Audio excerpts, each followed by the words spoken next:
And is the court reporter ready to go on the record?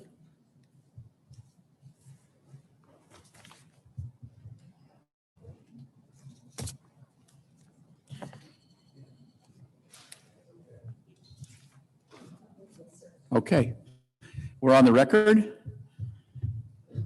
My name is Paul Chapdelaine. I'm your arbitrator for the day, or the neutral hearing officer, I should say.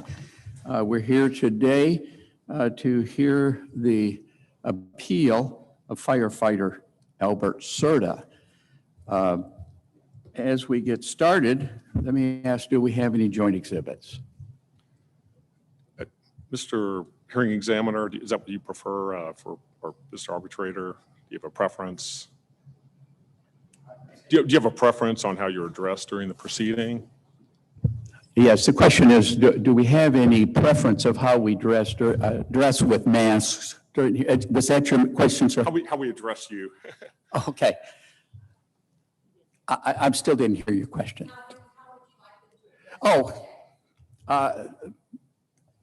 Mr. Chapdelaine, or whatever you're comfortable with. My first name is Paul, but Mr. Chapdelaine is probably, we can keep it a little bit formal for this hearing.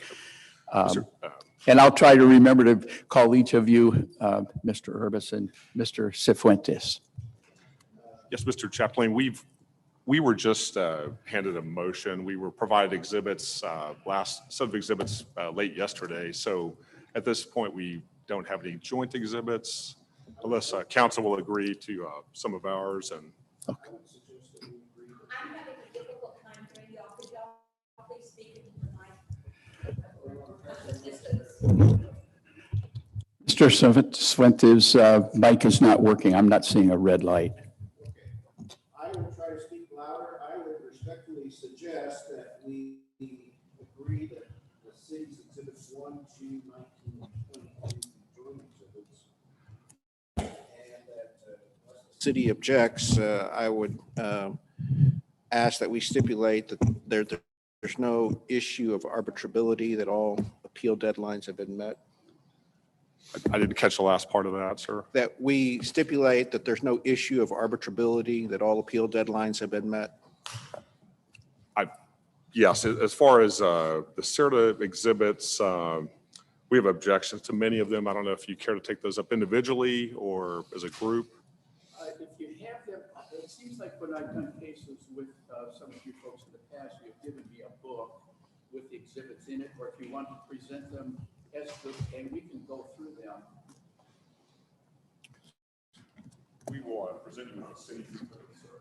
Okay, and my mic is stopped.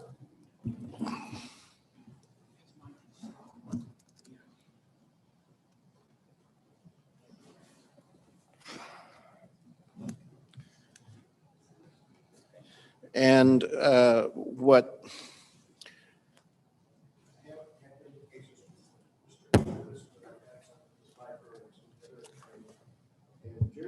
Okay, here's his number. hearing examiners do in these cases is Can you speak up, please?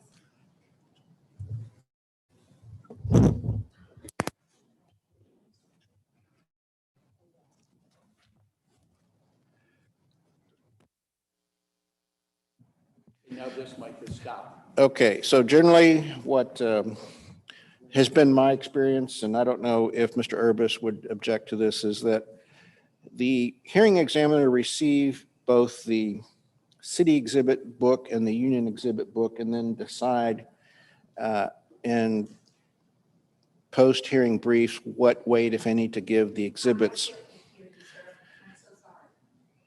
We might have to move that mic a little closer. My experience has been that the exhibit books are received by the hearing examiner. In the post-hearing briefing, the hearing examiner decides what weight, if any, to give the exhibits and permits the parties to make their objections during the course of the hearing.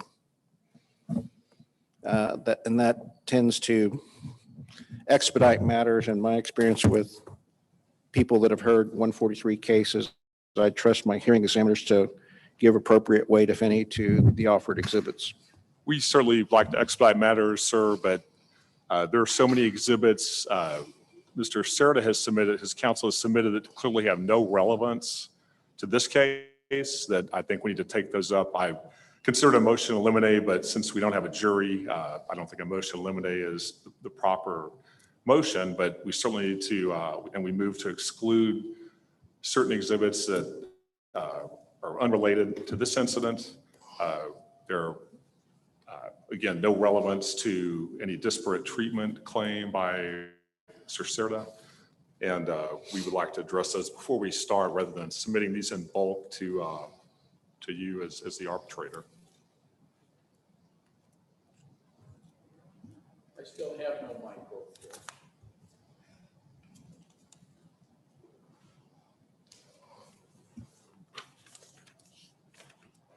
There it goes. All right. Well, I've heard Mr. Cifuentes, and am I pronouncing that right, sir? Cifuentes. I've heard his suggestion that they be left in bulk, and the city has voiced somewhat of an objection that some of the exhibits may not be relevant and would not like to put them in and ask that they be excluded.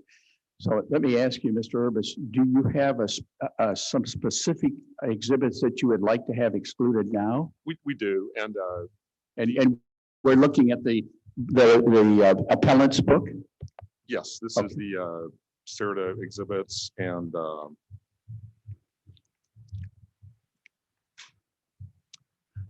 I will just list the exhibit numbers if that's the easiest here. All right. Many of these apply to a prior policy on DWI. They have no application to the facts of this case. Those would include exhibits 3 through 14. And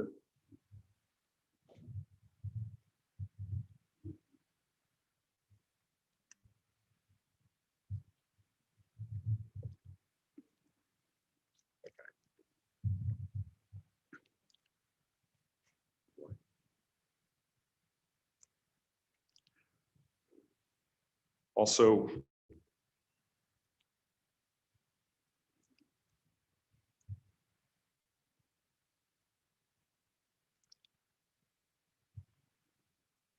exhibits, let's see, get the date correct here.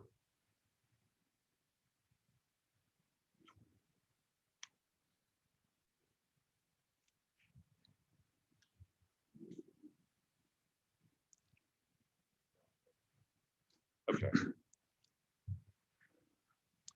And then exhibits 25 through 28.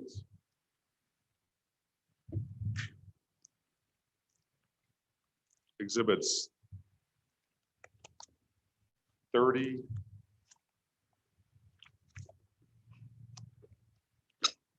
through 48.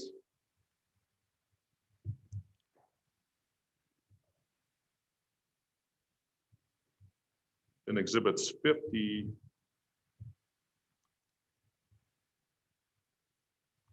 through 53.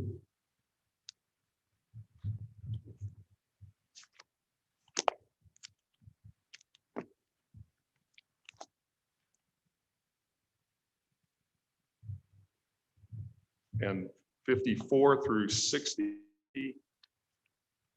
And all the exhibits we were provided last night, which would be through number 66, 61 through 66. Okay. What we can do, I've heard the city's request that they be excluded. For the sake of expediting, what we can do is go through these rather than start removing them from the book now. We can go through, and when Mr. Cifuentes puts on his case, he can lay a foundation and move to admit at that time, and we can listen to objections of the particulars, and I'll rule on the objections at that time. That will for the sake of moving forward, that'll get us going. Any that have not been admitted, I'll remove from my book at the end of the hearing. We'll just keep track of those that have been admitted. Anything that's not admitted during the hearing, I'll listen to arguments. I'll make it a ruling whether or not they're admitted, and I'll remove them rather than take them with me. And for the disciplines that are contained in the exhibits that we're allowing this for the limited purpose, but not to include, and we're not admitting that they're comparable in all material aspects, or they're not similar standards, supervisors, or conduct that are comparable to the incident in this case. Okay. As far as disparate treatment allegations. I understand. Okay, Mr. Sventis, do you have anything that you'd like to add?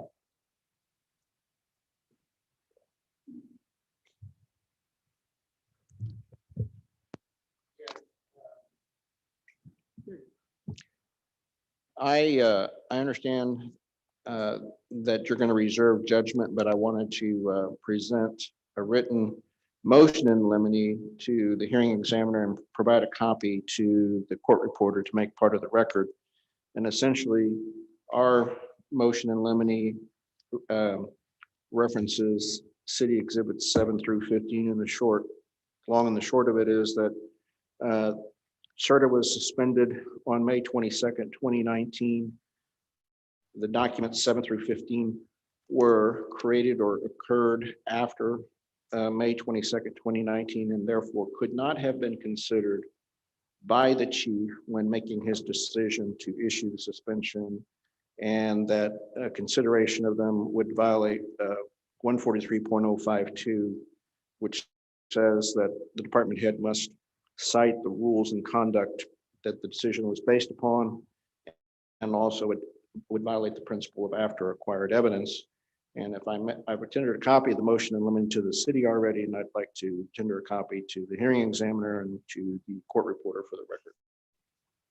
And if I may respond, the first exhibit reference, and I was just handed this as we walked in the door a few minutes ago, but first exhibit number 7 is the DPS blood alcohol report showing 0.13 intoxication. It was created March 22nd, 2019, well before the discipline that was issued in May. So the statement that it was created after the discipline is inaccurate. Okay, I understand. Why don't we do this? I have the exhibits as we come up to the exhibits, and we're ready for them to be admitted. I'll accept motions at that time for admission, hear objections, and we'll admit them one at a time. That's probably the easiest and simplest way to keep track. That'll be fine. Okay. Having heard the arguments about the exhibits, I've heard stipulations that that there's no issue of arbitrability or time limits at this time. Do the parties agree that the case is properly before me? City does. Yes, we do. All right, thank you. Do we have any motions at this time?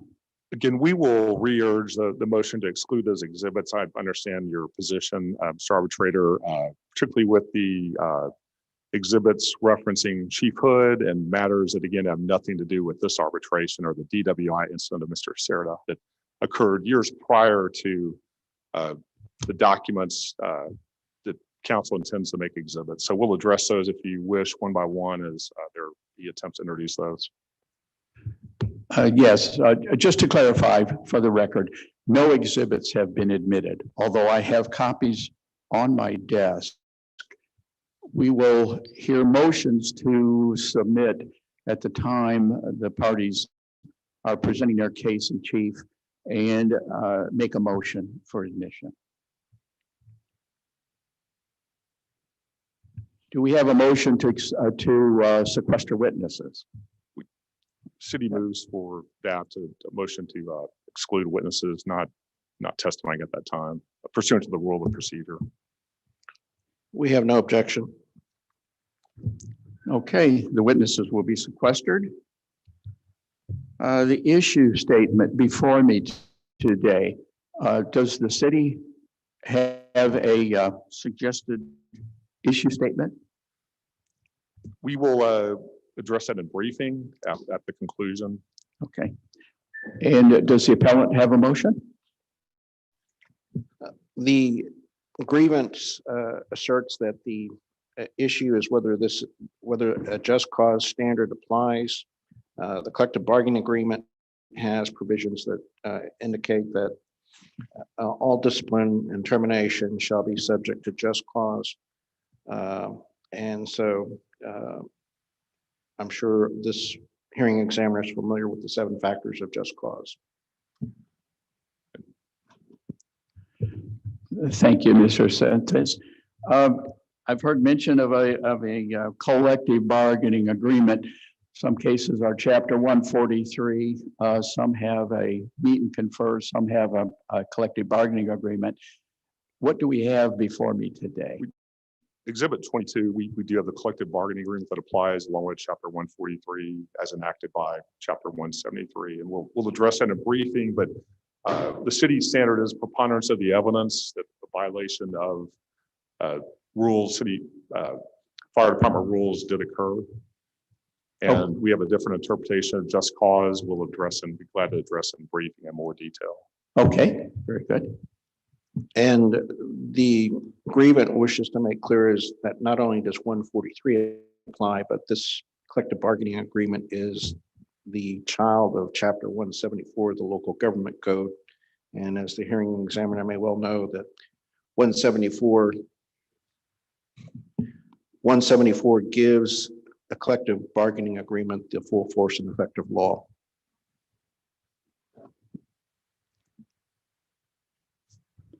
All right, thank you. Do we have any other preliminary matters before we start?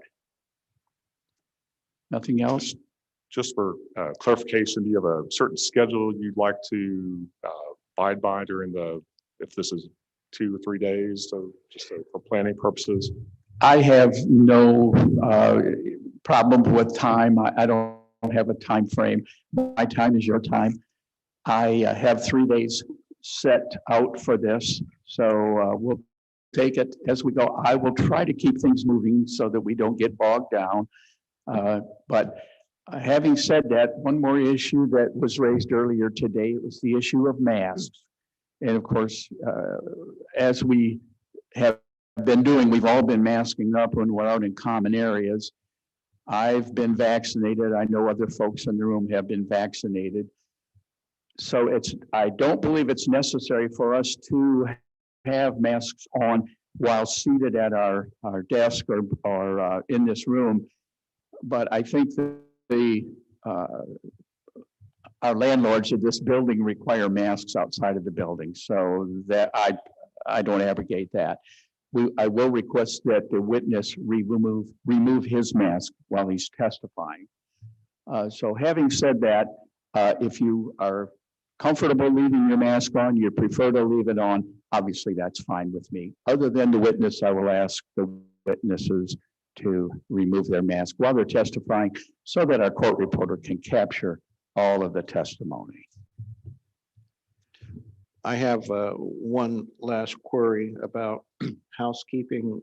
We do have 3 days. I know that the city indicated they were intending to call the grievant. We would prefer that when we call the grievant for our case in chief, that we permitted to start tomorrow morning or tomorrow if the city hasn't finished. Tomorrow or Wednesday if the city hasn't finished. And we do intend to call the grievant according to our strategy in this case, which having the burden of proof, the city is entitled to call the grievant as we wish, not waiting on the grievant to testify in his case. Well, I'll rule at the time. If we have objections, I'll hear the objections at the time. And as far as Mr. Cifuentes' request, I have no time frame. If the city isn't done today, we'll continue tomorrow. If we need to take witnesses out of order, and the request is made, we can talk about that at that time as well. So, having said that, if we have no other housekeeping issues, is the city ready to, with your opening statement? City is ready. May I May proceed? go ahead. Good morning, Mr. Hearing Examiner, opposing counsel. We are here today because the actions taken by Mr. Cerda on February 24, 2019, and the choices he made that day in driving while intoxicated. The evidence will show Mr. Cerda's actions put himself and others in great danger, members of the public, other police officers, other firefighters, when he made the decision to do three things. First, driving while intoxicated with an open container in his truck in the front seat console. Secondly, carrying a loaded firearm in his vehicle when he was driving while intoxicated. But most importantly, Mr. Cerda attempted to evade arrest by fleeing in his truck while being pursued by the Selma Police Department.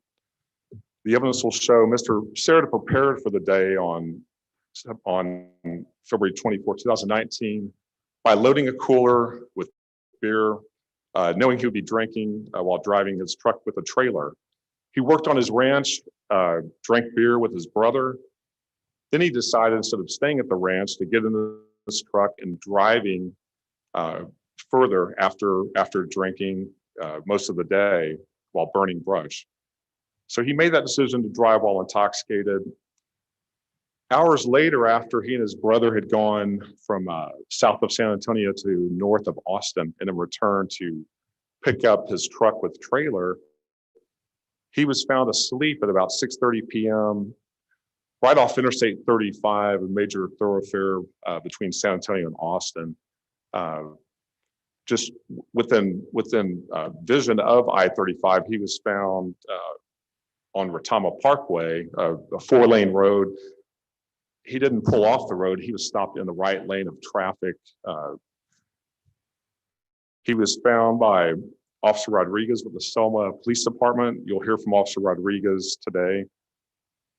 He was spotted in his truck by Officer Justin Rodriguez on the side of Retama Parkway, just north of San Antonio, about 6:30 p.m. on the 24th of February 2019.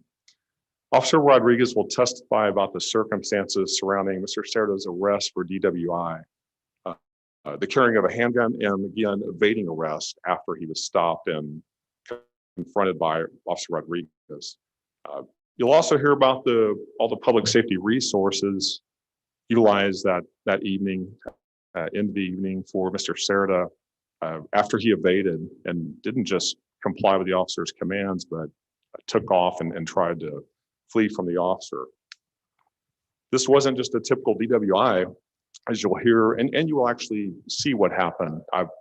You won't just hear testimony, you'll see the video in a few minutes of what happened that evening when he was pursued by police and finally stopped. He finally decided to stop, and we anticipate a little argument from him that he was searching for a safer place, but he ended up basically in the same position further down that same road in the right lane of traffic. Having had plenty of opportunity to pull over somewhere else, he pulls over again in the right lane and finally stops.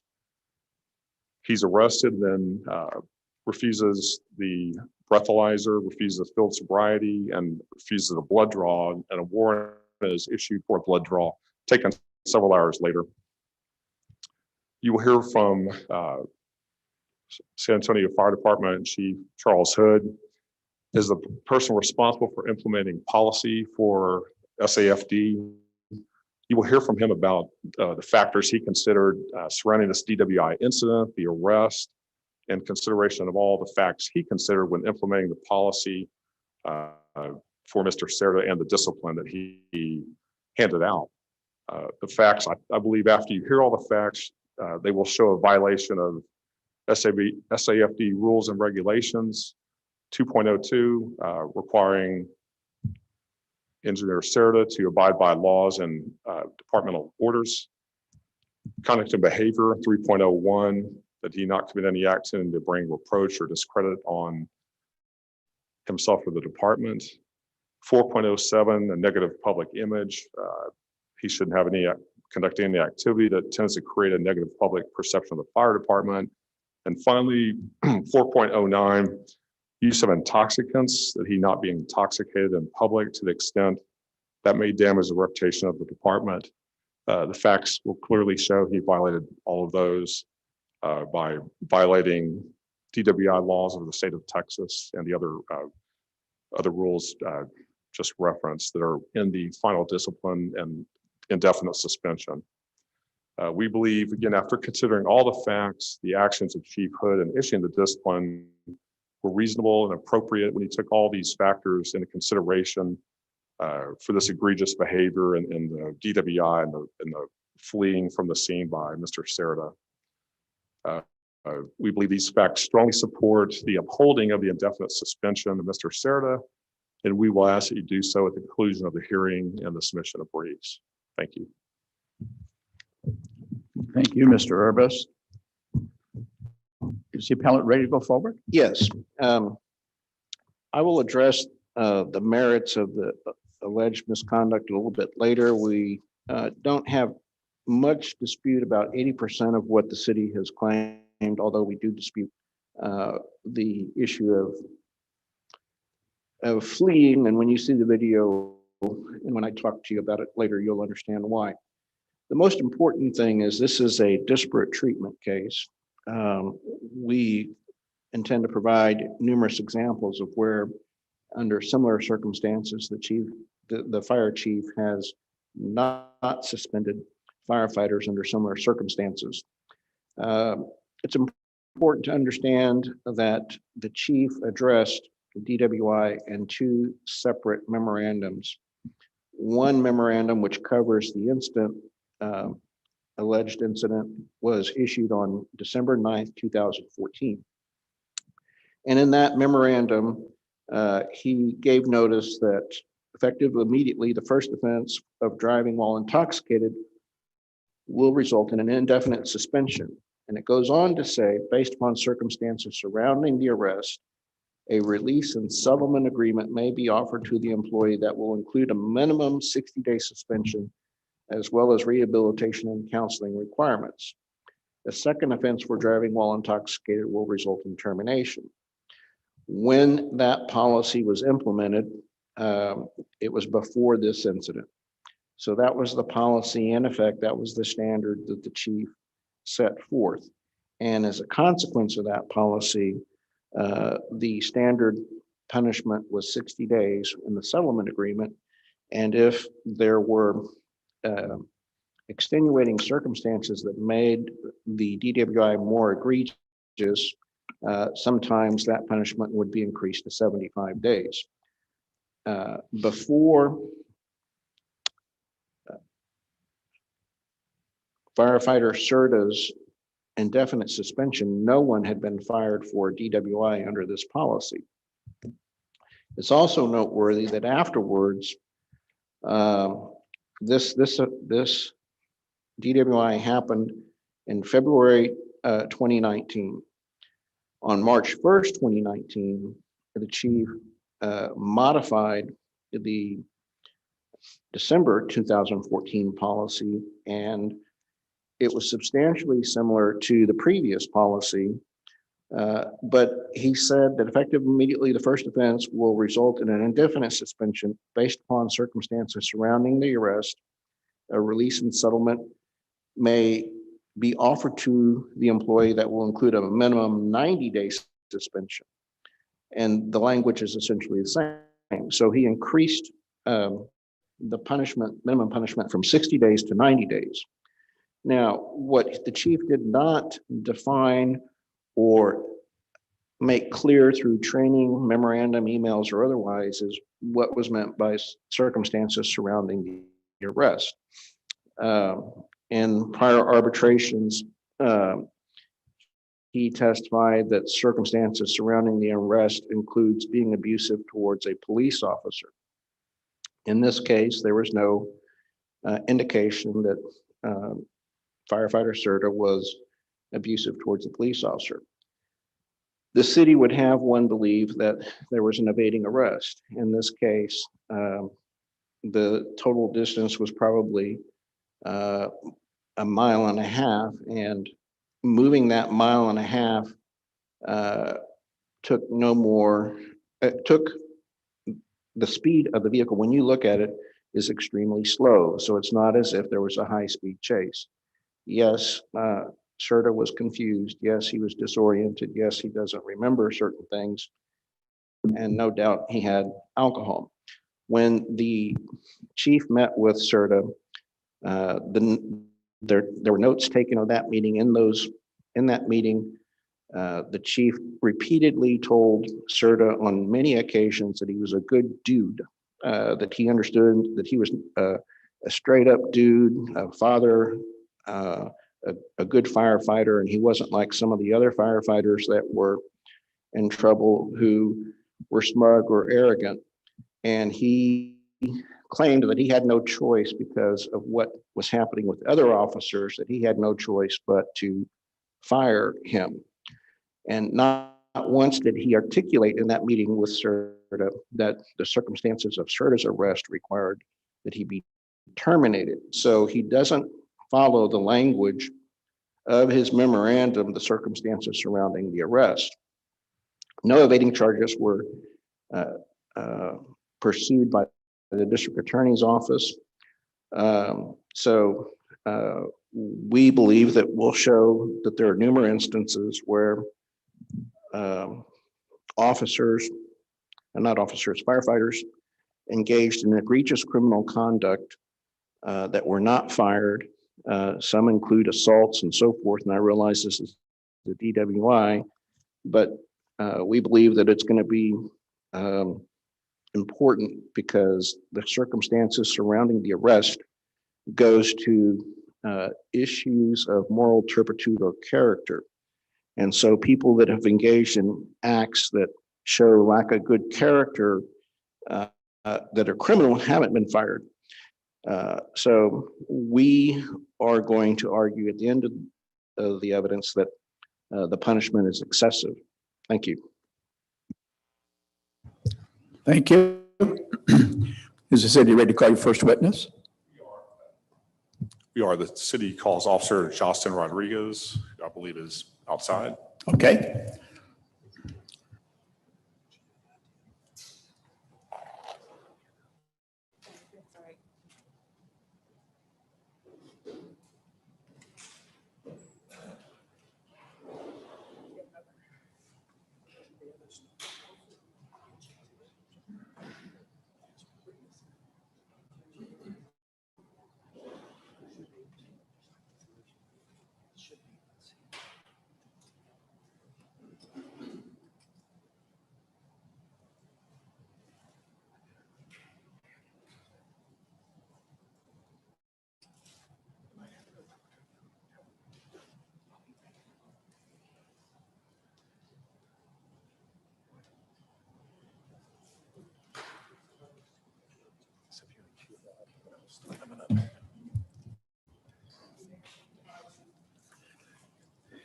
You may move up toward the table, sir, and he'll instruct you on how to operate the equipment.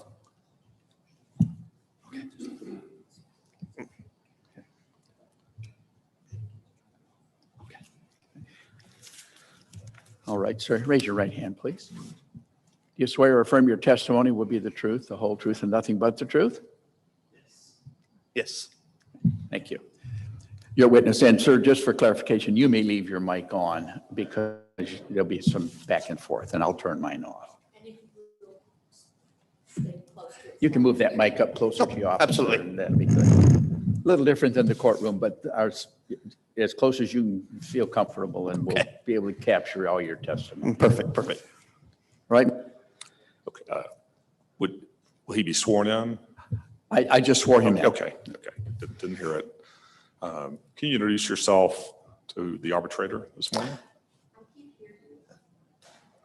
Can you please introduce yourself this morning? Yes. I'm Officer Rodriguez. I'm with the Civil Police Department. I've been with the police department for about 3.5 years or so. And that's the entirety of my career thus far. And what is your current position with Selma Police Department? I am assigned to the patrol division, so I patrol the city, enforce traffic laws, go to calls for service. And just for those who may not be from San Antonio, where is Selma located in relation to San Antonio? It's in the northeast corridor between San Antonio and New Braunfels. And as part of the city limits, does it border Interstate 35 north? Yes. Can you go over briefly your education and training as a police officer before joining Selma? Oh, yes, I went to ACOG for my academy. I completed around 900 and something hours in my initial training. I mean, that's the gist of that. As part of that training, are you trained in aspects of driving while intoxicated and how to deal with those situations? Yes, we've been trained in identifying intoxicated drivers. I've been trained in SFSTs. I'm certified to do that. And what is SFST? Standardized field sobriety testing. And how many hours of training generally did you receive for DWI, if you recall? So that course, I don't recall offhand. Okay, but did you go over all aspects of dealing with DWI incidents? Yes. Okay. I'd like to go over in general, and we're going to get into the video in a minute of the incident, but are you familiar with the incident of February 24, 2019 involving Mr. Albert Cerda, who's here today? Yes. And what were your work hours that day? I don't recall if it was 5 p.m. to 5 a.m. or 6 p.m. to 6 a.m., but it would have been one of those. Okay. And may I approach with the exhibit finder? Sure. And for the record, you don't need to ask to approach the witness. You may as you need to. Can I interject for just one moment, sir? Yes, you may. If it's not too much trouble to the hearing examiner, could I take this witness quickly on void dire about an issue? And I don't think that's appropriate at this time. I'm establishing in the preliminary questioning here his knowledge of this incident, and we're starting that now, so I'm not sure this is appropriate now. Well, I can explain why to maybe enlighten the area here, the people. My main concern on Well, this. hold on just a minute. I haven't ruled. You've asked and I haven't answered yet. Okay. I'm not sure what the purpose of your voir dire. Please explain why you feel it's appropriate to voir dire. Well, I think it's very important, and we've already started down a road that I'm not exactly sure the fire chief had this information. He just presented this officer and this officer's experience to you, but I'm not sure the fire chief knew of this officer's experience or his training or any of that, or even inquired into it, sir. And I think what we're about to do is we're about to do about an hour and a half, 2 hours of testimony from this officer that is actually being presented to you only and was not considered by the fire chief or anybody from the city of San Antonio. And he can address that on cross-examination with the fire chief to ask what he considered. This is part of the police report, his testimony. It's appropriate at this time in presentation of the city's case. I agree. Those arguments are more appropriate for cross-examination. You can establish that. So overrule your request. It's denied. Thank you. And also, I'm unclear who is counsel for Mr. Or who will be counsel in this proceeding as far as questioning the witness? Because I've heard from Mr. Swintas, haven't heard from Mr. Caldwell. Will one of you be taking? This witness is mine. Okay. Okay, and there'll be no double barreling. If he's your witness, Mr. Caldwell, he's yours from beginning to end. There'll be no interjection from Mr. Cifuentes, and I think you understand that. So Yes, sir. we may continue. Thank you. Officer Rodriguez, I'd like to refer you to Exhibit 3, COSA Exhibit 3 that's in front of you in the binder. All right, I got it. And specifically on Exhibit 3, the third page, labeled COSA 585. And that looks like your kind of summary of the narrative here of the event. Yes, I'm on it. Okay.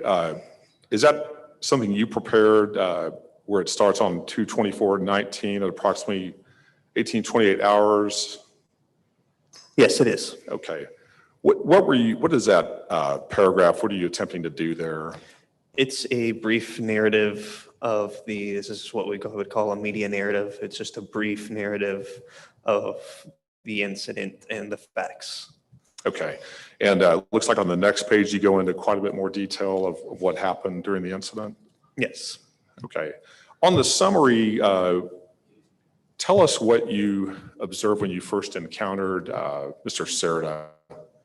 What you, and I'm referring to 585, the short summary. When you say 585, would you clarify for the record? I'm sorry, please? City Exhibit 3, and at the bottom right, it should say COSA 585. Thank you. Yes. So I'm sorry. Can you ask the question again? You recorded at the time or shortly after the event what happened during that event with Mr. Cerda? Mm-hmm. Okay. How did you first encounter him that evening at about 18:28? Well, according to the Can you speak? yes, I'm sorry. According to my exhibit, a male I observed at this vehicle, a black Chevrolet Silverado with a male who appeared to be sleeping while stopped on a public road. Okay. And you were on duty at that time? Yes. What were you called to his vehicle, or how did you first encounter his vehicle? I was actually dispatched to a disturbance, and on the way to the disturbance, I saw the vehicle, and it appeared to be concerning, so I stopped and attempted to make contact. Okay. And your car at that time was equipped with a dash cam? Yes. Did that dash cam accurately record the events that unfolded from your encounter with Mr. Cerda up until the conclusion of that encounter? Yes. And we have that video, and I'd like to play parts of it and kind of walk you through it if I could, and then we'll get back to your report. But first, I'd like to ask you a few questions about that video. And for the record, will a copy of the video be provided to me? It will, and we are referring to COSA Exhibit number 4, the video obtained from Selma Police Department. Thank you. And it will be provided, and we're just going to be asking some questions related to the video of Officer Rodriguez. Thank you.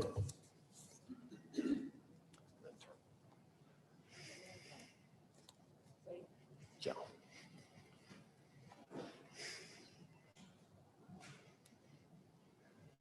Stop it. Is that Mr. Cerda's truck parked on the left side of Retama Parkway? Yes. And that was about 6:30 p.m.? I don't know specifically, but Okay, well, when you, from your report, it yeah, looks from like from my you, report, 6:30 p.m. Yes. and I realize it's been over 2 years now, so if you feel free to refer to your report if you need thank to. you. So you were driving, looks like as your car faces the direction of his vehicle, you're on Retama Parkway presently? Yes. And what is off in the distance? What road is that you? That would be approach? 35, IH-35. So is it roughly half a mile or less from I-35?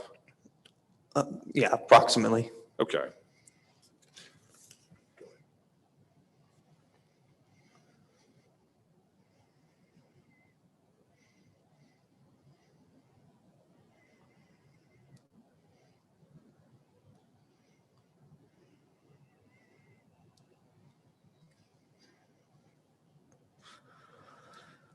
Okay, so here, is this where you turn your car around? Yeah, this is at one time when I turned the car around. Is this one of the entrances to, or what is that entrance to? Yeah, that's an entrance to Retama. And what is Retama? It's a horse racing track. Does it have several entrances you can drive into, at least part of the way? Yes. And that would allow you to get off the roadway and make a turn? Yes. And what was the reason for turning around? Why did you turn around? Because I was heading to that disturbance, which would be in the direction which I was initially heading. And then as I was going by is when I saw the vehicle and I saw Mr. Cerda slumped over. And so I went to go try to investigate more. So you were originally going to a family disturbance, violence disturbance? It was some kind of disturbance between two parties, but I don't remember family or whatnot. It was happening in a shopping center. So you were diverted from that and then had to deal with this incident? Yeah, I ultimately came to the decision that this was more important to handle. Okay. And when you passed the vehicle, I guess you noticed it wasn't moving, it was stopped there in the lane of traffic. Was that unusual? Yeah, So now you're moving in the direction back toward the vehicle? yes.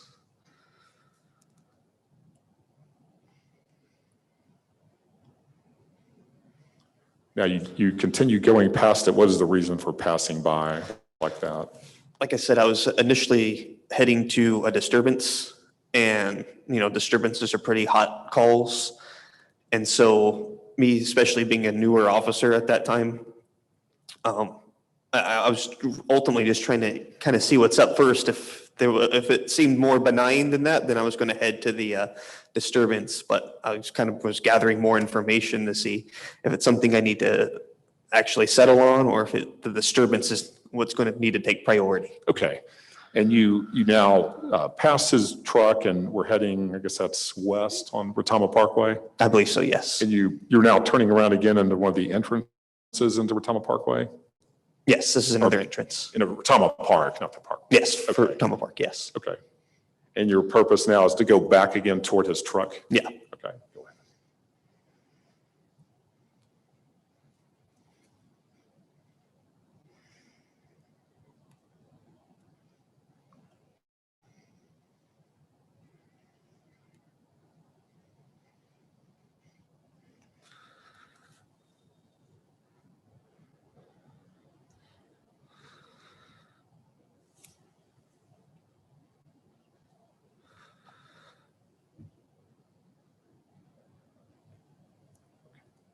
It looks like you've stopped beside the truck now. Yes, I'm And looking into the vehicle, trying to kind of wave him down to see if he needs any help or anything like that. Yeah, my apologies.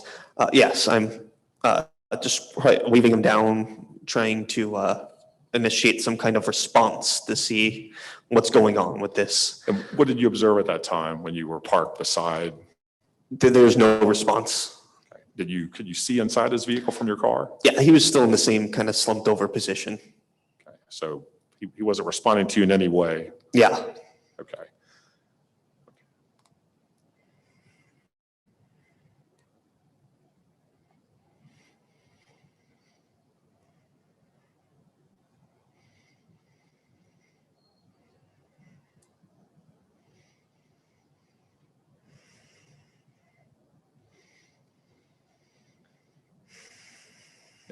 So what are you doing here?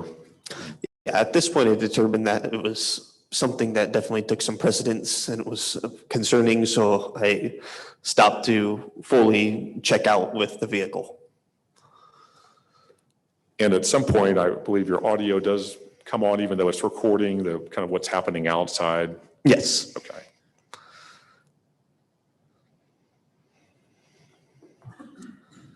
So are you about to get out of your vehicle here?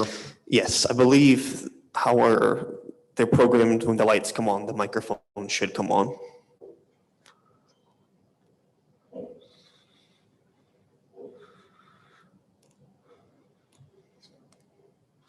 And it looks like from the reflection, you've placed your overhead lights on? Yes. Okay, and what's the purpose in that? One, to signal traffic around me, and two, to respond to the person that we're trying to initiate some kind of contact with them. And so looks like you're now approaching his vehicle for the first time? Yes.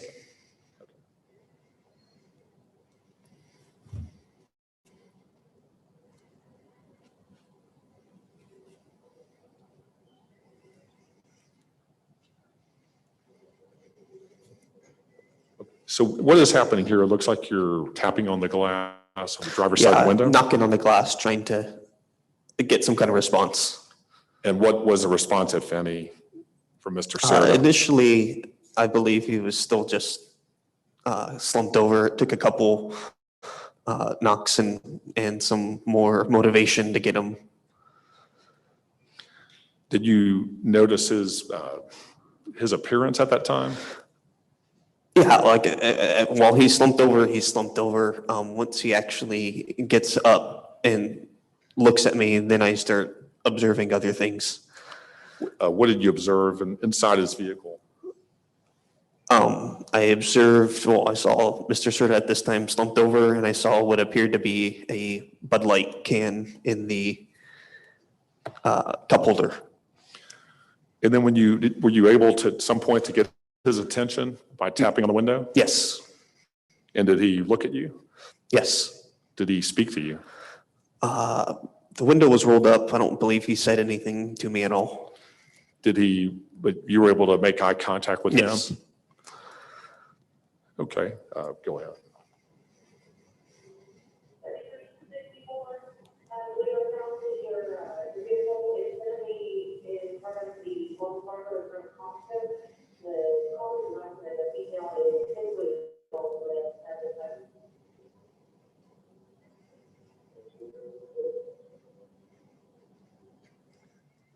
And so what happens here? As I actually establish contact and I'm trying to get him to step out of the vehicles or to, speak to me or something so I can figure out what's going on. At that point, he proceeded to move forward, in which I was trying to get him to stop, because I was trying to check on his welfare and he's parked on a public roadway. And before you arrived there, was that a dangerous place just for an individual to park a vehicle? Yeah, it can be. But with your lights behind it, it wasn't dangerous. Your car was blocking traffic. No. You at no point instructed him to leave and drive off somewhere else, did you? No. Okay.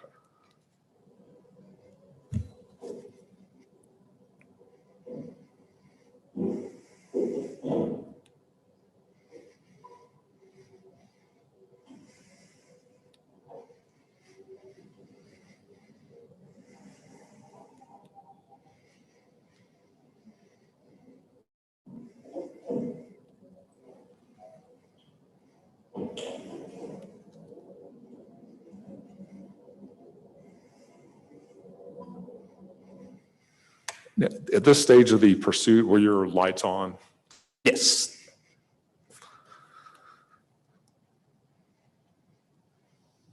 And is there an entrance to your right in which he could have driven into? Yeah, there's a few kind of chained off areas and then there's an actual entrance. I don't know if it's that one or the next one, but one of those is another entrance for parking. Okay, so there were some that evening that were open to a Yes. vehicle. Okay.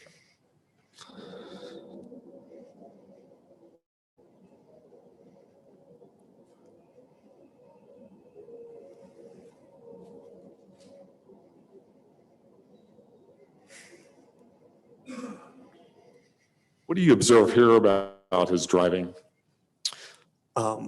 He's going from the right lane to the left lane. And I mean, does he stay in one lane or does he swerving back and forth? I believe he begins to kind of swerve in this section. And does his speed increase or decrease? It was beginning to slightly increase.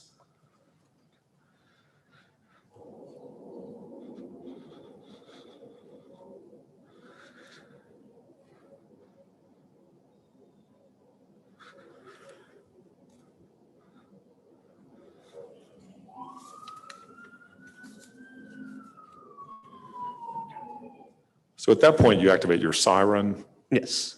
And what do you observe about his driving at the time you activate the siren? He was failing to maintain a single lane. Did he accelerate after the siren? Yeah, yes.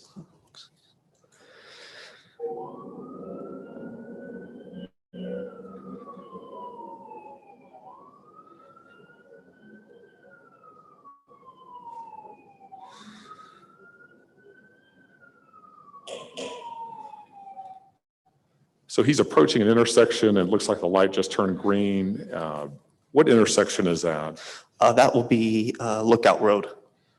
Is that a busy intersection at times? About that time, yeah, there's people coming home from work. And so that day, was it busy? Yeah.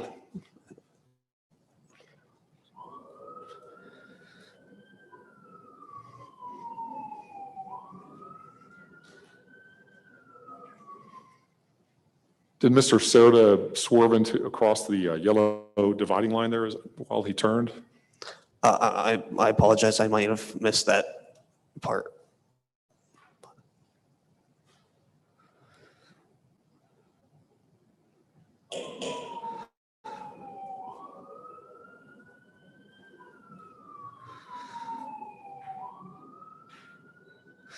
Yeah, it looks like he made a wide right turn. There was no car in that left turn lane, but had there been, it would have been very close to a vehicle. Yes, it could have been. And he is now heading, would that be north on Lookout Road? Yes.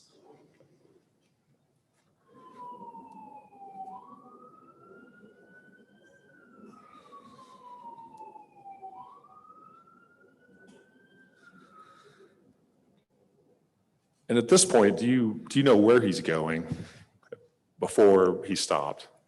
I mean, based off of just what people, what happens is that's like it's a turn lane. So, I guess I assumed he was turning in there. At the time he started fleeing, did you have any idea where he would be going? No.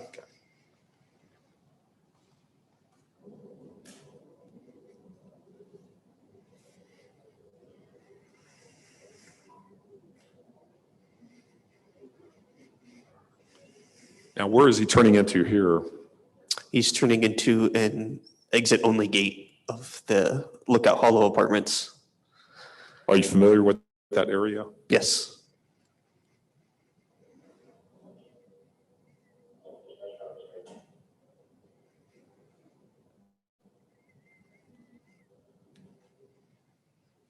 What happened here? I believe this is when he initially jackknifes and damages that rear quarter panel with the trailer.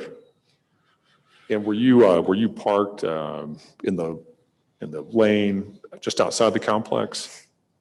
Was I? Where were you parked here? Yeah, I was across the roadway.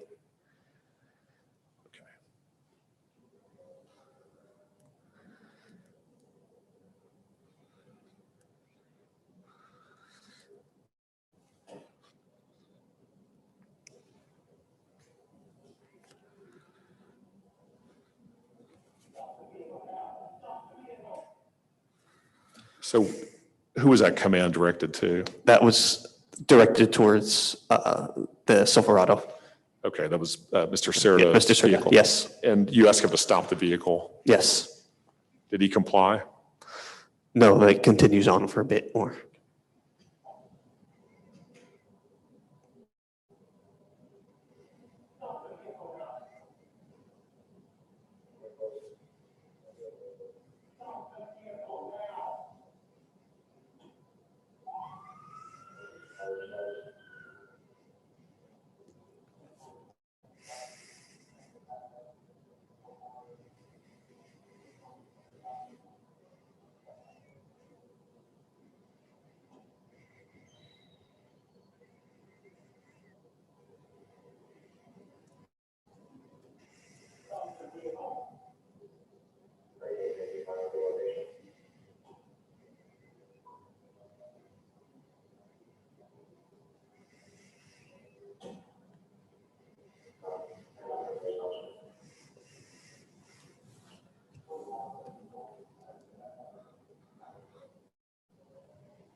Now, at this time, have you radioed for help in this situation?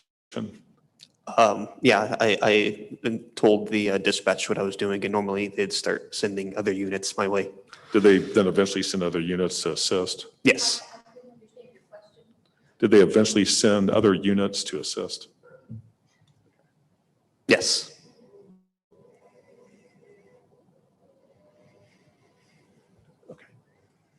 So right there, it looks like a vehicle passed by in the lane of traffic. And was that close to, while Mr. Cerda was backing up, close to his trailer? Yeah, Video speaks for itself. Well, and you were there observing this, right, in relation Yes. to his vehicle?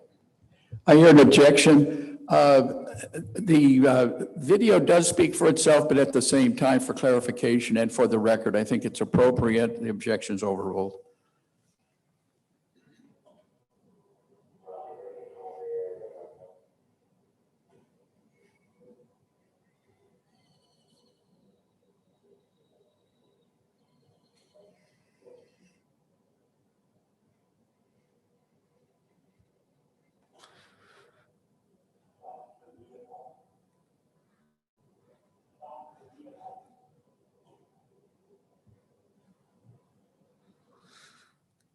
Can you explain, we can hear it faintly in the distance because this is, as I understand, the dash cam is recording from inside what is being said outside. Is that right? yeah, I'm not exactly sure how the microphones work, but at the time, how our system worked is I carried a little clip that was a microphone. And I believe there is some sort of mechanism on the outside, but I'm not exactly sure how that works. Can you explain how loud the speaker is that we're hearing in the video? Does that capture how loud it is? Your No, commands? yeah, if you're standing outside, the PA is much louder. And where do you use the PA? What situations? Anytime I need to give any sort of commands from inside the vehicle. And have you ever experienced any problem with any other vehicle not hearing your commands from the PA system? Not generally. Okay. Do you ever use it on Interstate 35 in the area? Yes, some traffic stops. Okay. And have drivers of vehicles on Interstate 35, a busy thoroughfare, been able to hear your commands? Yes.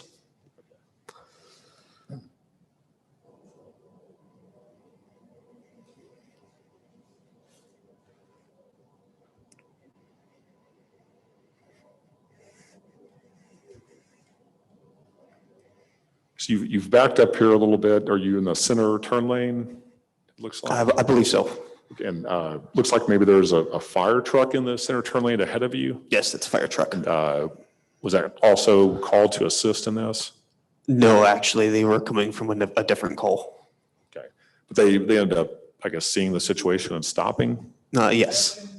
He is asking him to testify about what fire truck supply stuff. Well, if you would rephrase your question, I'll sustain the objection. Rephrase. Did the fire truck stay there while you were dealing with this incident? Yes. And which department were they from? Which city or? It was Soma.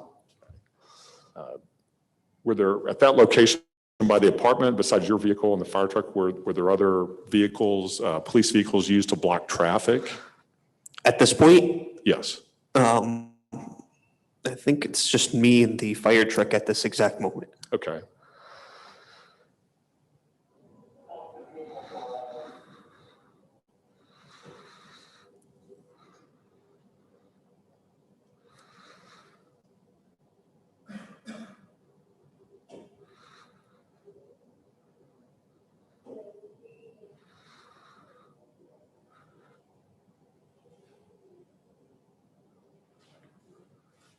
So it looks like he's finally maneuvered out of that entrance to the complex. And if I counted correctly, you told him about 9 times to stop the vehicle? Yeah, I told him several times. I wasn't counting, but Okay. several times, yes. And did he ever comply with that command? He continued to back out of the driveway there. Did he ever stop at that location? No, he continues on.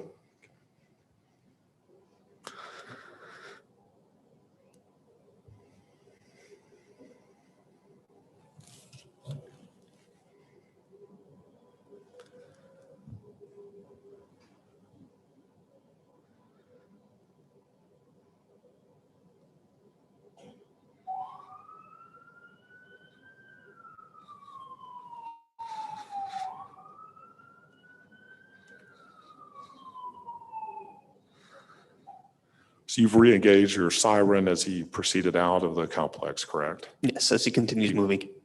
Do you know where he's going at that point? No.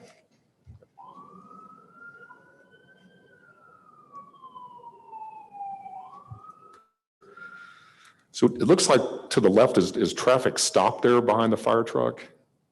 Yes, it looks like it.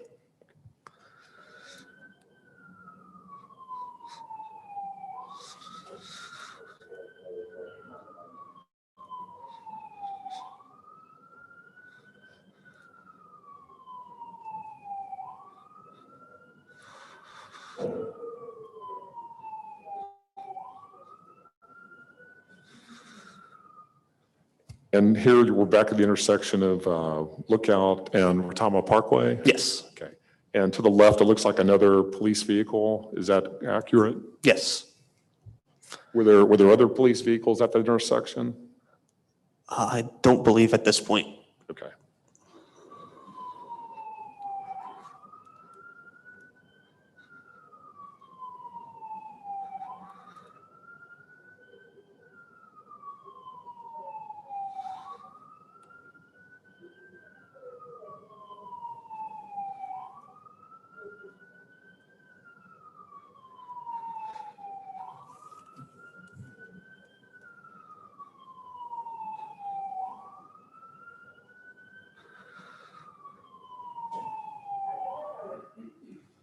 So he's now heading, continuing to go, looks like west on Retama Parkway? Yes. Off to the right I see some children walking. Looks like a dog is with them. Do you see that on the right side of the roadway? Yes. Is that a residential area or an area bordering on a residential area? Yeah, there's several neighborhoods right there. Do you frequently observe people walking in the areas by the roadway? Yes. And this evening, was that happening? More likely, yes.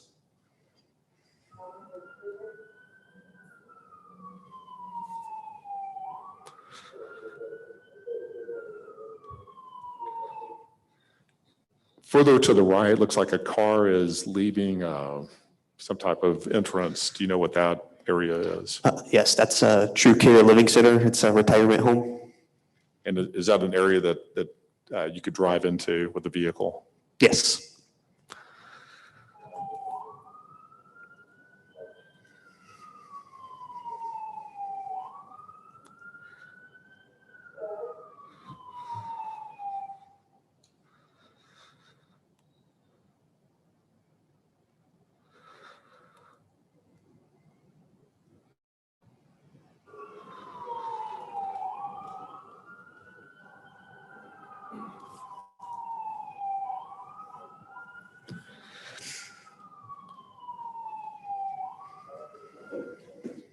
So we're now about 9:30, 9 minutes, 30 seconds into the video, and is this the first time he's actually stopping his vehicle after the initial encounter? Yes. And are you pulled up behind him now? Yes.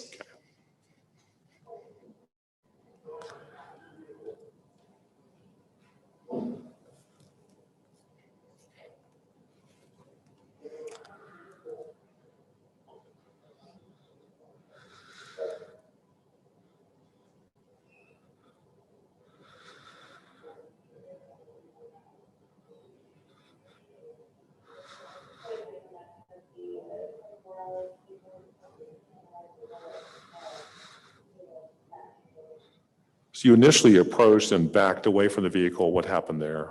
My sergeant told me to back up Okay, and why is that?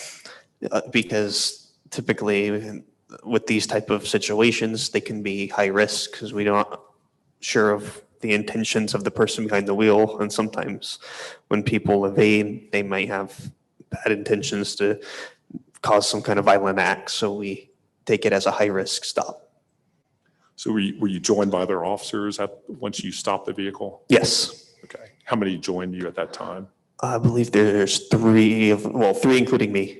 Okay.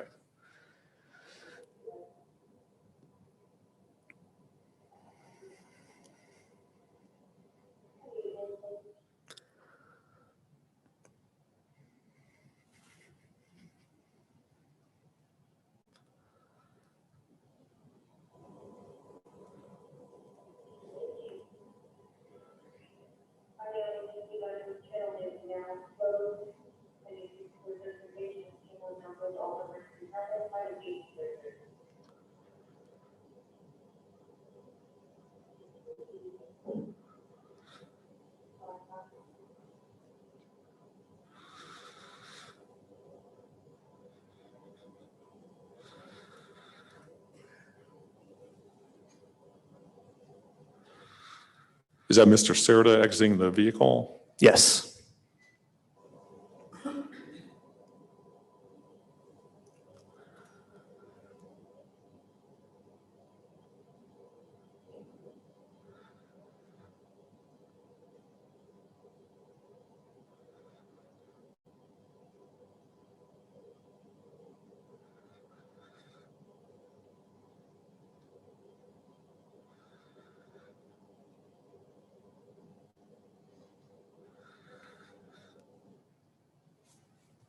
And who is that assisting you to the left? That is at the time Officer Lopez. And was your gun drawn at that time? Yes. And why is that? That's how we do high-risk stops, which we initiated at that time. And why was it a high-risk stop? High-risk stop because with evading vehicles, we treat it as a high-risk stop because a lot of times those situations can be highly risky in the sense that we're dealing with someone that may have violent tendencies.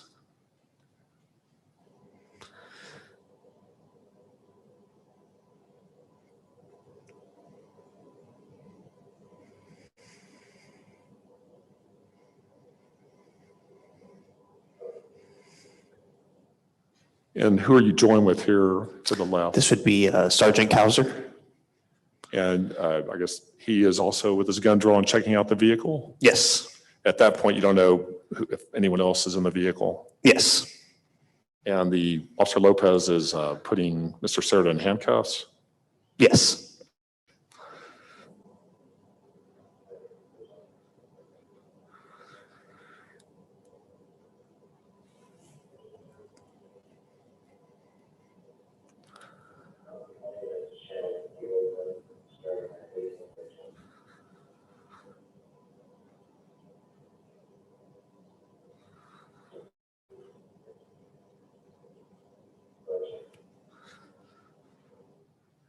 Did you then speak with Mr. Cerda or have a chance to observe him?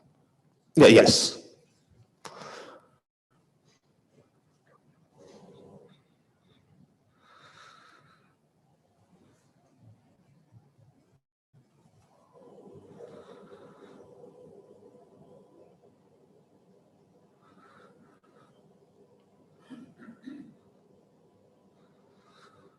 As far as his condition right there, when you were up close and personal with him, what did you observe? May I look at my Sure. supplement for accuracy? Okay.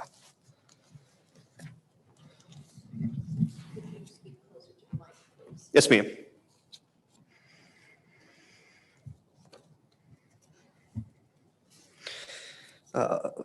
According to my supplement, I immediately detected the strong odor of alcoholic beverages. And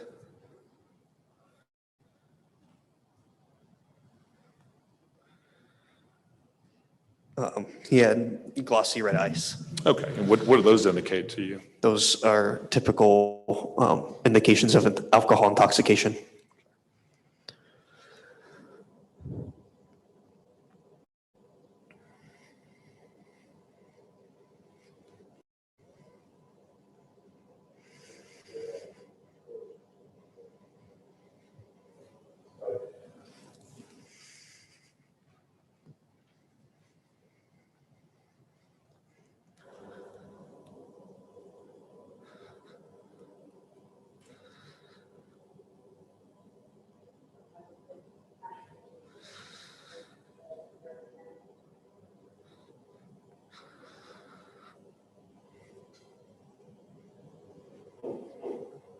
So what is happening here?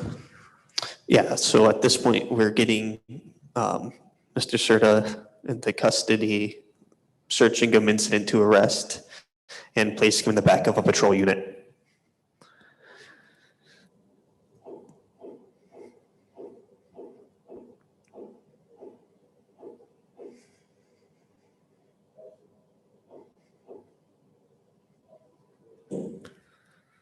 So is he placed in your patrol unit? Yes. Okay. And then This video goes on for a while, but in interest of time, tell us what happens next as far as Mr. Cerda's vehicle. Yeah, so at this point, since he's under arrest, an inventory of the vehicle will be conducted. That's just looking for items of value and things we can document. And so the other officers complete that, and then it's going to be impounded. So they're completing everything necessary for the impound to be conducted.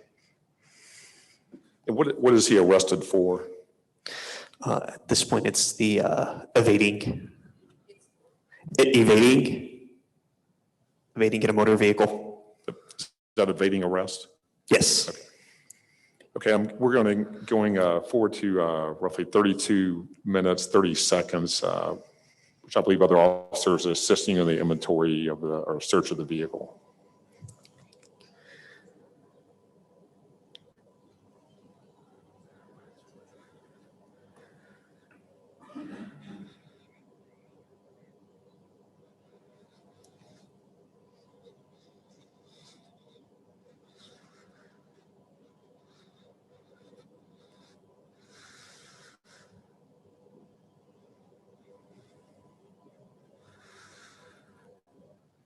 You see the officer kind of squatting down to the right, kneeling down.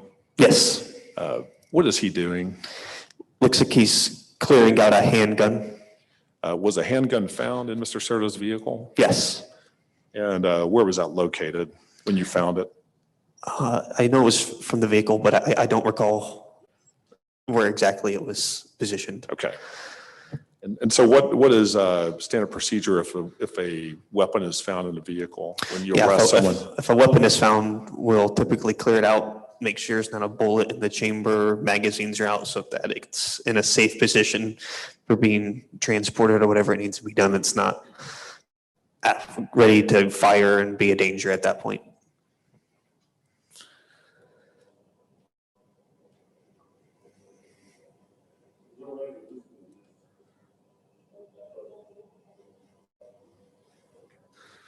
Is that what he appears to be doing there? Yes.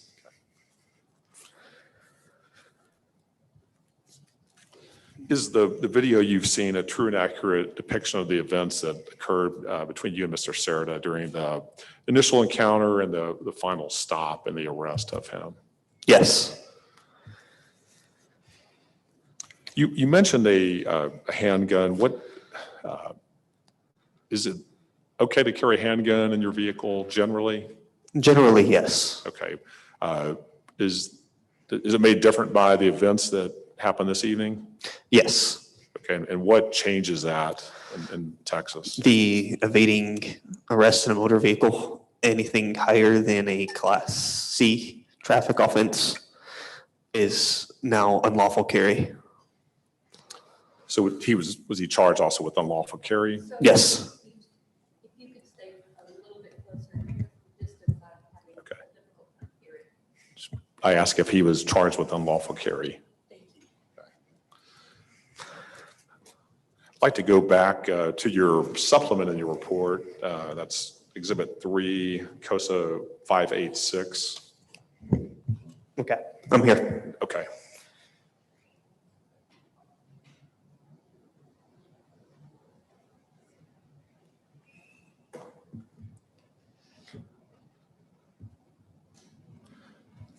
Did you prepare that report, that supplement, shortly after this event that we've just seen today? Yes.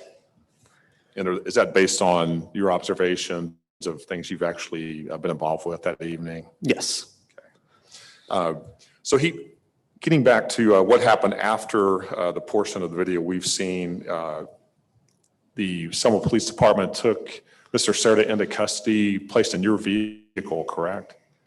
Yes. What happened then after that? So after he's placed into my vehicle, I don't know which. Did EMS arrive at some point? Yes, Okay. he was complaining of chest pain. So we called EMS to come check him out. Okay. Did they then arrive there at that location we were witnessing on the video? Yes. And we can play it, but I don't want to sit here and Yes. Yes. play the entire EMS came video. out. Okay. So the EMS came, was that Selma? Yeah, EMS? Selma Fire insured CMS. So anytime someone complains, of a potential medical condition, you call EMS? Yes. Okay. They were dispatched. Did they then do something at that point when they arrived? Yeah, they were medically assessing Mr. Cerda. Did they take him out of your custody and then transport him somewhere? Yeah, he was transported to Northeast Methodist. Before he was transported, you observed his condition. Was he asked to perform a field sobriety test? No, Okay, and why is that? because at that point, the medical condition, his chief complaint was priority. We wanted to get him healthy and get him to the hospital. So that took priority. So we, of course, let him go to the hospital to get taken care of. Did you follow the EMS vehicle to the hospital? Yes. And which hospital was that? Northeast Methodist Hospital. All right, and what was your role at the hospital? My role at the hospital initially was to just, because since he's still in custody, we have to have an officer with him. He's still in custody, so an officer's got to be with him at all times. And then at that point, based off of our contact and everything we had at that point, we had a DWI, so then a warrant would have been applied for and we would have gotten a blood draw. Okay, and back to 58604, I talked about the hospital. In your supplement, the last full paragraph, you talk about upon making initial contact with Cerda, I immediately detected the strong odor of an alcoholic beverage emanating from his person. Do you see that? Yes. And then you read him as Miranda warning. Yes. Did you try to gather more information from him about what had happened? Yes. And what did he tell you, if anything? Yes. May I refer to? Sure. For accuracy. He informed that he's been with his brother to make a private sale and that he didn't consume any alcohol. So at that point, he denied any alcohol consumption? Yes.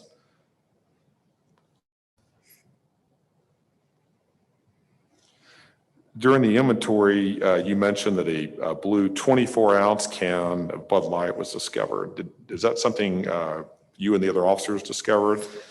Yeah, one of the other officers, I believe, discovered it. You note in your report it was still contained liquid and cool to the touch. Yes. What did that indicate to you? That it was still fresh. And what did Mr. Cerda have to say about that? He stated that his brother had been in the vehicle previously and left the beer.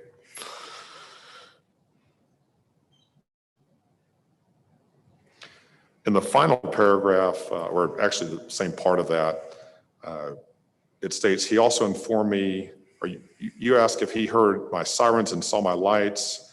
What was his response? Um, And He stated that he didn't hear the sirens and lights. so he did hear your sirens and saw your lights? Yes. What did he say about the commands you gave him to stop his vehicle? He acknowledged that he didn't hear the PA system.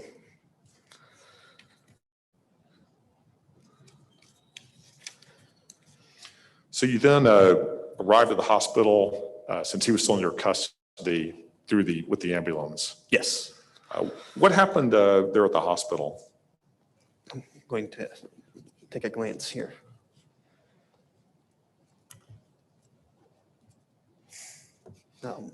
Started with reading him a DIC 24 form. And if I could refer you to Coastal Exhibit number 5, and that starts at 0030. It's several pages concluding at 0041, all under Exhibit 5. Do you see that packet? Yes. Did you At the hospital, did you make a request for a blood draw of Mr. Cerda? Yes. Did he comply with that request? No. Now, before the blood draw, was his medical condition evaluated by hospital personnel? I don't recall if it was before or after. Okay, but in any event, well, he didn't comply, so what is the next step that you took as far as getting a blood sample for Mr. Cerda? After a refusal, a blood warrant will be completed and then sent to a judge who will then sign off on it if they find it valid. Did you end up getting a warrant for the blood draw? Yes. Is that reflected in Exhibit 5 and specifically COSA 0033 in Exhibit 5 and 0034?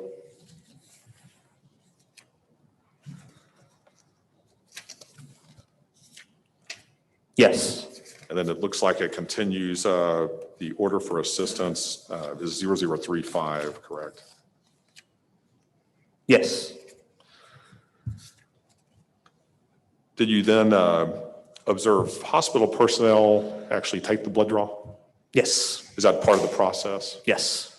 And did the nurse end up taking a blood sample for Mr. Cerda? Yes. What did you observe about that process? As- As far as taking of the blood sample and then transporting that sample, getting it to its proper place? Yeah, I observed them go through a normal blood draw process. The blood entered the tube from Mr. Cerda's arm.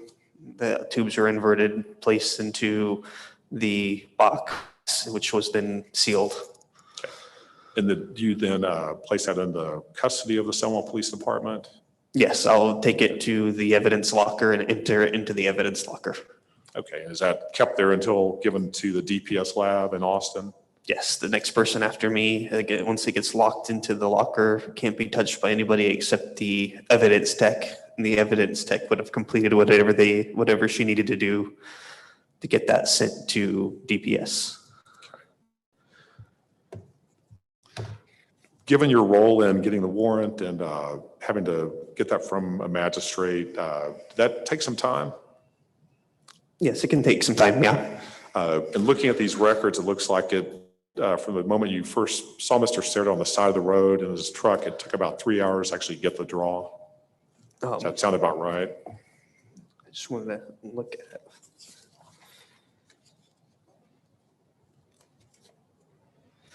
Oops.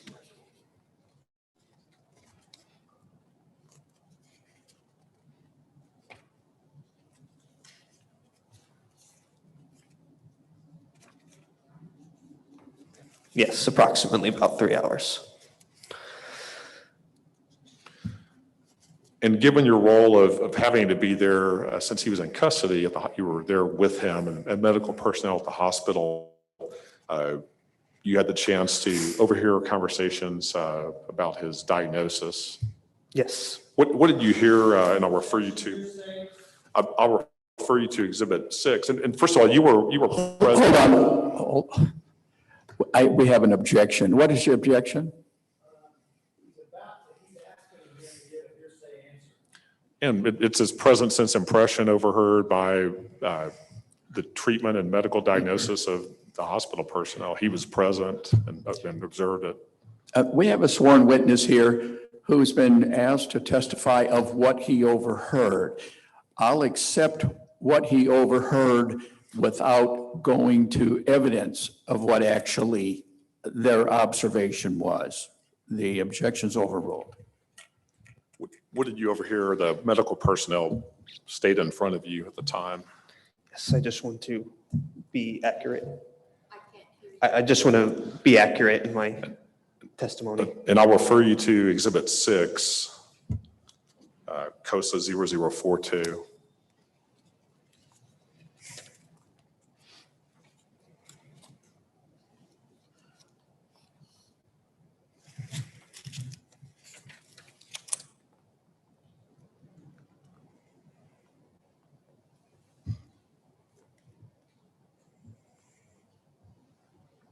Yes, so I overheard a nurse. I'm going to rephrase my objection. You just asked that witness to review a hearsay document and then say what he overheard as a diagnosis. The hearsay document states the diagnosis on it. They laid no foundation for the document itself. Well, we're talking about what he overheard and not a foundation for the document. I'll allow him to answer what he overheard and not testify to the accuracy of the document. I overheard a nurse, as they were discharging Mr. Cerda, state that his diagnosis was alcohol intoxication.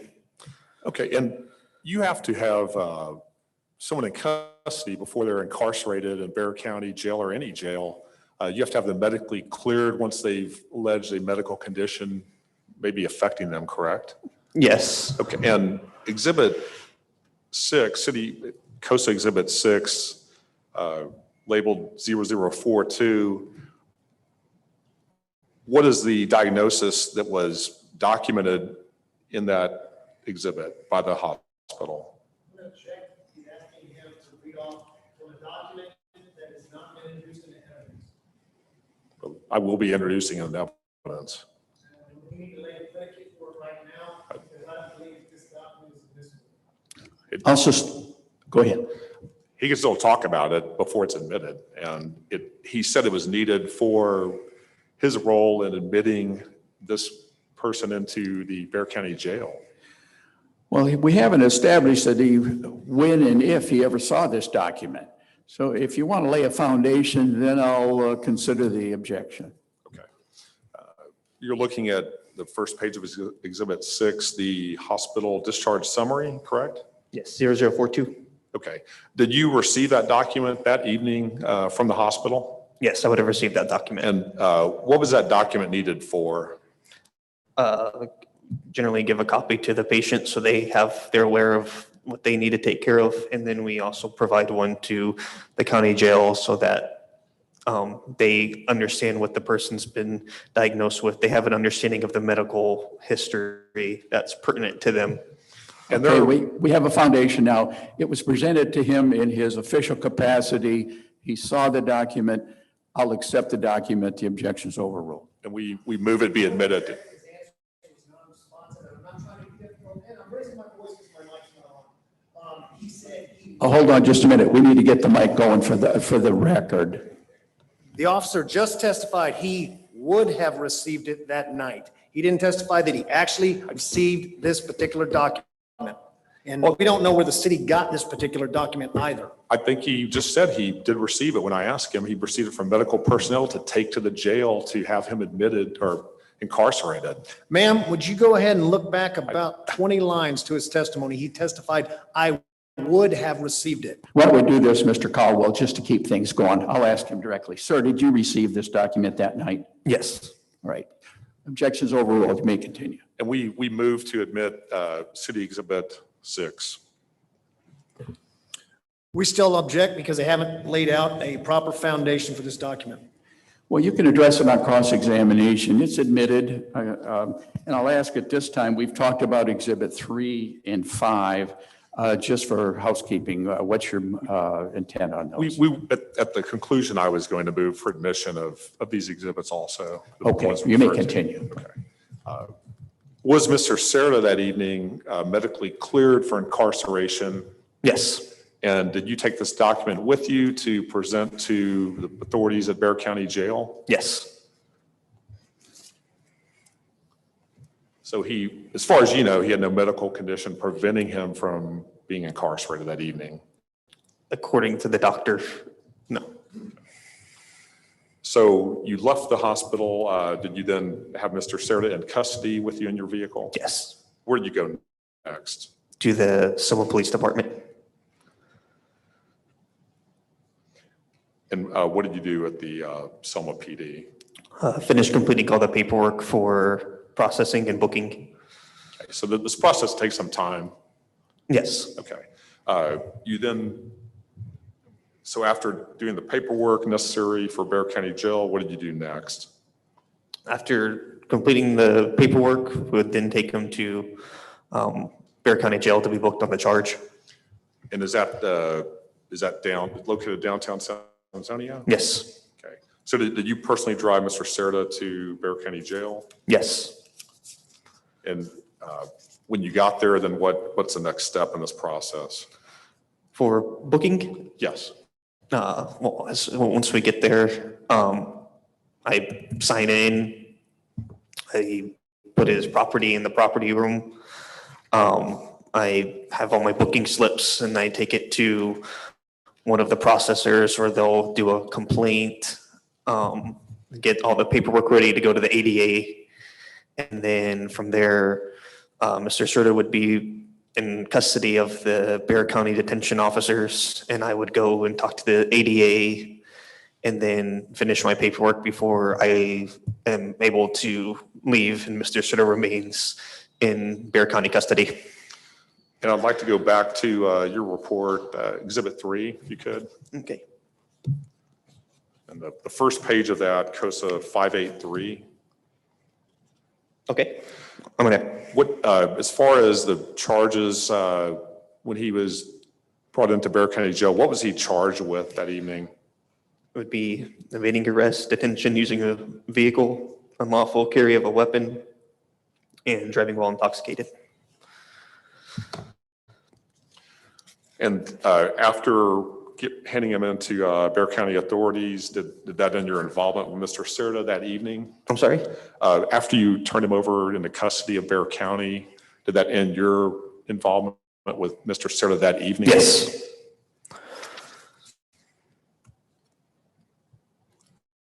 If you could flip to Exhibit 7, please.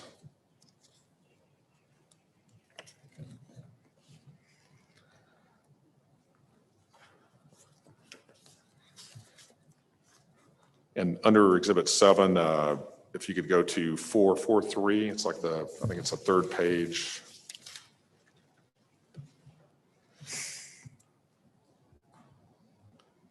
I'm there. As the arresting officer and the one who was involved that evening with the DWI, did you eventually then receive the DPS report? Yeah, they would have emailed it to me. Okay, and what did you learn in that DPS report that you received?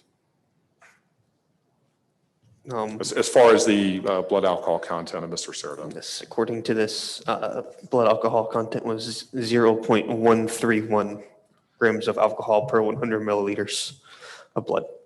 Is that over the legal limit in Texas? Yes, What is a legal limit for DWI in Texas? 0.08.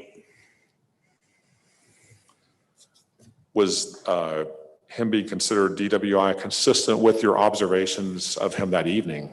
Yes.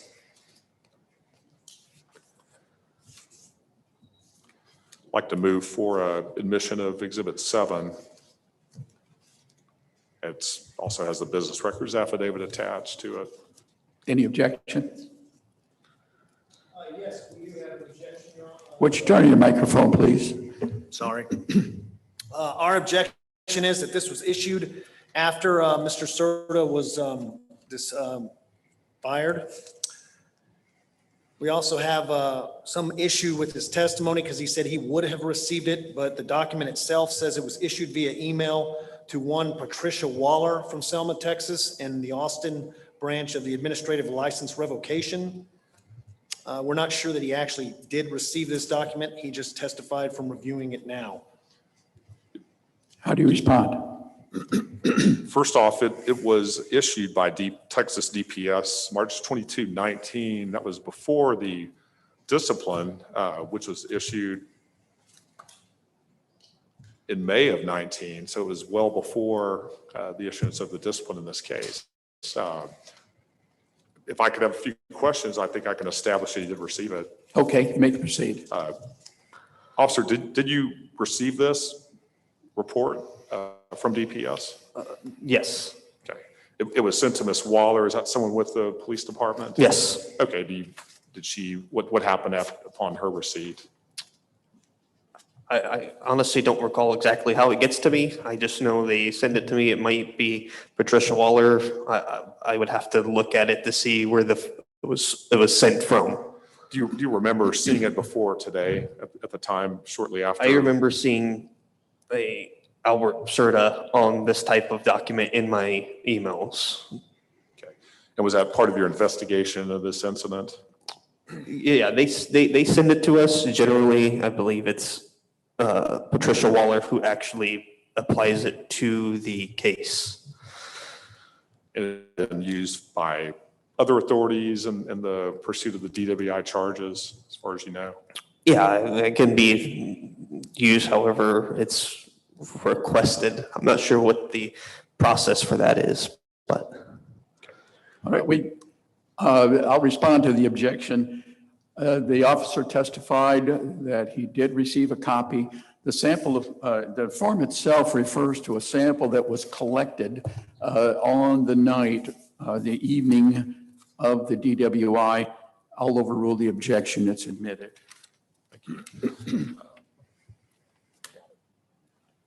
After receiving that, did you have any further involvement with, besides preparing the report and all the paperwork, did you have any further interaction with Mr. Cerda?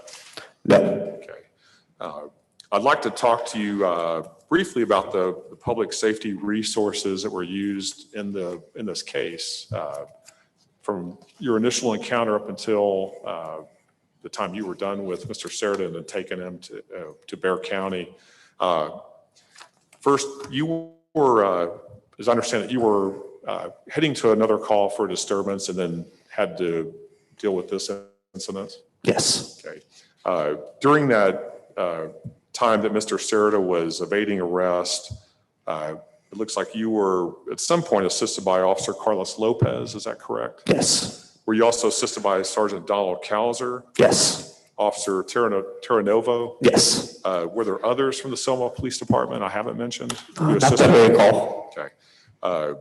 It looks like there was one fire truck out there waiting as he attempted to get out of the exit-only lane. Yes. Okay. There was another, I don't know if that was county or City of Selma vehicle at that intersection. It was like some sort of county. I don't remember which county though. And what was that truck doing there? Was it blocking traffic? Yeah, it was. Objection calls for speculation. Well, what did you observe happening as you saw Just that a one? minute. We have an objection. I'll sustain the objection. Rephrase your question. During your pursuit, as he left the complex and turned right and there was an intersection you approached, what was your perception of what that truck He was trying to doing? assist in some capacity. I just not sure exactly what his intention was. Normally during a DWI, are there this many officers and other personnel involved in a case? Yes. I mean, does it take this many to assist in pulling over a vehicle that doesn't flee? Not necessarily. Okay. So in your career as a Selma police officer, for a DWI suspect that you have pulled over or approached who's already stopped, is this the first time anyone has fleed in your pursuit personally? Yes.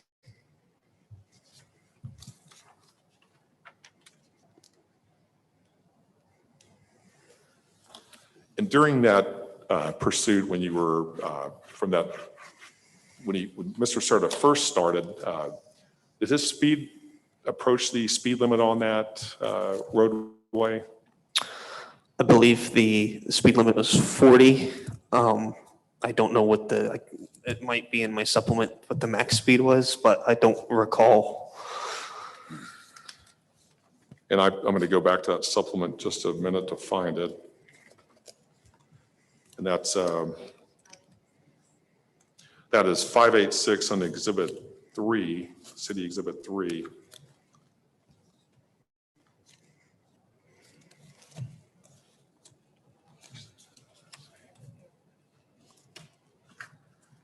I believe it's in the first sentence in the second paragraph.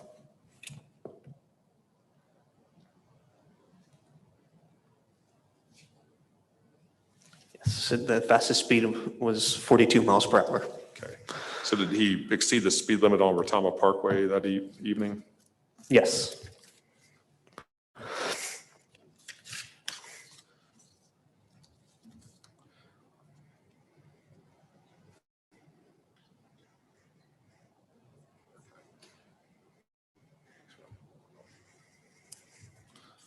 I'd like to ask you about the exhibits you've referenced during your testimony today, since we're admitting those one by one.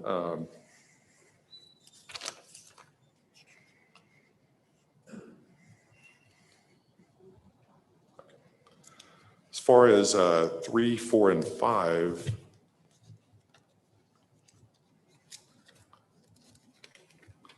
first with Exhibit 3, Coast Exhibit 3, that is your police report that you personally prepared and the supplement with that?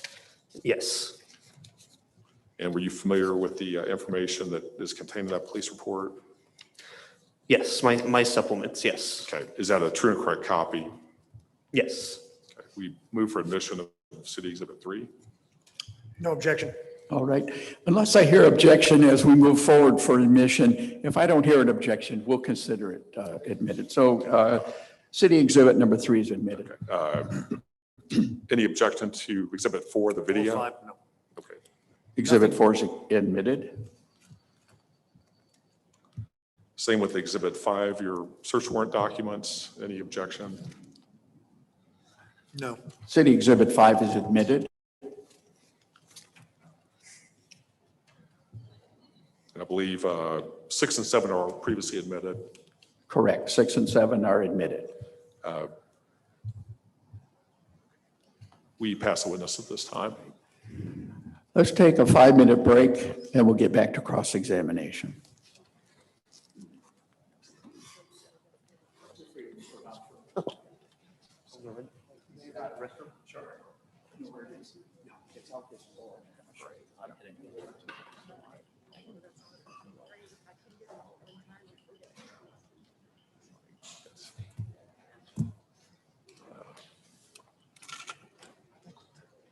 Is anyone else cold in here? Yes, I'm freezing. I am freezing. My hands are like not wanting to rise.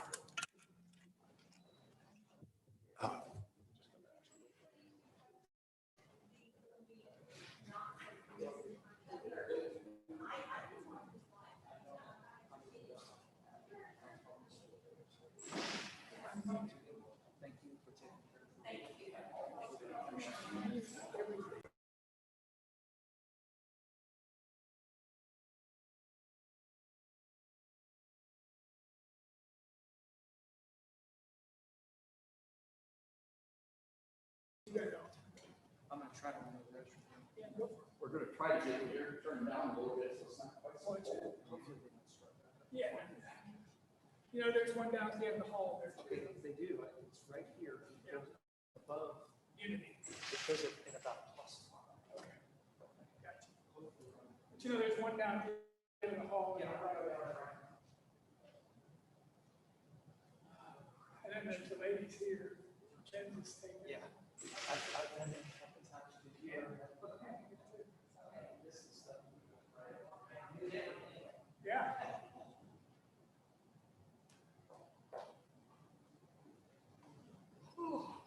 Yes, it gets ice cold in here. It's too much. I know. It's just way too much. Excessive. Are y'all recording this at all? It's not, it was not part of our assignment. to You're record not? it. No, ma'am. Okay. I was gonna say, if you. And maybe somebody is, they may, because I think you can record it from, the host can record it. I'm not necessarily the host on this right now, so I think. Is they- Megan still a host? I think she's, yeah, I think Megan Okay. might still be the host. Oh.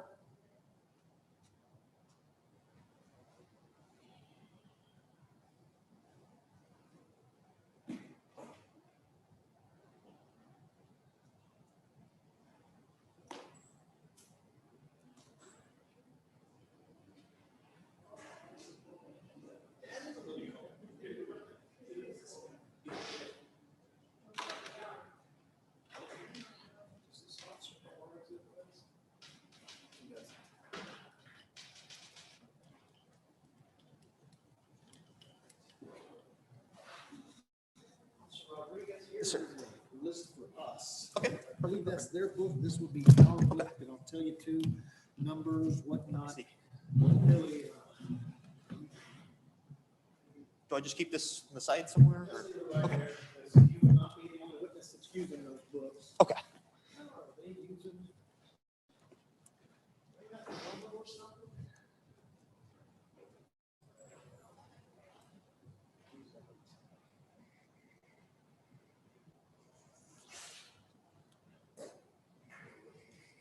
Well, go to that one, and then go out those doors, keep going, and you can, no, there's that one, it's just a one hitter. Go that way, you can go out to the.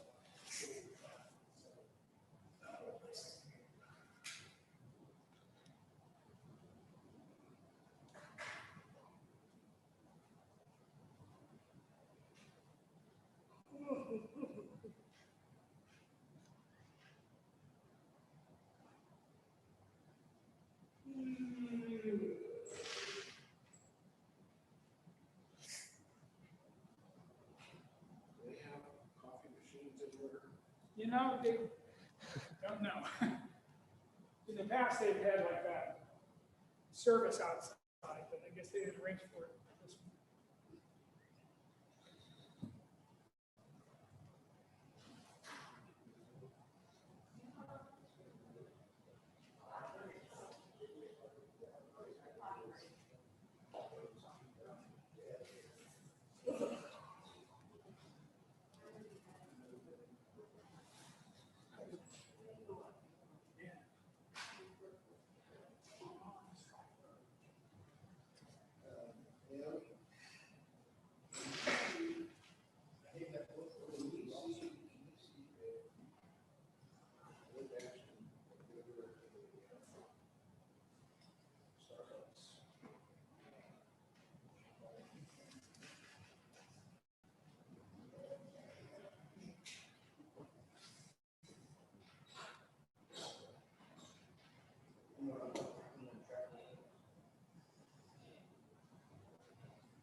Cleaning the third floor?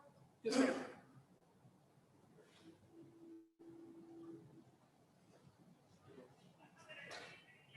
Hey, I need, No, how to tell. Richard.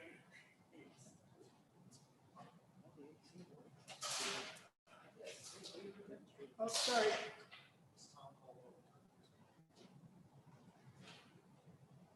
Hey, I had this,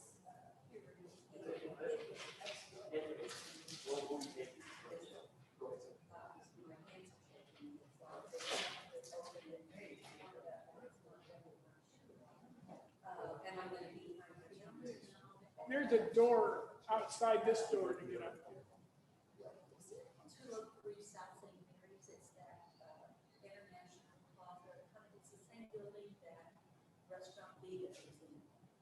And it's on the third floor, go up the elevator to the third floor, you turn right, it's, there's some double doors and glass ones, you'll see a lady sitting in the hallway, we're in the big conference, the big ball.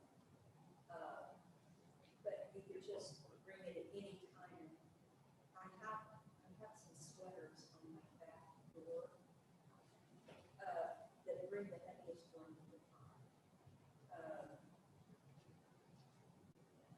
If you bring it to her, she will.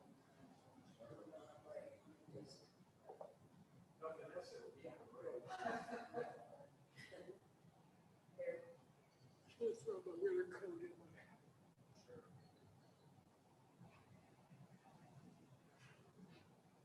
Thank you very much, I appreciate it. Okay, bye.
transcript, is it possible for me to gain access to these exhibits? Yes, I So think we I will can- give you every, if yes, I a can full get set. Yeah. That would be great. Oh, yeah. So I can quote things properly and Yes. spell things properly. We'll get you up, yes.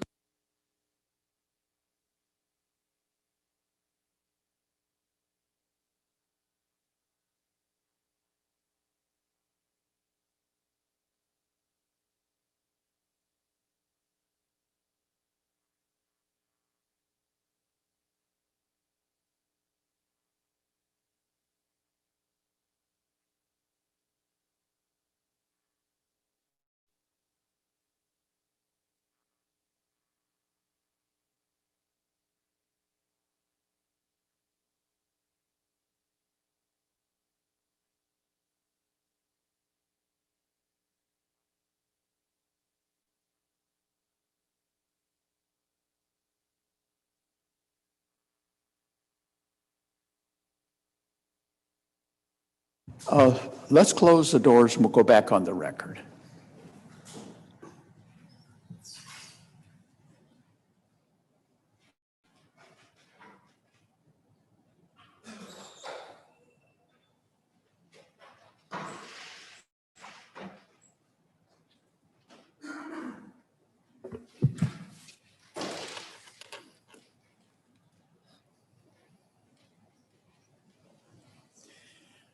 Okay, before we go to cross-examination, it needs to be put in the record that the appellant's motion in Lamine in this case regarding city exhibits and the introduction of exhibits has been accepted and has been admitted. We'll mark this just for the record, Union Exhibit 1, or not Union, Appellant Exhibit 1.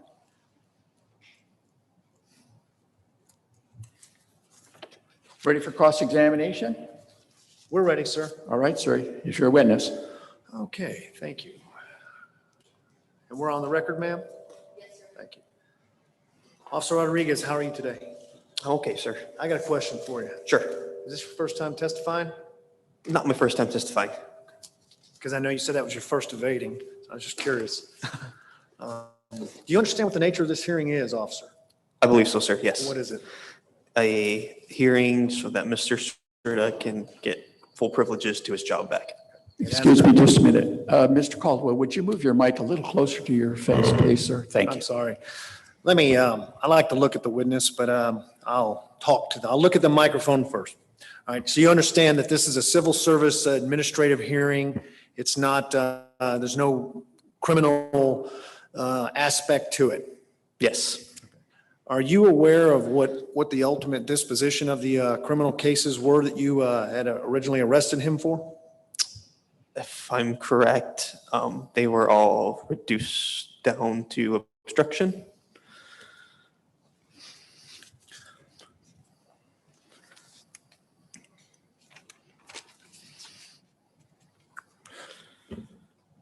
You testified with Mr. Urbis. You gave us kind of a play-by-play of what was going on in the video. Would you agree with that Yes. characterization? Yes. At any time before today, have you spoke to anyone from the city of San Antonio? Yes. Who? Mr. Urbis. Okay, okay. Have you spoke to anyone from the San Antonio Fire Department? No. Were you ever contacted by any investigator or person from the San Antonio Fire Department about what happened that night? No. You weren't asked to give any type of additional facts that you just provided for us? No.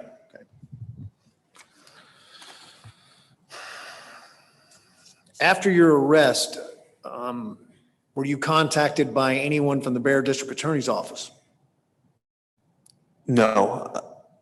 after the arrest of Mr. Cerda? I'm sorry, you didn't get arrested for anything, officer. I understand what you mean. Yeah. You didn't actually participate in the criminal case once it was sent to the district attorney's office? No.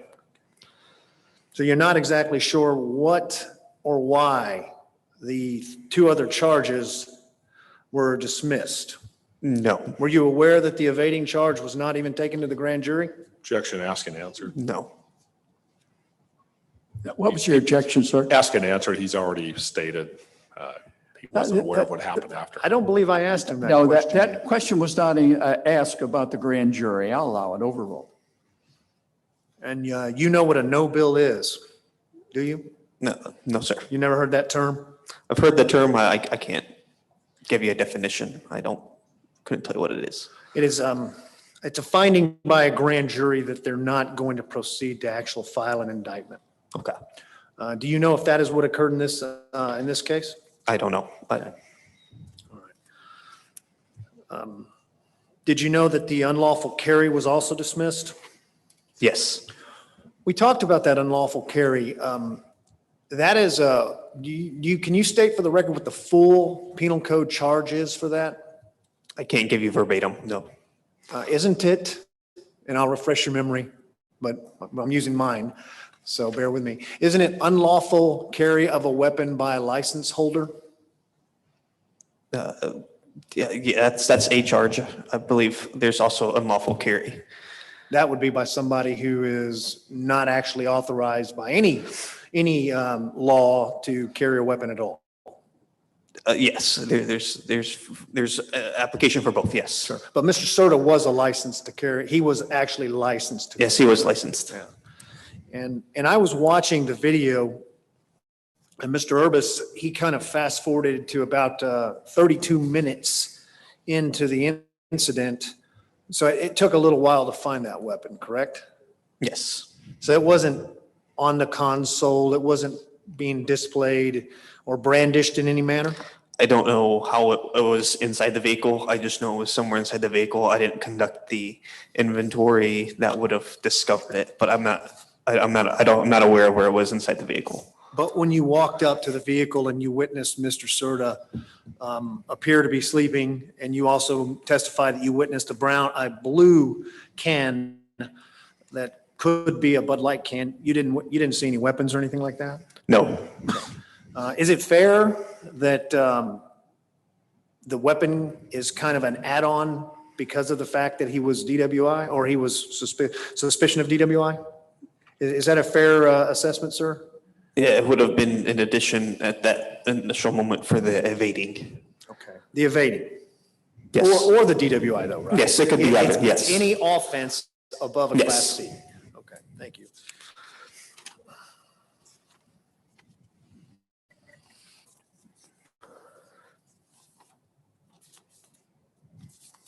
Were you on any type of field training program or anything like that at that time? At that time, no. No. How long had you been off field training? I don't have a specific amount, but it would have been a short period of time. Now I want to ask you a question, and I don't want you to take offense, okay, because it's nothing personal. That night after that arrest, or shortly after that arrest, did your sergeant talk to you about that arrest, about your actions on that arrest? Yes. What was the subject of that? Not initially calling out when I should have. Maybe he gave you some pointers, some professional pointers as your superior on Yes. what you could have done differently? Yes. And you agree, when I was watching that video, when he had finally stopped, when you were walking up to the truck, you had not drawn your weapon. Is that correct? When the initial contact? No, not on the initial contact, but when he finally stopped and y'all were walking up, your sergeant is on the PA Yes. talking. You had not drawn your weapon when you walked past that camera. No. And then your sergeant diverted you, appeared to be to the right of your vehicle. Is that correct? Yes. And at that time is when you drew your weapon. Yes. Okay. Was it because you saw the other officers drawing their weapon? Yeah, I would have been from my instruction. Yes. Okay. All right. That's fair. So it was more of a procedural kind of thing to do on a stop such as this, right?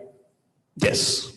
Mr. Cerda himself had not actually done anything to you with the exception of that chase that would make you fear he was going to harm you, correct? Yes. Okay. Thank you.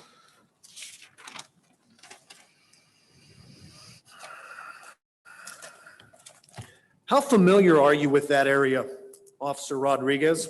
I'm very familiar. Yeah. Okay, would you do me a favor? I want to look at some pictures that are in our book. It's right in front of you, I believe. And if the hearing examiner and the city would follow along, I don't think we need to introduce these as evidence, but I do want to actually use them to aid our witness. And we're going to object to these. They don't, they are snippets of the roadway. They don't, there's no foundation. They don't show or allude to what area the photographs or what area of Retama Parkway they're capturing in the photographs. And there are multiple entrances. I think the video showed those. I don't know when these were taken. There's no, so we do object to him talking about them with no foundation and object to admissibility. May I respond to his objection before you rule? Yes, go ahead. Number one, I haven't offered anything for evidence. And number two, I merely want to see if the officer recognizes what's in these pictures. If he doesn't, he doesn't. Well, he intends to talk about these exhibits, so I want to lodge the objection. You withdrew your objection. Did I understand that, sir? No, if he intends to talk about them and have him answer questions, I stand by the objection. Well, let's hear what he has to say, and then you may re-raise your objection at that point. Are you familiar with how Retama Park, how their parking lot and the entrances are set up, sir? Yes. Would you turn to Exhibit 33, please?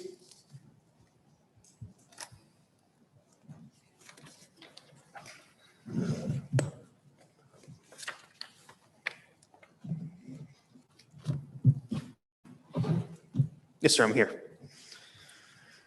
Based upon your knowledge of your patrol area, do you recognize what that picture is? Yes, this would have been one of the entranceways to the parking lot.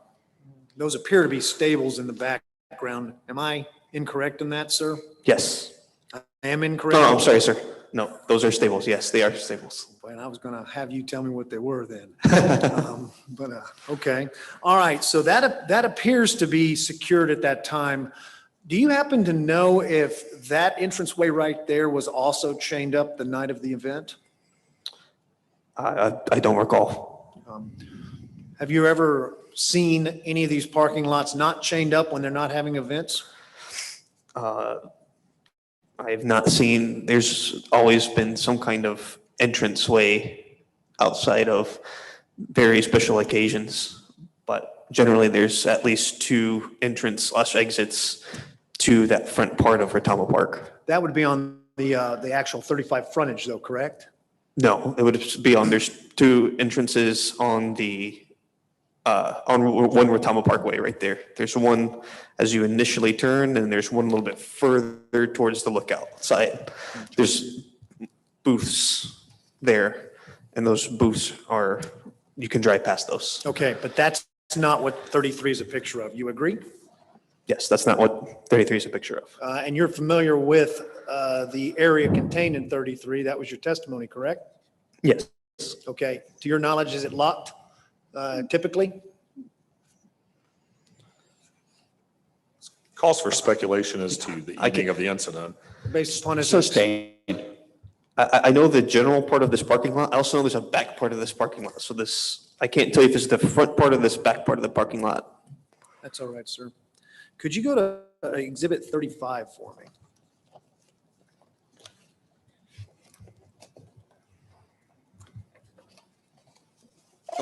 Yes, sir, I'm here.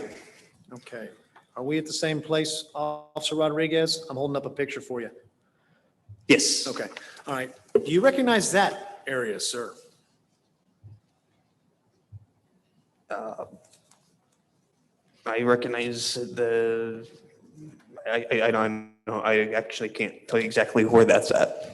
Okay, that's all right. If you look in the background on the right-hand side of the photo, do you recognize that apartment complex? Yes. What apartment complex is that? That would be Lookout Hollow. Would that be the one that Mr. Cerda turned into during the chase? Yes. All right. Sir, would you turn to Exhibit 40?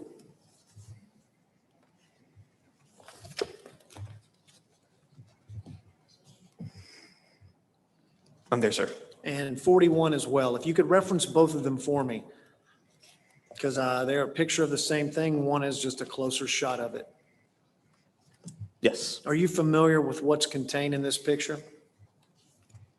yes, Could you go ahead and identify it for us? yes. This is the exit-only gate for Lookout Hollow Apartments. Lookout Hollow. Lookout will be one word. And how does this affect this case? What is important about this particular roadway? It's this particular is exit only, so anyone trying to enter from the Lookout side, it won't open for them.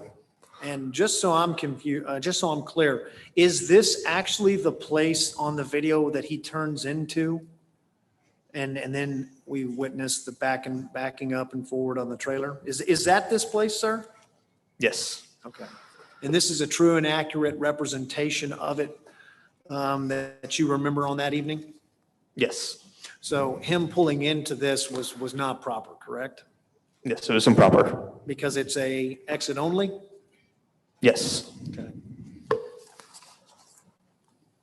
And he appears to, in the video, notice that, and he's trying to back up to get out of there. Would you agree with that?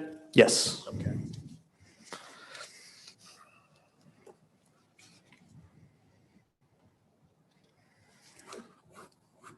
When you were initially, you testified you were initially driving to a different call. Yes, Is it the Selma PD's policy that y'all make whichever call you want? we can, so we don't get assigned calls. You We don't? pick Okay. up. We pick up calls. They don't tell us this unit go there. They just say, they say someone copy a call and whoever picks up that call is in charge of that No, call. that answered my question. All agencies are different. San Antonio, you're assigned to one, you're on that call. You don't divert. Yeah. Okay, so you basically weren't doing anything outside of procedure. You weren't taken away from something when you, on your way there, you noticed potentially another violation of law. Is that correct? Yes, Okay. And Selma PD affords you that discretion to make that determination? yes, Okay. In the video, would you agree that it's getting dark in the video yeah, when you first made contact with Mr. Cerda? yes, Okay. And would you also agree that when you walked up to his automobile, his truck, you didn't have any type of flashlight or anything like that in your hand? no, I didn't see anything. So you tried to get his attention by knocking. Is that correct? yes. I noticed something about the video. It looked like to me he had his brake lights. He had his brakes applied when you walked up. Is that correct? I would have to reference the video again. I don't Okay. recall. All right. Well, whenever you got his attention, didn't he slowly kind of roll forward? Yes, Wouldn't that be kind of conducive or kind of characteristic of a truck that was in drive? yes, Okay. And if he had applied the brakes, then if he released the pressure, they would start to roll forward, correct? yes, Okay. So it appeared to you that he had stopped on that particular stretch of the road there on 1 Retama Parkway? yes, And then whenever you and him, he saw you outside, he started to roll forward. yes. Okay. Do you know if he heard what you said? There's no acknowledgement of that. No acknowledgement that he heard what you said. You didn't have a body cam that night, did you? Yes, Well, why wasn't that produced? If you don't want me to ask. I don't, I I'm know not in it's a- charge of that. You would have to ask my That's a good answer. PD, but it's there. Fair enough. Fair enough. Okay. So we don't know what you tried to say to Mr. Cerda. Yeah, I don't recall offhand unless it's in my supplement. I didn't see anything there. Now, when you did get his attention to the vehicle, when you first walked up, he was asleep, He was hunched over. hunched over. Yeah. How long did it take you to get his attention? maybe approximately a minute or so, Okay, I don't- 60 seconds? approximately. Okay. When he finally looked at you, did he look somewhat disoriented? Did he look like he knew exactly what was going on at that time? He looked disoriented. He did. Yeah. Now, Mr. Cerda's going to testify later on, but I'm going to ask you, in your impression, based upon your experience, is it reasonable that maybe Mr. Cerda thought you were telling him to, hey, buddy? What was that? You can't stop here. Objection calls for speculation as to what Mr. Cerda thought. We lost some of his audio. Would you go back and restate your question from the beginning, please? Yes, sir. What was that, by the way? Oh, okay. Need to get that looked at. All right. Is it based upon your experience, if you come up to someone in their auto, like if you were directing traffic, have you ever had to get the attention of a distracted driver? Yes. Okay. Is it reasonable that possibly he could have thought you were telling him, you need to move, you can't be here? Objection calls for speculation. on He what will be Mr. Cerda testifying later thought. as well, sir. I couldn't hear that. He will be testifying as well. I prefaced this question with that.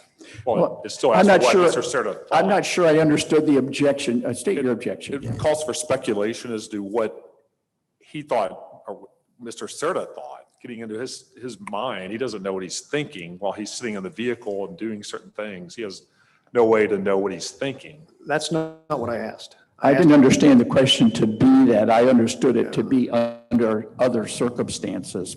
Rephrase your question. Okay. All right. I'm going to state it again. Have you ever dealt with distracted drivers? Yes. Okay. And have you ever had to motion to them to proceed through an intersection or move? You can't be where you're at. Yes. Okay. So is it reasonable that a person, not Albert Cerda, could think that maybe that's what you were doing standing outside of his vehicle? Yes. Okay.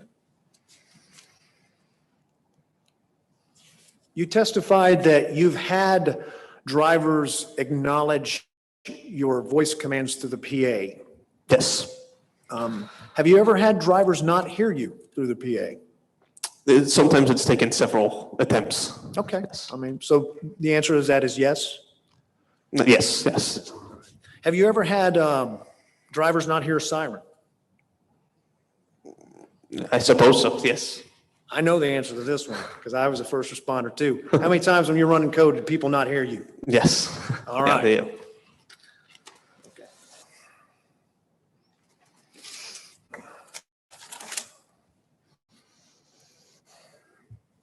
You just testified that he appeared disoriented when you first made contact with him. Your report actually references that he is disoriented during the interviews as well. Would you agree with that, sir? Yes, if it's the supplement, then The supplement, yes, and that's going to be City's Exhibit 3 if you need to refresh your memory. yes, I'll just make sure for Okay. accuracy. I believe at one point in that supplement on page 5 of 14, you state that he began to show signs of an altered mental state. Yes. Okay, but would you agree that a more accurate way of saying that is that he continued to display signs of an altered mental state? Yes. Because he was kind of disoriented when you first encountered him. Yes. Okay. He was somewhat confused about what was going on that night, wasn't he? Yes. I believe he kept asking for someone. Yes. Do you remember who? His brother. Okay. Now, I don't understand because this report is redacted, but if you look at 586, COSA 586, which is page 4 of 14 of your supplement, there's a part where it says you ask Cerda about medical conditions. And that part, it says, and I'm quoting, he informed he had, and then it's blacked out for me. I don't have, this has been redacted, and I'm not implying you did, but do you happen to remember what he disclosed to you were his medical problems? Yes. If I believe I asked him something about epilepsy, diabetes, kind of standard things like that. And I believe he disclosed something about heart issues. Heart issues. Do you remember what he said about diabetes? He said he wasn't diabetic, but low blood sugar, something to that degree. Yes, sir. Hadn't he also testified that, well, didn't he just tell you that he hadn't eaten all day? Yes. Okay.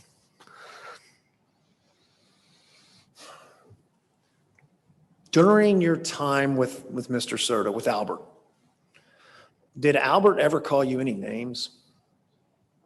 Not that I recall. Was he ever rude to you? No, Did he ever use profanity with you? no. Did Mr. Cerda disclose to you he was a San Antonio firefighter that night? I don't remember if he disclosed it. I know he was wearing a San Antonio fire, but I don't remember having the specifics of having a conversation where that would have been revealed. You don't recollect him making any kind of disparaging remarks about law enforcement or nothing like that? Not that I recall. Okay. All right.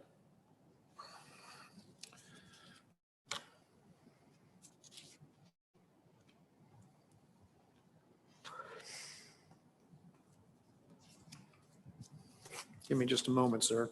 Yes. I was making a bunch of notes while you were talking.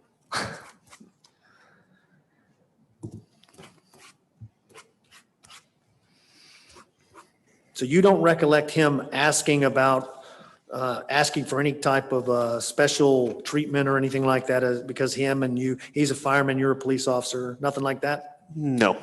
You know, I got another question. Do you have any medical training? Were you I have some. previously, did you do something in the medical field before you became a police officer? Yes, I worked as a clinical research coordinator assistant, so basically a phlebotomist, Oh, okay. medical assistant. Okay.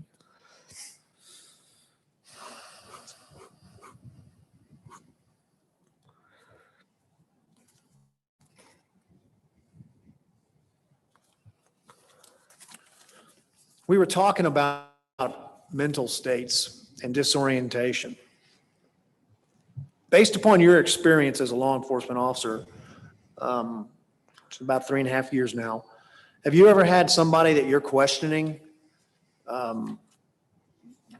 not give you proper answers because of their disorientation? Yes. Have you ever heard of something called the yeses, The yeses? where you ask people something and their answer is yes to everything? No, I've Never heard of that one? No, sir. Okay, all right, you will.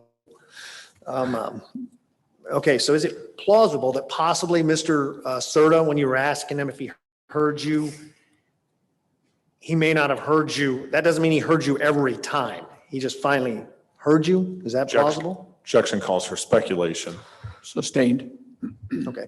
You would agree that in your report, you're not specific about when he heard you? No. You would agree or you disagree? Oh, I would agree. I didn't specify when he heard. So it's not quite clear at what point Mr. Cerda noticed the sirens, the PA, and you with the lights behind him. No. And you also testified that the speed limit on one Retama Parkway is 40 miles per hour. Is that correct? Yes. And I believe your report doesn't mention that. I would have to look through the report Feel for free. accuracy. I mean, your report reads that you had fastest speed reaching 42 miles per hour, but it doesn't say what the speed limit was. I apologize. I couldn't. Where's it at in here? It's going to be on Exhibit 3 for the city, COSA 586, page 414 of your report.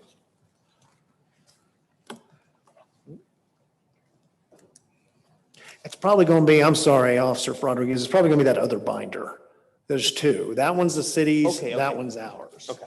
I'm sorry. I thought everything was going to be from here. at No, this no, no. point. Okay. Oh, no, I'm sorry. We jump all around on these things.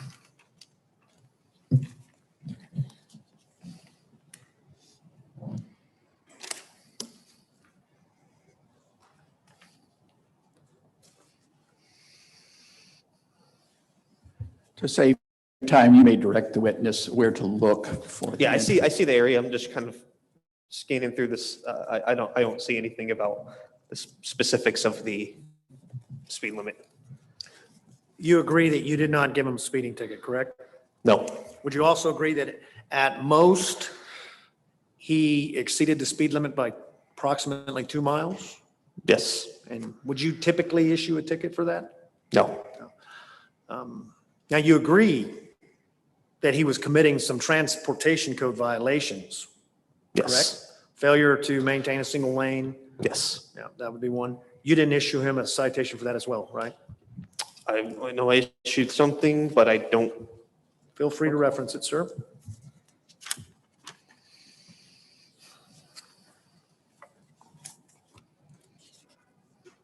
I don't see anything for failed to maintain a single lane.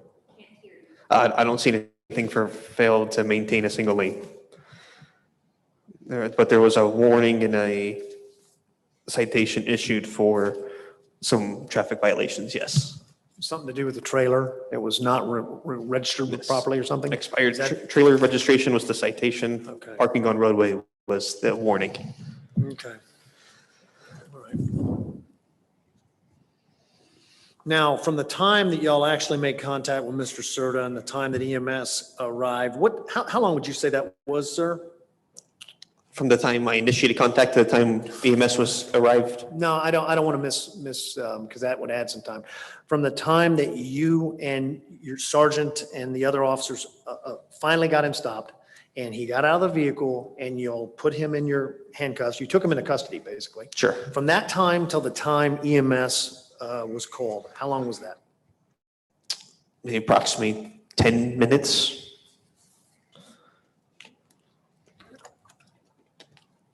Was that going on in the background on that video? Because I thought you testified that it was about 35 or 45 minutes after that. I thought during his questioning, he fast forwarded the video to minute 32 and it still had not occurred then. And then after the search, it occurred sometime after that. Have I oriented you chronologically? Sort of. So just want to make sure I'm straight. So we get him out of the vehicle. He's placed in the cuffs. We do a search incident to arrest. I place him in the back of my vehicle.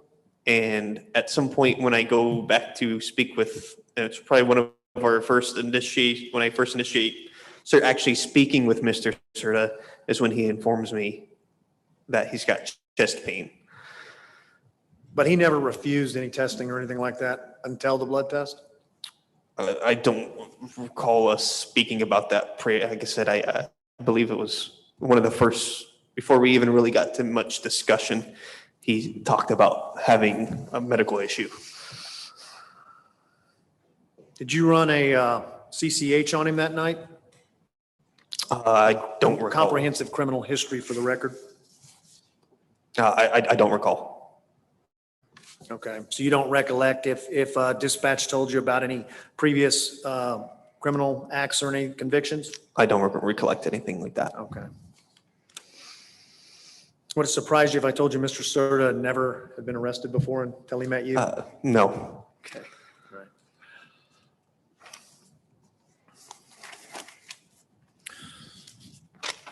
Just a few more questions, sir. Yes, sir.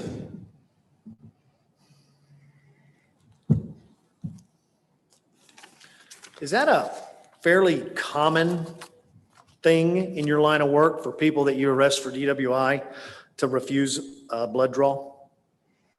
No, yes. Pretty common. Yeah.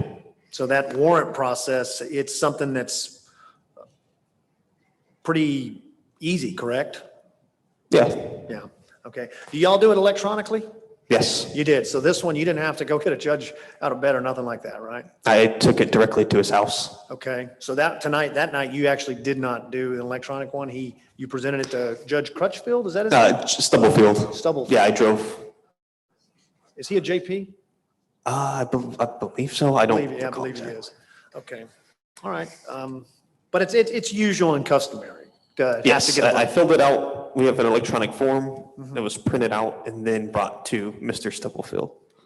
And Mr. Cerda is completely within his rights to refuse that as well, correct?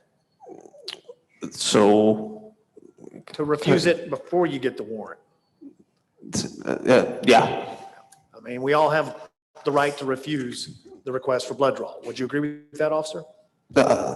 well, when we sign up for our driver's license, it's however they have it set up where we sign in, it's implied that we're going to give consent. But yes, people don't give consent and there's a process for that.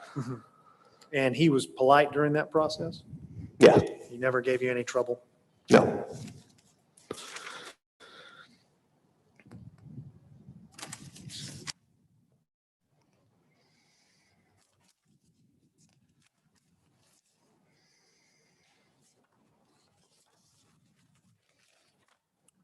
Let me confer with my boss.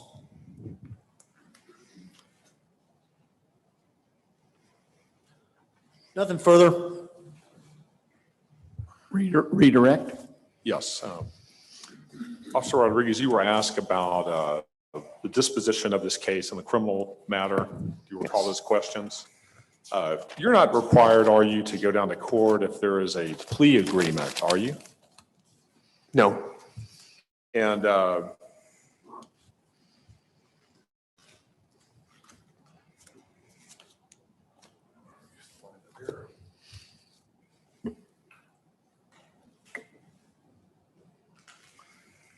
if I could refer you to Exhibit 13, City Exhibit 13.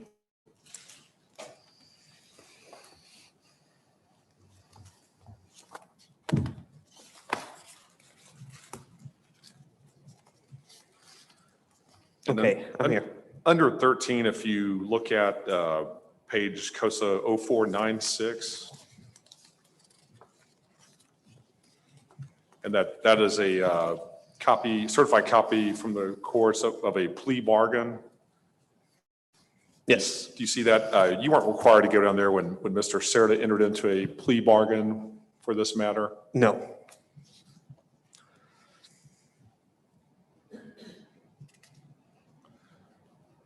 Can you go back to 0492 with Exhibit 13? Yes, one moment.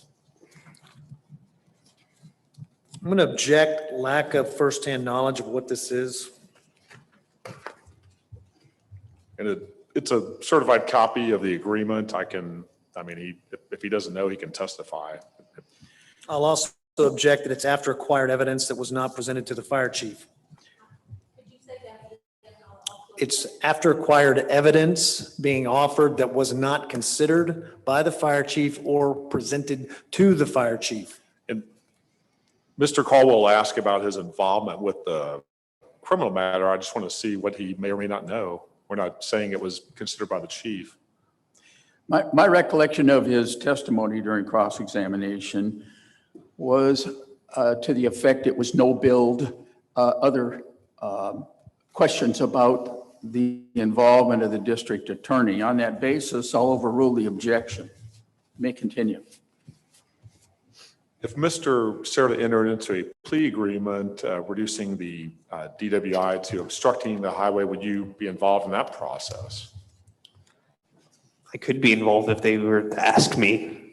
Okay, in this case, were you involved in that? No. Okay. You were asked about symptoms that you observed Mr. Cerda experiencing that evening after you attempted to stop him from after your initial encounter. Do you recall those questions? Yes. You were asked about disorientation, Yes. confusion. Yes. In your experience as a police officer, are those symptoms consistent with the DWI?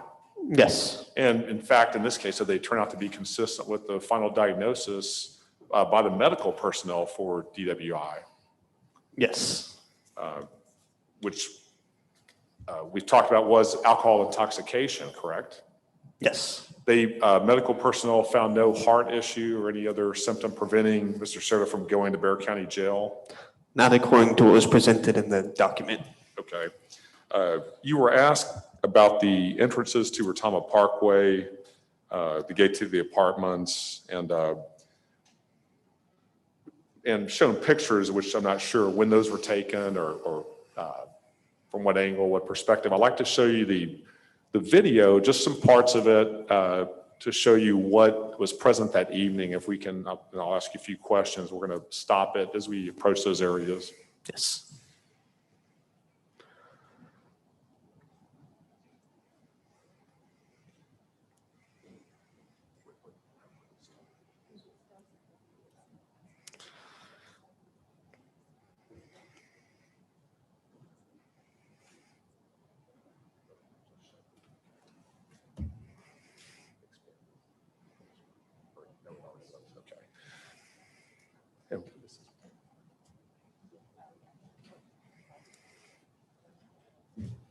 Okay, so we're at 1 minute, 53 seconds.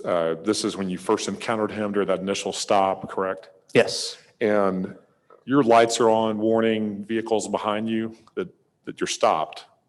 Yes. I just initiate my lights right there. Okay, and is that a safe place without Mr. Cerda moving for you to speak with him and do whatever's necessary for the potential DWI here? Yes. Okay, so he didn't need to move. No.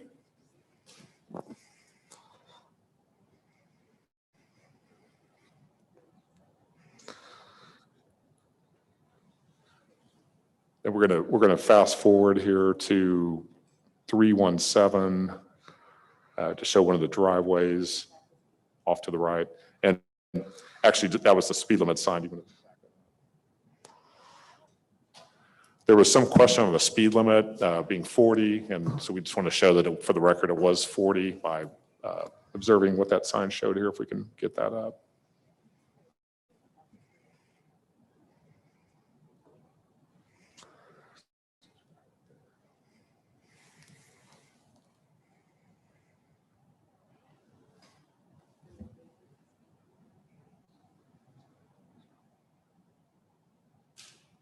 Okay, we're at 308 on the video. I don't know if you can see it from where you're sitting. Can you see the speed limit on that sign right there? Yes. And what is that? It says speed limit 40. Okay, and that's just where you and Mr. Cerda were driving by from the initial encounter? Yes.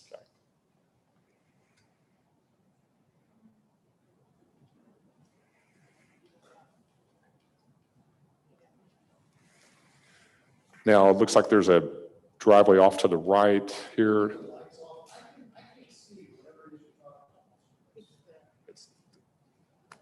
Okay, let's take a short break just to fix the lighting if we can.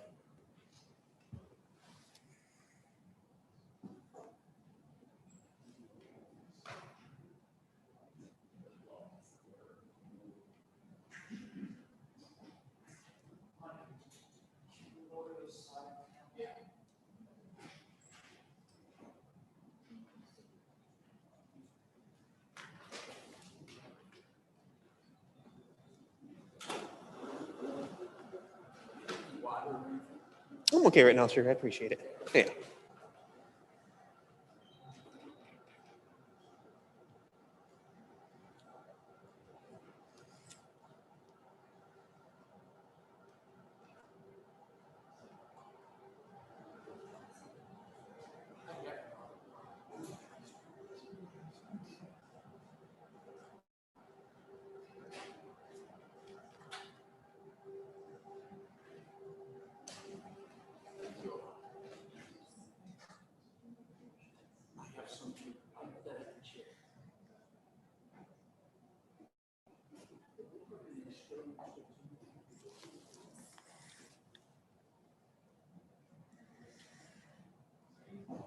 Officer, would you like some coffee too? Oh, no, I'm okay. I appreciate it.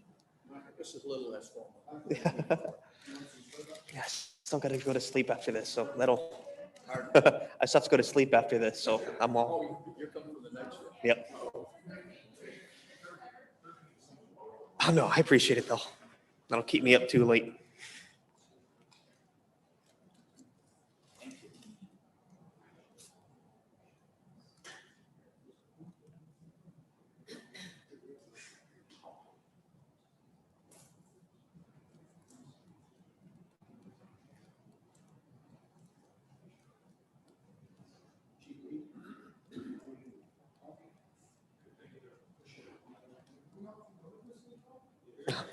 I'm okay.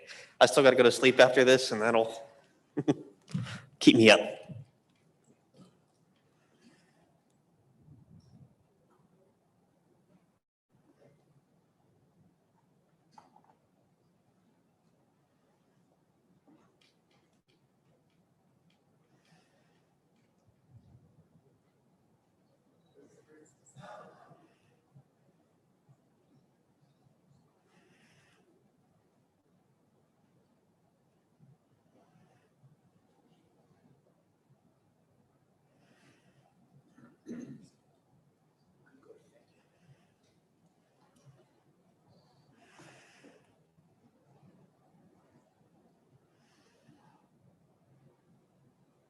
Ready to go back on the record? They had to call someone to lower the lighting. I don't know if we're going to wait or if you want to proceed. Mr. Can you Caldwell. see this okay, Mr. Caldwell, so we can proceed? Yes, I can see it. If you want to see us, I still can't tell if that entrance way down there. Yeah, sure. Well, if you feel like at any point it isn't clear enough for you, we'll stop again. Fair enough? Fine, that's great. All right, will you proceed? Yeah, do you want me to go back for the sign, speed limit sign? No, I got that. Okay.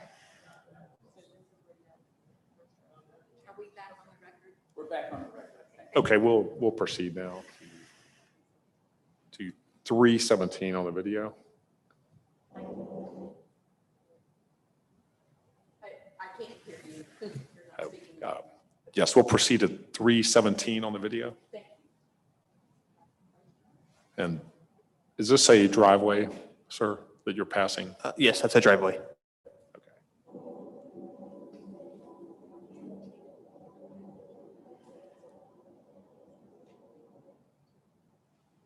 Is this a second driveway here to the right that you're about to pass? Yes. Okay, and is there room to pull a vehicle into that driveway from what you can see? Yes.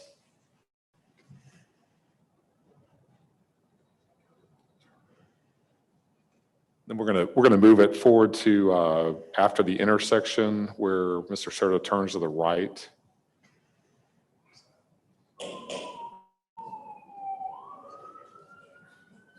So we're at 4:15 on the video. He turns. Okay, stop.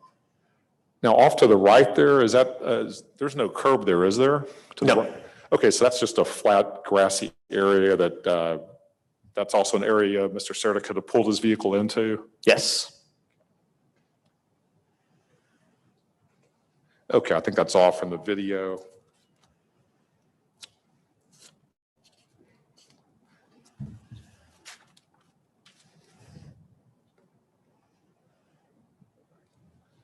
You pass the witness. Cross? Just a few. 153, when they started the video, did you see those brake lights were on? Yes. Yeah, okay, so now you remember that it appears he had it in gear, he had it in drive? Yeah. Did you also notice on that he was using his blinker, he was stopping at red lights and stuff like Yeah, that? I recall him using his blinker. Yeah, and would you also agree that during the chase, most of it was pretty slow? Yes. Did you sense that he was trying to get away? Yes. Slowly, Yes. slowly. Nothing further.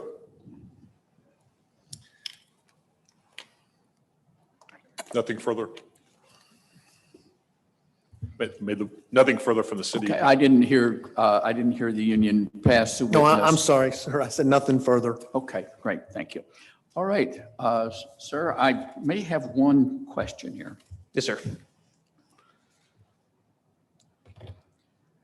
I'm not sure if it's important, but it's a question I have in my mind. I saw in the video the officer clearing the weapon.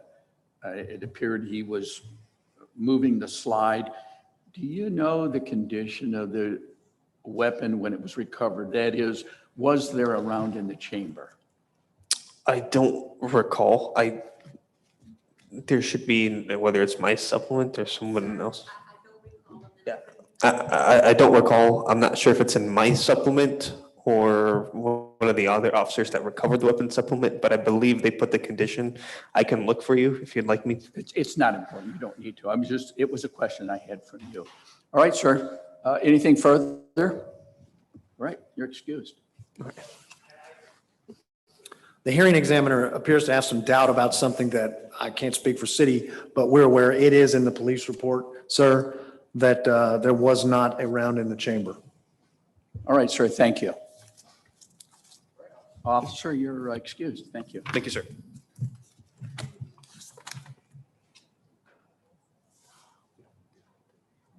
And housekeeping, we've had some testimony, a significant amount of testimony from the video, which is city exhibit number 4. Have you moved for admission? We did move, and that was admitted as Okay. fine for Exhibit collection. 4 is admitted. Thank you. I wasn't sure. All right, we're almost at noon. Do we want to press forward with another witness? I don't know what your pleasure is. I'm okay to keep going. We'd like to have a lunch break if All right. possible. Let's go off the record. I don't know the situation with restaurants. I'm not familiar with the town here. So when do you need, an hour? Hour and a half? Okay. Hour and a half is fine with me. I'm going to the hotel across the street, so I'm good. Is that good enough for the union, Mr. Caldwell? Hour and a half, Mr. Sventis? Hour and a half, all right. Yeah. We'll come back. It's, let's call it noon 30.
All right.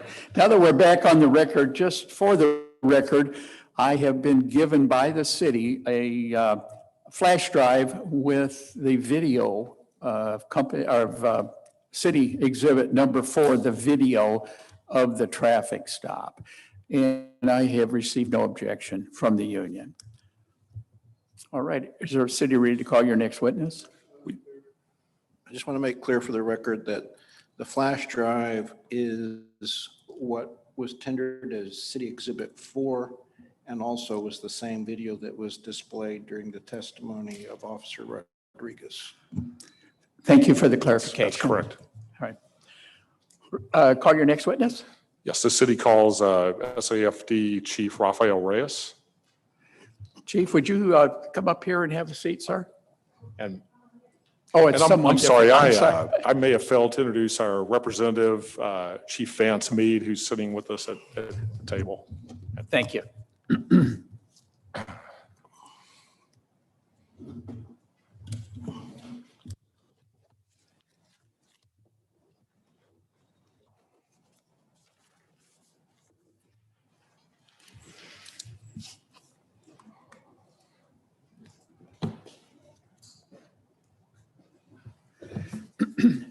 Raise your right hand, sir, please. Do you swear or affirm your testimony will be the truth, the whole truth, and nothing but the truth? Thank you. Your witness. Oh, We sit as close to it as possible and keep your mask. Does the red light is working? Oh, there it Yes, is. you Okay. need to be close to it so that it's. and we're real relaxed here. If we forget sometimes to turn them on, so we'll help each other. Okay, thanks. Your witness. Do you want to swear on the witness? He was sworn by arbitrator. Okay, I'm missing that for some reason, but That's okay. You've got other things on your mind, I understand. you're fast. Okay, could you introduce yourself, sir, could you state your name for the record? Yes, Ralph Reyes. I'm the division chief for the professional standards with the San Antonio Fire Department. Okay, and how long have you held that position, sir? It's April of 2020. And how long have you been with SAFD? Oh, with professional standards? With the fire department? Oh, with the fire department, almost 21 and a half years. And what positions have you held during, in summary fashion, during that time of your tenure with SAFD? I've been on an engine company as a firefighter, as an engineer or driver, and then a lieutenant on a platform and an engine, and then a captain on an engine. So I've been in the field most of my tenure until I became this rank. Okay. Are you a custodian of records at SAFD currently? Yes. And are you familiar with the manner in which records are maintained by the fire department? Yes. What are generally your duties and responsibilities as custodian of the records kept by SAFD? My main function is to work with our records manager, who's under my division, to ensure that all our records are kept in proper legal terms, that we are consistent with the way that SAFD has been doing it throughout the years. And I also have access to all of the records if we need to recall or bring up any records. Okay. And I'd like to ask you specifically, and there are 2 binders in front of you. One is marked COSA exhibit binder, City of San Antonio exhibit binder on the front, if you could open that one. That's the one I'll be referring to. Okay. If you could first take a look at exhibit 1 that's contained in that binder, the notice of indefinite suspension. Yes. And that's several pages from COSA 001 through COSA 004. Yes. Is that too loud? Sorry, I didn't mean to blow up the mic. All right, you've taken a look at exhibit 1. Yes. All right, was exhibit 1 a record of SAFD kept under your care, supervision, custody, or control? It's kept in my custody, and it's held on file as I assumed that custody last April. Okay. And was it in the regular course of an activity for a person with SAFD with knowledge of the information contained in the record to make such a record or to transmit such information to be included in the record? Yes, that's correct. And was that record made at or near the time of the act or event set forth in the records or within a reasonable time thereafter? Are you talking about during the occurrence that caused this Yes. record? Yes. Okay. Yes. Was it the regular practice of SAFD to make and maintain these type of records? Michael, in terms of city exhibits 1 and 2, if you want to offer those, we don't have any objection to those. Okay. And I know that the arbitrator expressed the preference to take each exhibit one by one. So I didn't know but if you're agreeing to 1 and 2, then I asked they be admitted. Right, and I'm really flexible. I was just trying to do it for the act of simplicity because we have, it looks like about close to 100 exhibits, and it just, for streamlining, we can do it one at a time, but I appreciate the offer to accept. Okay. And so 1 and 2 are then admitted? Exhibits 1 and 2 are admitted into the record. Thank you. Chief, I'll move on to group these two together. They go together, exhibits 17 and 18.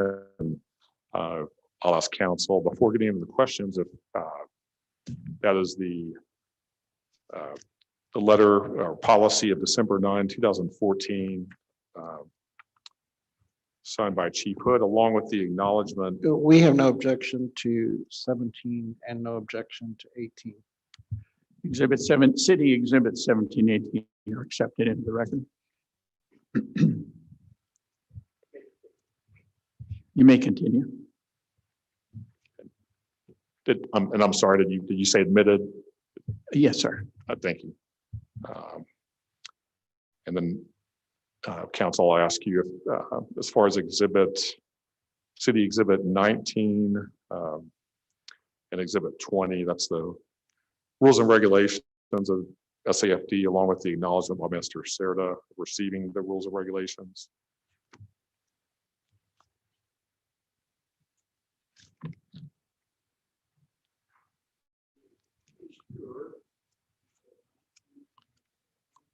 Yes, sir. We have no objection to 19 and no objection to 20.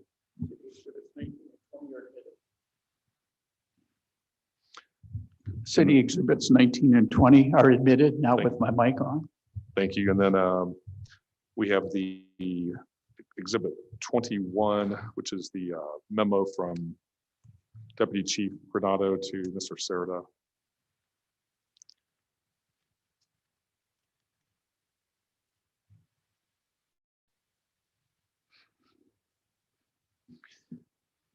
We have no objection to the authenticity of the document, of course, by appealing this, we challenge the truth of the matter asserted. I want to make clear that we want to make clear that we're not objecting to the authenticity of 21, but by appealing, we don't admit to the just cause for termination or all of the allegations. With that stipulation, city exhibit 21 is admitted. We have a witness, just so I'm clear, we have a witness to talk about the business records exception of hearsay. Are you stipulating it's not hearsay, or do we need to go ahead and have him prove that as a business record? Well, I think that we're stipulating that this was the document that was generated and served upon him, but in terms of the truth of the matter asserted by the fact that we're appealing, we contest the just cause. Let me go and ask the questions. Well, I think that kind of brings in similar to city exhibit number 1, which is the discharging instrument. They acknowledge that it was given to the appellant, as I understand, but yet they're still challenging the just cause factor. So with that, is that clear to you, Mr. Seftis? All right. I just didn't want there to be a hearsay objection when we have a witness that would take this out of the hearsay exception. And that's a good clarification. Thank you very much. Thank you. And then finally, exhibit 22, the collective bargaining agreement. We have no objection to 22. City Exhibit number 22 is admitted.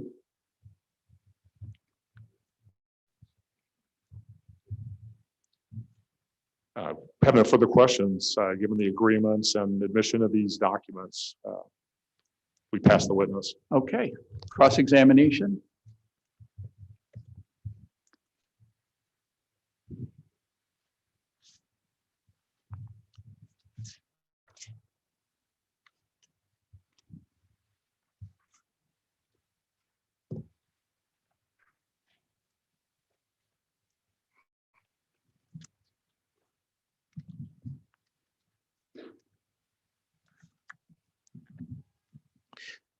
Could you go to tab 17, and it has COSA 0064. And when you get there, if you could let me know.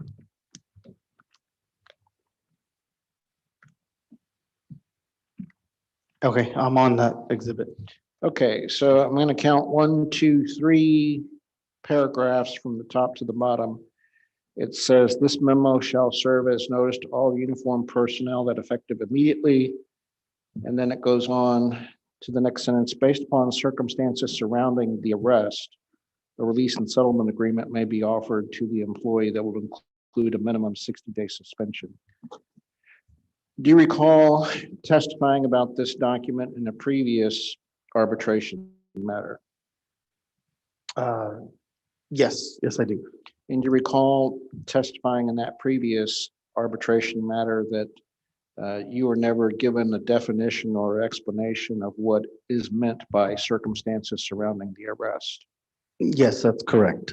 Okay, and to this day, you have not received any instruction, memorandum, email explaining what circumstances surrounding the arrest means, correct? No, we haven't received any. So you agree with me? There's been no instruction. You agree, correct? I haven't received any email adding further clarification now. So you don't know what's meant by that term. Would you agree? Yes, you're correct. All right.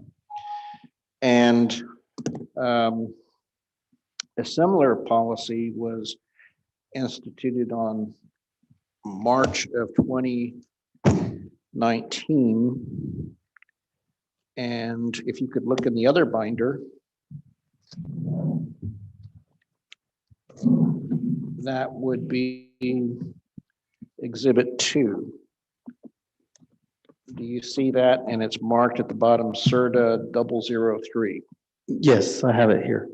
Okay, and would you agree that there is similar language in Exhibit 2 that says based upon circumstances surrounding the arrest? That's similar to the one you read before, correct? And I will object is not relevant to the action against Mr. Cerda. Is this? Well, we think that it's relevant because if you give us some latitude, we can develop the term circumstances surrounding the arrest has never been defined by Charles Hood. Just for clarity, you're referring to the March 1, 2019? Correct. Again, that's after this incident. This policy did not apply. That's why we believe it's irrelevant to this action. I'll overrule your objection because I don't know where he's going with this, but also you can still come back on redirect and address it. Okay, would you agree that after the policy was issued on March 1st, 2019 in Exhibit 2, the term circumstances surrounding the arrest was never defined? Yes, I would. Okay. Now, you mentioned that you were the custodian of records, which began in April 2020.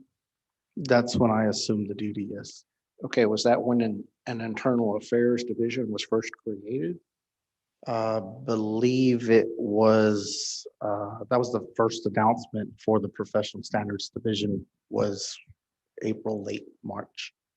Okay, so there was no custodian. Was there a custodian of records for disciplinary records before you assumed that position? Yes. Okay, and who was that custodian of records? It's Division Chief Danny Gonzalez was the former custodian of records. Okay, and as part of your duties as a custodian of records, did you review all the disciplinary documentation related to Albert Cerda's case before coming here to testify today? Only as soon as I knew, like yesterday, Okay, what documents did you review before today? the exhibits that I went over with city legal, and that was, Okay, did you review any of the notes taken by whoever sat in when firefighter Cerda met with the chief on the indefinite suspension? no, that I did not. Okay, are you aware as the custodian of records that before a firefighter is issued discipline, he has the opportunity to meet with the chief? Yes, Okay, and are you aware that it's the habit, practice, and custom of the fire department for the city of San Antonio to have someone take notes of what's presented to the chief? I've never been in there, so I wouldn't know. I've never met with Chief Hood. Okay, With so if notes are taken of such a meeting and there is such a practice, would you have access to those notes? If I needed to recall them, I could gain access through, yes, Okay, and you were not asked to retrieve those notes to provide to the city attorney, were you? no, Were you asked to provide those notes to Chief Hood before coming here to testify today? no, And just so I'm clear, you've never seen those notes? no. Okay. We pass the witness. For the record, uh, Union Exhibit number 2 has been admitted for whatever it's worth. Redirect? Few questions.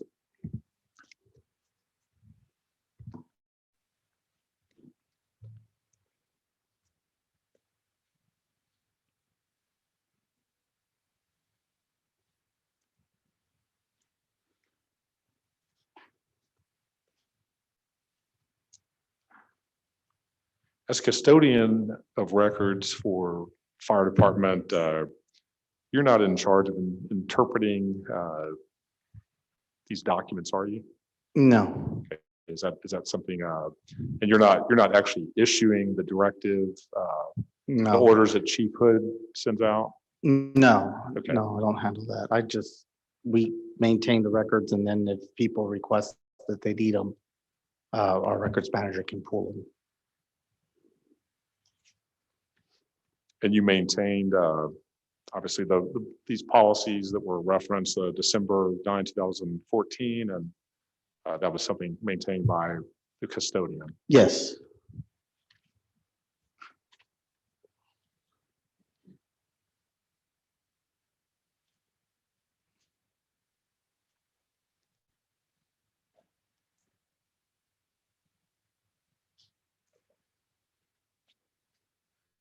And even though you assume this role later, do you have knowledge of the practices before assuming the role as custodian? Do you have knowledge of the practices and the maintenance of business records for the city? yes, and if there was anything, I can always, I refer, since I'm embedded with the personnel division, if there was any kind of ambiguities, I can seek clarification through. And you were asked about receiving more information, further explanation around circumstances surrounding the arrest. Do you remember that question? I'm sorry. You were referred to COSA Exhibit 17. If you want to look at that. You're talking about the policy? Yes. Okay. You were asked if you had further documents that explain circumstances surrounding the arrest. Right. I don't have any documents that would elaborate or provide further clarification to that statement. Okay. Other than your knowledge as someone with SAFD, you don't have any other documents. Correct. Correct. Do you understand what that means generally? Yeah, no, there's no side policy or that will say if this, then that. there's no clarification of explaining what situations this is referring to. I don't have any documentation indicating that. Okay. Pass the witness. Nothing Any further. additional cross? Nothing further. All right, sir.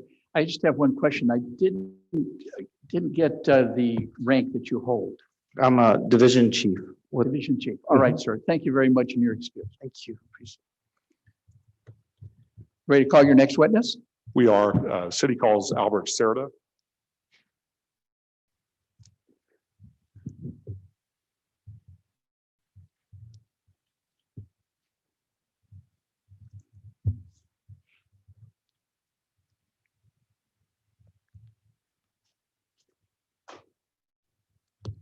Raise your right hand, please. Do you swear or affirm your testimony will be the truth, the whole truth, and nothing but the truth?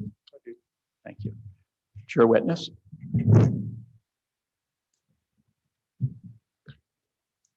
Mr. Cerda, how long were you a firefighter? Going on 19 years, And then time this incident happened. did you promote to engineer? Yes, And what's the difference in those two classifications? fire engineer is responsible for pump operations. The majority of fire engineers, when they promote, go into EMS as paramedics. Yes, Be a little bit closer to mine. sure. Fire engineers, again. Fire engineer is responsible for pump operations and typically go into EMS as paramedics. In your role as firefighter and engineer, do both of them involve driving fire vehicles, trucks? Yes, In your role as a firefighter and engineer over the years, part of your duties, I assume, were responding to accidents, yes, and that was throughout the city of San Antonio. yes, sir, and sometimes in the incorporated areas beyond. Were you assigned to one particular area of the city? Yes, sir. And which area? South side of town. So were the majority of your calls or responses in that area of town? Yes, During that time, did you work certain shifts, night shift, day shift? I was on the B shift, 24-hour shift. Okay. So you would encounter accidents morning, night, throughout the day? All hours, yes, sir. So you're on 24 hours and you're off a set amount of time? We're on from 9 in the morning to 9 the next morning and then off the remaining 2 days. With the accidents you encountered, did you, in the years of service with SAFD, did you encounter people affected by DWI drivers? We've encountered alcohol-related accidents, yes. Have you seen the devastating impact those have caused to innocent drivers, those hit by a driver who's intoxicated? I don't understand. Well, in the accidents you witnessed, you responded to, you said you saw some involving drivers who were intoxicated. Yes, I assume there was a crash between the intoxicated driver and a third party. talking about involving multiple vehicles. Sure, more than one. Generally speaking, it could be a single vehicle or multiple vehicle accident, or it could be a MV pole or a motor vehicle in a building or in a ditch. Did you see, or you said some of those were multi-vehicle accidents? I don't recall a specific one, but I mean, over 19 years, I'm sure I've seen multiple vehicle accidents, yes. And by multiple vehicle, you mean the impaired driver collided with another driver? I would assume so, yes, sir. Did you see injuries in those instances? I mean, there were people injured, I'm sure, in many of those instances. Did you see any deaths occur in those alcohol-related impaired driving crashes? I've seen vehicle crashes with devastating injuries, yes. And in some of those, the person injured or killed was not drinking, but the other driver was. I can't remember any specific accident, but I mean, over 19 years, there's been hundreds, if not thousands of accidents I've witnessed and been responding to. Death is part of making those scenes. You, over those years, certainly acquired knowledge how serious a person who's impaired by alcohol, how serious that can be and how dangerous that can be to a third party, an innocent victim. Yes, sir. And you had that knowledge when you chose to drive back in February of 2019, correct? Yes, sir. You don't disagree. You're not disagreeing with the Chief Hood's implementation of the DWI policy for the department in December of 2014, are you? In what way, sir? Well, let me refer you to that policy. If you can look at COSA Exhibit 17. The way the question is asked, it's irrelevant whether he agrees with the policy or not. The only relevancy is if he understood the policy.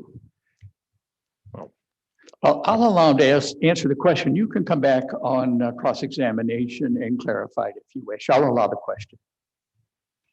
Let me ask you first, sir, as Exhibit 17 is before you, it is stated December 9, 2014. Did you receive that policy from the chief? Yes, sir. And if you look at the next page, Exhibit 18, that's your name, and is that your signature dated? It's like December 18 of 2014. December 19th, yes, sir. Okay, so you acknowledge receiving that policy when the chief issued it. Yes, sir. And when you receive a letter like this, a directive from the chief, do you generally read them? I believe as part of our job, we're supposed to read everything that comes across from the chief's office, yes. In fact, ignorance of orders, policies is no excuse for not complying, correct? Yes, sir. So when you, after December 9, 2014, you were aware of this policy directive issued by Chief Hood? Yes. If you look at the first page of Exhibit 17, and I'll go down to the third paragraph, starting with this memo shall serve. Do you see that paragraph? Yes. Can you read for me that first sentence, starting with this memo shall serve as notice? This memo shall serve as notice to all uniformed personnel that, effective immediately, the first offense of driving while intoxicated will result in an indefinite suspension. Okay. And you understood that at the time you received it? Yes. What does an indefinite suspension mean to you? It's my understanding that indefinite suspension has no time period assigned to it. So it's open-ended. So indefinitely, I guess. Is it effectively, as far as you know, the same as a termination? I wouldn't necessarily say that. Well, what is inaccurate about that? Why would you not say that? Everyone else that I've been aware of receiving I would indefinite- object that calls for conclusion of law. It's a statutory term. Sustained. So you didn't view indefinite suspension the same as a termination? No, sir, I wouldn't say that.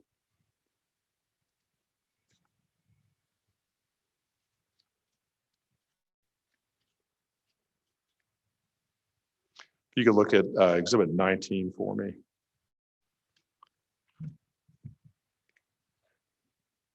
Do you have that in front of you? 19, yes, sir. And what is that?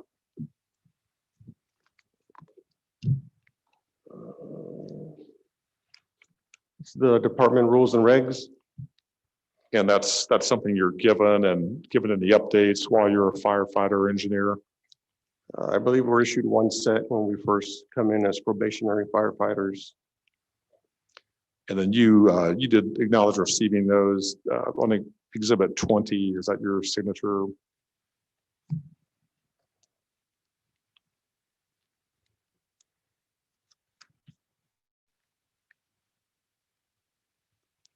Yes, sir. And you're aware that the rules and regulations contained in Exhibit 19, those that apply to you while employed with the City of San Antonio Fire Department? Are you asking me if they apply to me while I'm employed? Yes. Yes. And back to Exhibit 17, December 9, 2014, directive from Chief Hood. Do you see that again? Yes. You've expressed that you don't agree with what indefinite suspension means, but you certainly understood this policy of December 9, 2014. That was a policy that applied to you when you chose to drive in February of 2019. This was the policy in place in February of 2019. Yes, sir. Okay. And along with the rules and regulations that apply to firefighters, the SAFD rules and regulations, those also applied. Yes, sir. I'd like to talk to you about the day of the incident, February 24, 2019.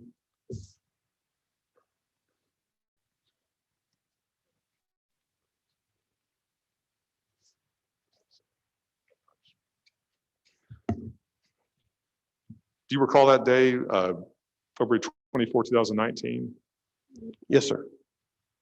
As I understand it, you were at your family ranch that day in near Pflugerville. I'm sorry, near side of San Antonio. Yes, sir. South of San Antonio. Is it Pleasanton? Not quite that far. Okay. You started out that day by loading up an ice chest with beer and water. I didn't hear that one. You started off that day by loading up an ice chest with beer and water, as I recall. Is that correct? No, sir. I started off that day working at Fire Station 22's. I relieved at 9 a.m. that morning. Okay. When did you leave the station? After my relief got there, I was in charge of the motor. So sometime between 9 and 9:30, depending on what time they get there. Did you go from the fire station to your home? I went from the fire station to the ranch. Okay. Where did you stop for your ice chest to load it with water and beer? I don't remember stopping anywhere, sir. I believe it was a Sunday. Are you now denying that you had water and beer in the ice chest? No, sir. You just don't remember where you stopped? I don't recall stopping anywhere. No, sir. So it was already in your truck loaded? I don't recall it being in my vehicle. Okay. How did they get there? I don't remember, sir. But you know you had an ice chest with water and beer, you just don't know how it got to your vehicle? I remember there was an ice chest that had beer and water in it, but I don't recall bringing it with me. I just remember seeing it being in my truck. I just don't remember when I got it or any of that information. I'm sorry. So what time did you get out to your family ranch? It's about a 15-minute drive, 20-minute drive or so from Fire Station 22. So would that have been 10 a.m. roughly? 9:30. That's approximate, yes, sir. And how long were you out at the ranch? Several hours, I believe. And you were alone at the ranch? You were alone? At the ranch, yes, sir. Okay. Did your brother come to the ranch? My brother lives on the south side, but He didn't contact me till later afternoon, I believe. So you were, as I understand, you were out at the ranch, burning brush, taking care of things I on the was ranch. feeding cattle, clearing fence lines, typical ranch chores. And during that time at the ranch, that's when you were drinking beer. I was, yes, sir. And then you, at some point, decided to leave the ranch. I believe your brother texted you. Yes. And about what time did you leave the ranch? Like I said, I think it was around noon or a little afternoon. So did you have the beer in your cooler at the ranch before you left? Yes, sir. And you consumed the beer at the ranch? Yes, sir. Did you take that cooler with you? I don't remember, sir. Possibly. I don't remember seeing it in the back of my truck that evening when I was in Selma. And you don't recall taking it out anywhere? I do not. I know I stopped to pick my brother up at my parents' house.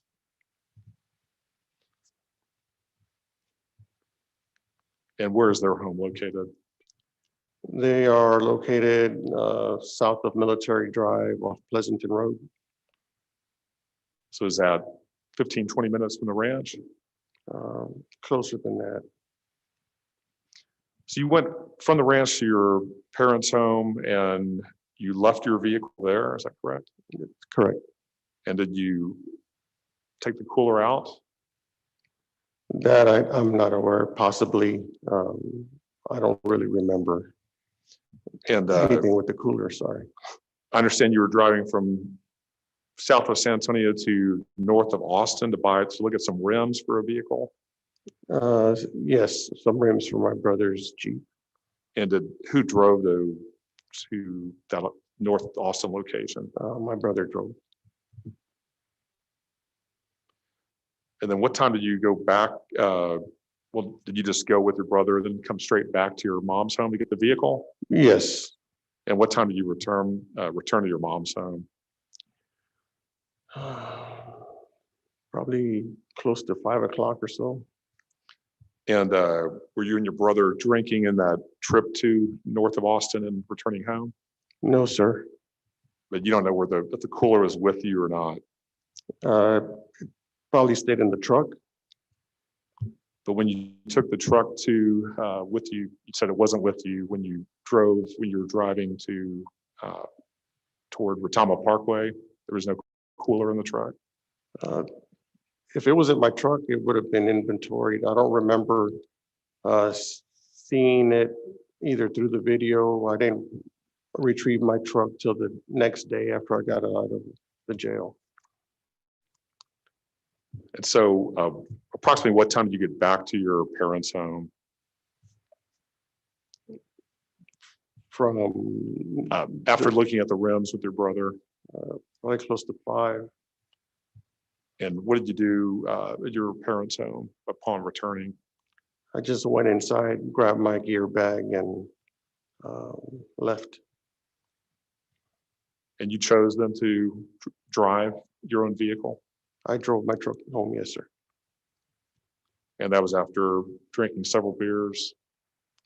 Earlier in the day, yes, sir. Do you have any idea how many you drank? No, sir. And you don't know when you stopped exactly? When do you mean?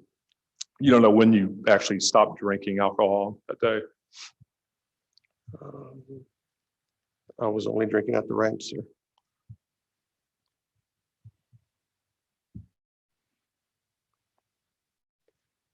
How far is your parents' home from Retama Parkway at I-35? My home from Where you last left before ending up at Retama Parkway? oh, How long of a drive is that? from Pleasanton Road to 35 at Retama? Probably 30 minutes or so, depending on traffic. You think you left around 5 that day? Left your mom's home? It's probably after 5. Where, did you go anywhere else on the way to your stop at Retama Parkway? No, sir. Do you even remember that drive? I remember driving home, yes, or driving to Retama, leaving my parents' house. So you remember the entire drive on Interstate 35? What do you mean, the entire drive? You remember the entire drive from your mom's home to the time you stopped at Retama Parkway? I don't remember certain parts of the trip back and how I ended up parked on the side of the road. And your brother never drove you at any time in your truck, correct? Did my brother drive my truck? No. Okay, so you were the only driver of that vehicle that day, Yes, and you had the trailer attached to it? yes. What's the last thing you recall before waking up on the side of Retama Parkway? I recall stopping on the side to either mess with my phone because it wasn't charging or check lights on a trailer because the plug was loose. And would your normal route have been at some point getting on Interstate 35 to drive to your home?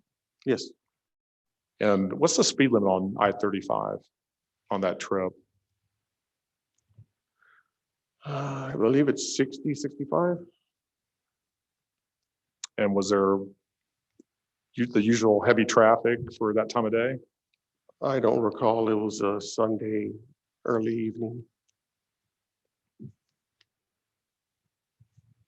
And you think you drove 60 to 65 with that trailer and truck that day? I don't know, sir.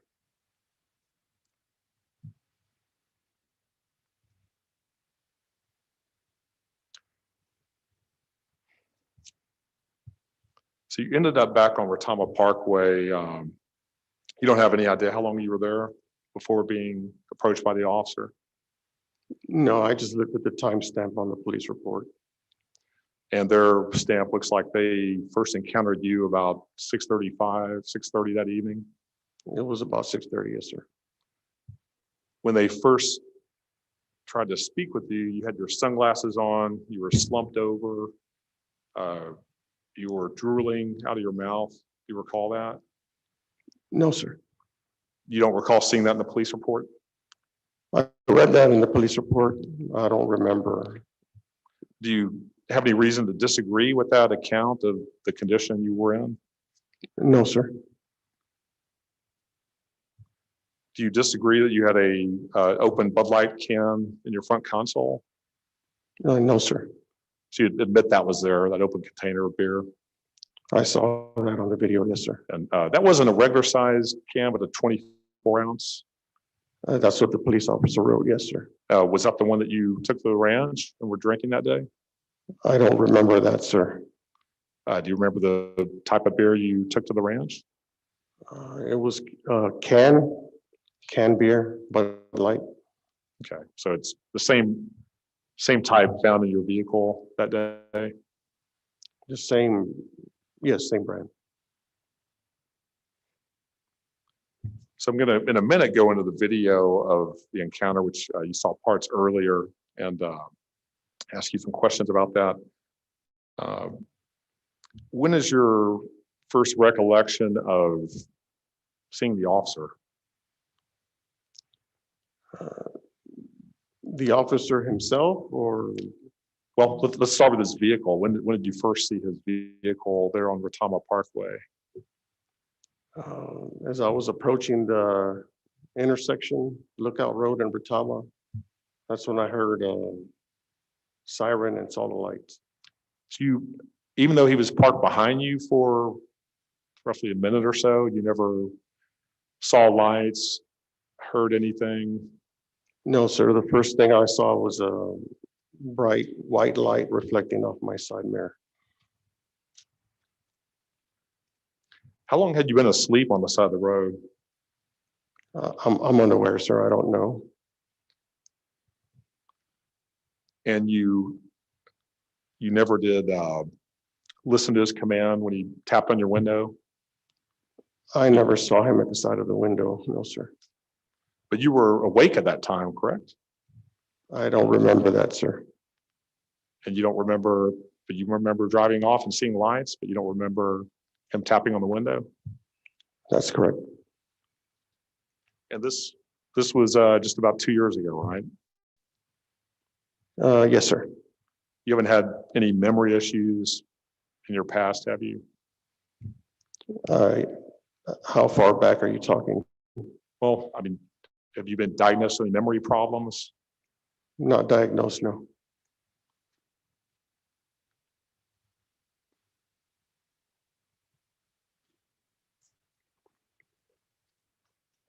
All right, I'll refer you to the video that is the city's Exhibit 4, previously admitted.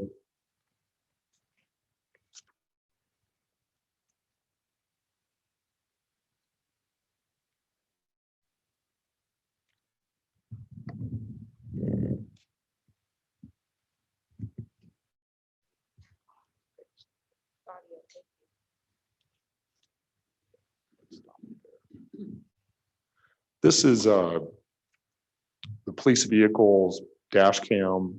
Is that your truck in front with the trailer? Yes, sir. And it's your testimony you never saw the officer pull up behind you with his lights at this point? That's correct.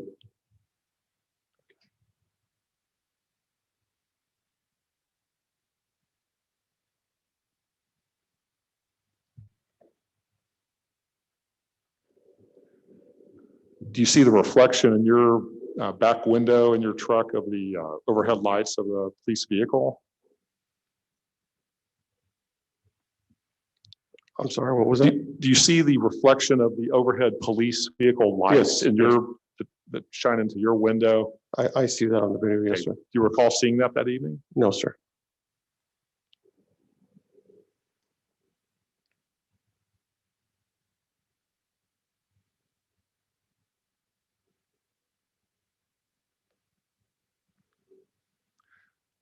Do you see the officer tapping on your window here?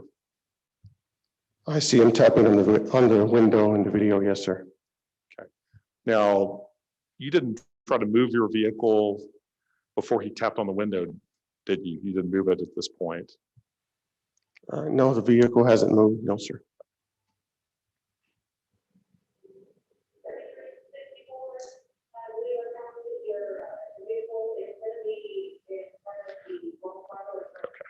Do you see him continuing to tap on the window? Yes, sir, I see him tap on the window. And he testified that he saw you, he looked at your eyes, saw you. You don't recall seeing him? I do not, sir. And your windows don't have any kind of tinting that prohibits you from seeing outside, does it? If he could see in, you could see out? They are tinted, but I can see out, yes, sir. Okay.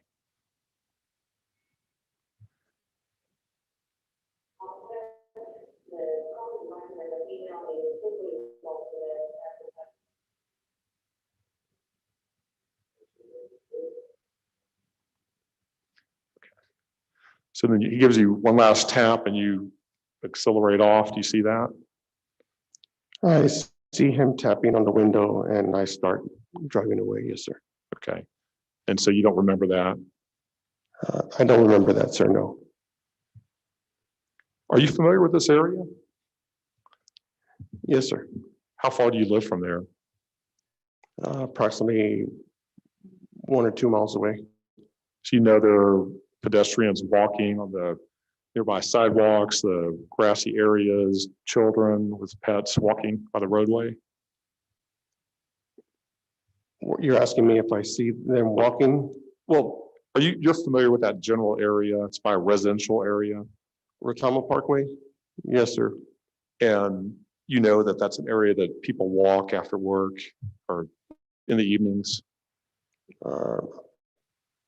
Like in a neighborhood setting? Near a neighborhood and yes, near a residential area. Yes, there's people walking. Okay. In the residential, yes, sir. But you don't recall even driving at this point? I don't recall seeing the officer by the side of my truck or him tapping on my window, no, sir. And what caused you to suddenly take off after he taps the window? And the only thing I remember is seeing a bright light, like I said, off the side of my mirror. And that startled me awake. I realized I was in the roadway and I proceeded to drive to find someplace safe to park. And you never heard him tapping? No, sir.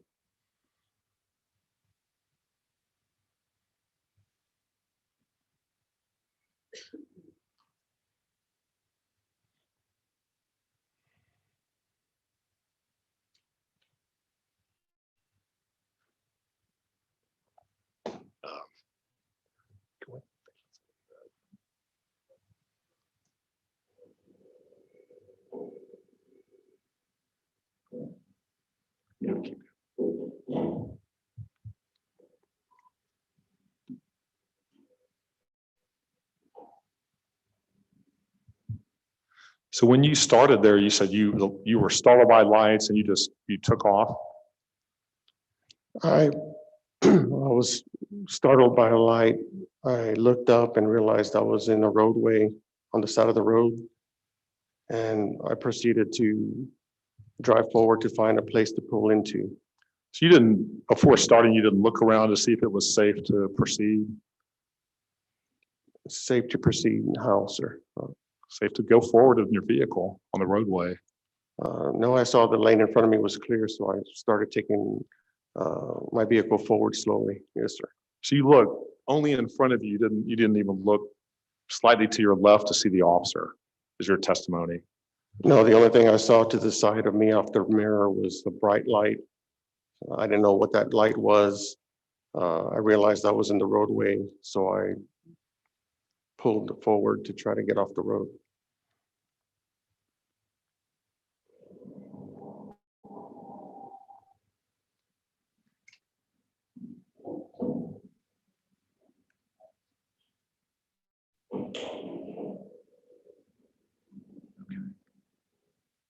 Now here you speed up, correct? You can see the vehicle speed up? My vehicle or the police vehicle. officers? I can't tell from this perspective, sir. It appears the officer is accelerating towards me.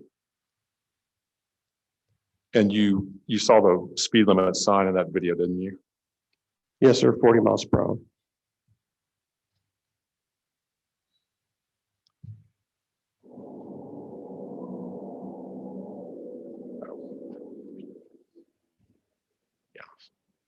Now, just to the right, there was an entrance there to your right. Did you see that?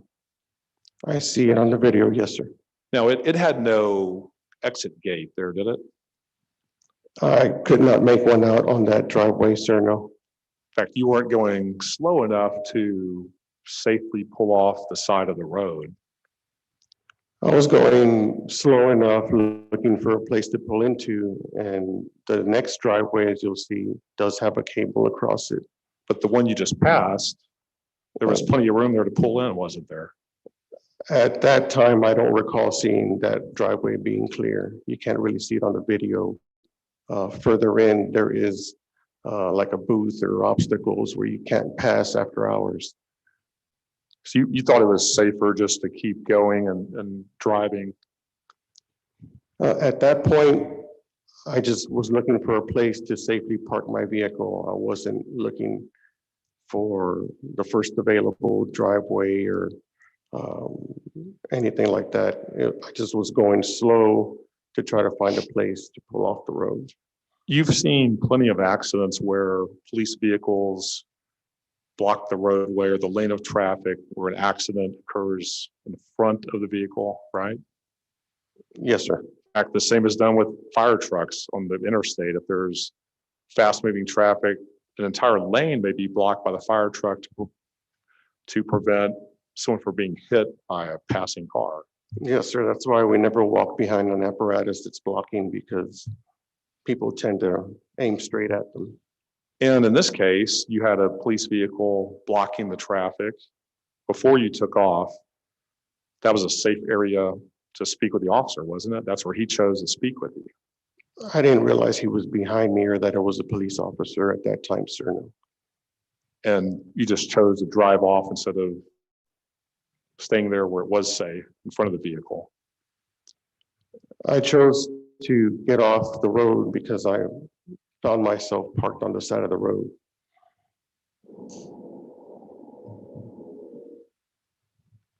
Do you see any chain at the next entrance? There is a chain further in, sir. After hours, the whole parking lot is locked down, so 18-wheelers won't be able to pull in there. So it's not visible in this video, is it? Where there's easily the distance of your vehicle and trailer could have pulled into that safe area before the chain. Yeah, that's why I took pictures during the daytime to show the chief that, you know, these driveways to this parking lot were not allowing me entrance into them. I wanted him to see the fact that there's no shoulder on the road. I mean, to get the picture of it in its entirety. Well, there is a shoulder on this road, right? I don't see one, sir. So with no shoulder, could you have just not driven up on toward the sidewalk area? Drive on top of the sidewalk? Sure. You have a pickup and it's a small curb. Couldn't have pulled up there to get off the roadway? I was looking for a place to safely pull into, sir. And we don't know when you took those photos, do we? You didn't take the photos this particular time.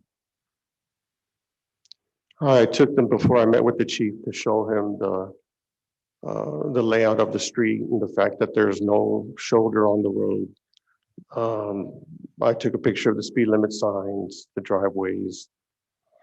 But they weren't taken at the time this incident occurred. I was given short notice about the meeting with the chief. And my question is, were they taken this day, February 24, 2019? Did you have someone go out there and document that of what it looked like that evening? No, sir, they were taken prior to my meeting with the chief. But you don't know what day? It was actually the day of my meeting with the chief.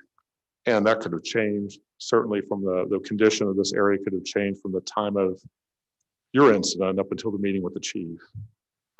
It was daylight when I took the pictures. But it was also a few months later, wasn't it? It was in May. Okay, and this happened when? The end of February. So a couple of months, time period had passed. Approximately, yes. Wouldn't this be a more accurate depiction of the events, that the condition of it during that time? You're talking about the video? Yes. The video is the actual time and place it took place. And isn't that more accurate than a picture 2 months later? As far as the depictions that I wanted to show the chief, I mean, I'm showing them the same features.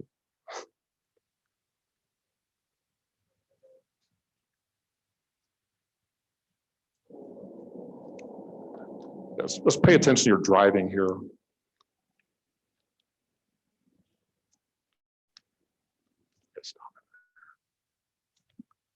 Why are you in the middle of 2 lanes? I don't know, sir. Is that a normal way that you drive safely? No, sir.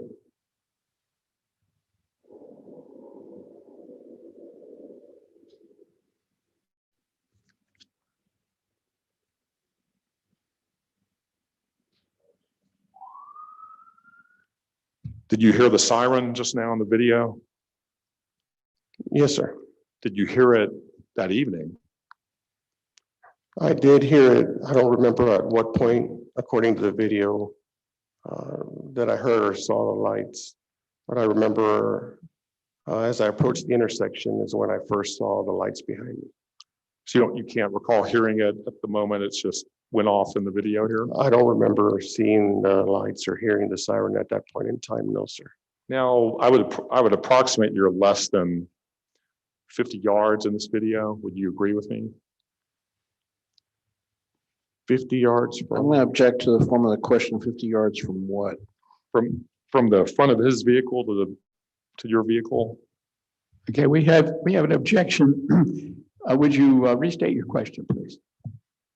Looking at the pausing of the video here, does that look like you're less than 50 yards between your vehicle and the officer's vehicle? I don't know, sir. You know the length of a football field, 100 yards? It looks less than 50 yards. And this is not the interstate highway. I assume there's not that much road noise on Retama Parkway this time of day. I don't know. I haven't compared both. It's generally pretty busy area. Okay. Was there, did you have a music going that was so loud in your vehicle you couldn't hear the siren? I don't remember if I had the music loud, sir.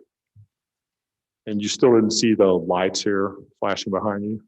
I don't remember seeing the lights behind me at that point in time, no, sir.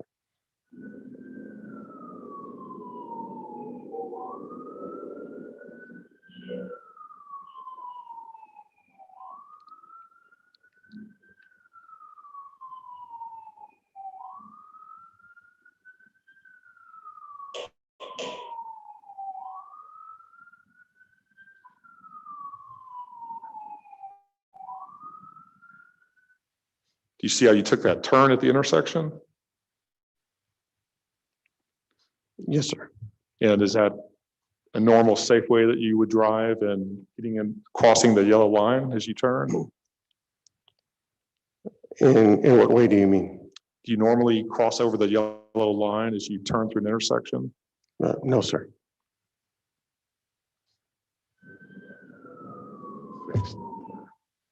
Do you see that area just to your right, the end of the road and the grassy area?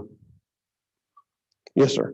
Now that's a flat surface. There's no curb to drive over, no sidewalk to traverse, go over.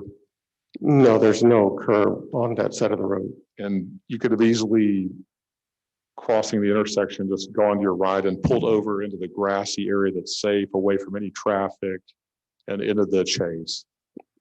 I could have pulled over there, sir, yes.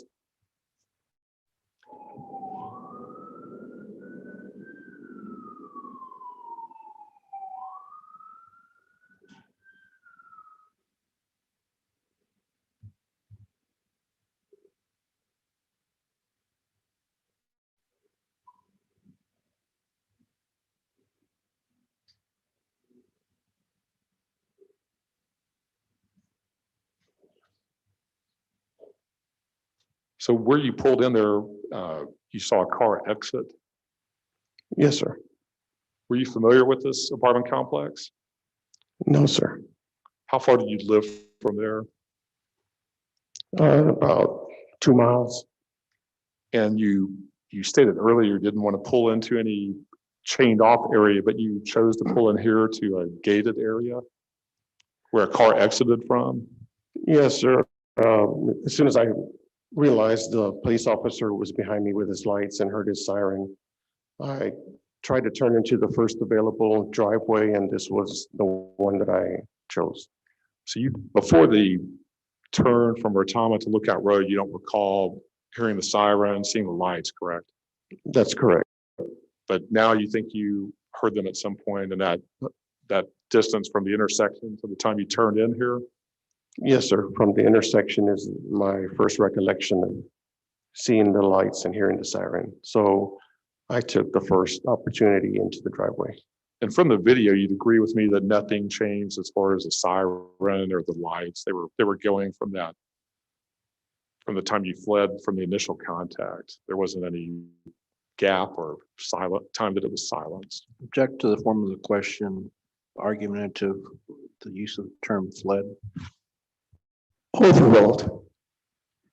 Can you repeat? Did anything change with the lights or sirens from the time you tried to evade arrest? Object to argumentative that he attempted to evade arrest. I'll sustain on the factor of the word evade. Restate your question. Again, from the time you fled from initial contact and from the moment the lights and sirens went on his vehicle, did anything change? As far as lights and sirens up until the time you said you heard them? From the moment that I started driving my truck to locate a place to pull off the side of the road, as soon as I saw the lights and heard the siren, was at the intersection, making my turn and looking for this driveway to turn into. Nothing changed according to the video. And you were able to then hear that siren at the time you were here at the exit of the apartment complex? Yes, sir.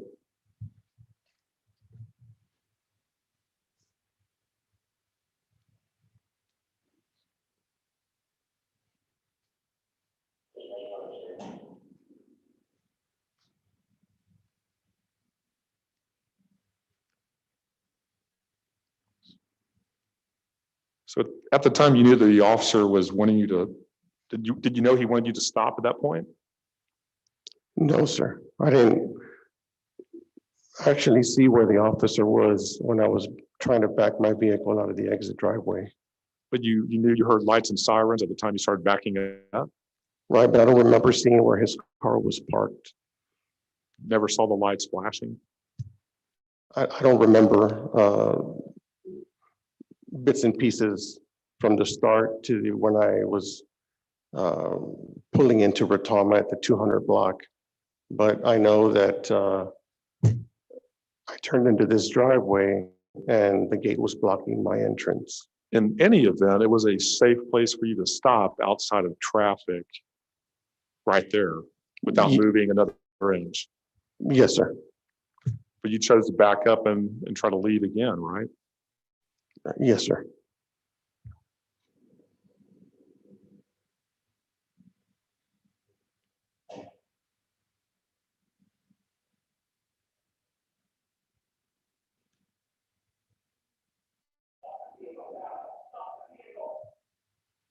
What did you hear there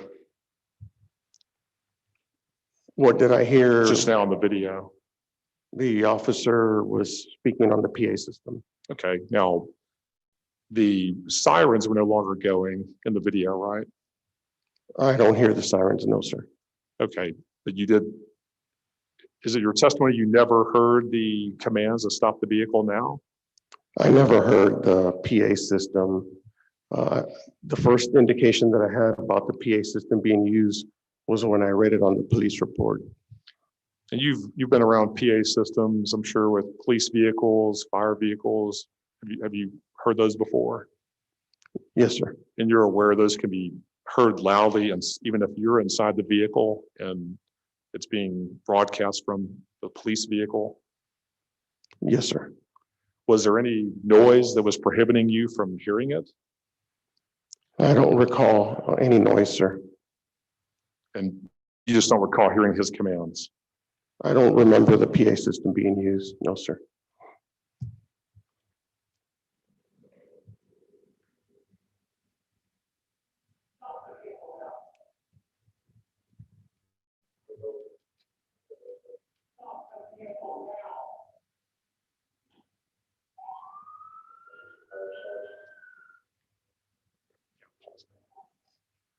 So did you hear it again in the video?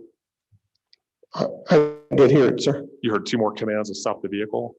Yes, sir. And then did you hear the sirens go on to get your attention again? Excuse me. I hear it on the video. Yes, sir. And at that point, you never did stop. You kept backing up? Are you asking me if I remember doing that or am I seeing it on the video? Well, you've seen on the video, you don't remember doing that? Yeah. What I'm seeing on the video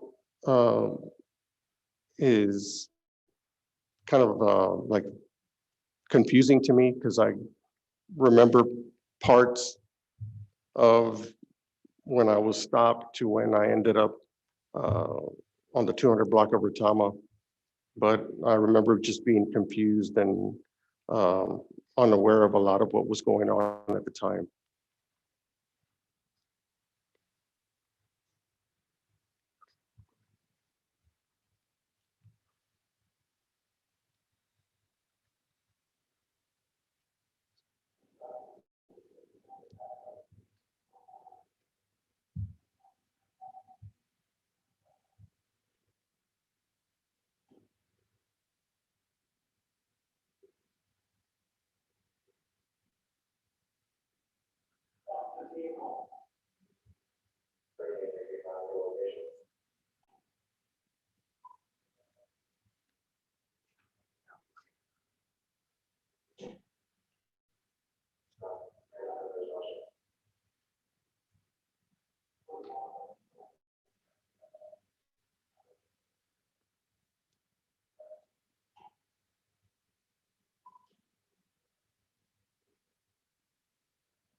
Do you remember seeing that vehicle pass right by the back of your trailer on the roadway as you were backing up? No, sir. Did you look for traffic to back up safely into the roadway? I don't remember much of this that they're showing on the video, the back and forth.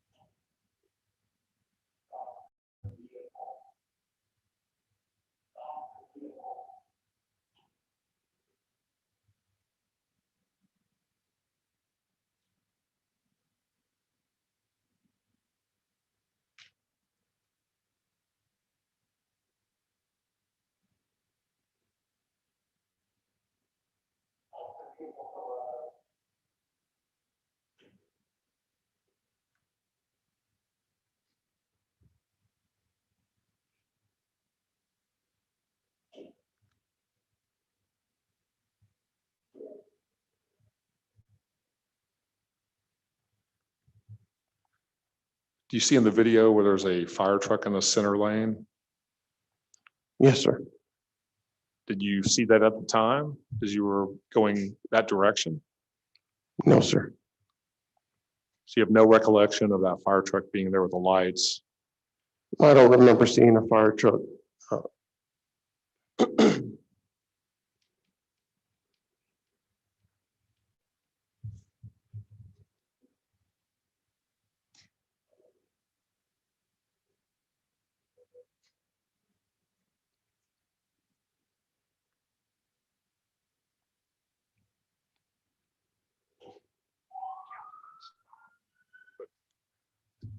When you pulled forward here and heard the sirens, did you remember that happening? No, sir. Why didn't you pull over here in the grass area off the road in a safe area? I don't remember this part right here. I know that there's a ditch there to the right, but I don't know how far away from the road there is. I see telephone poles, a sign, isn't there sufficient room for a vehicle? As you pull forward, because I drove this route afterwards. If you pull a little bit forward, you can start to see the ditch on the right.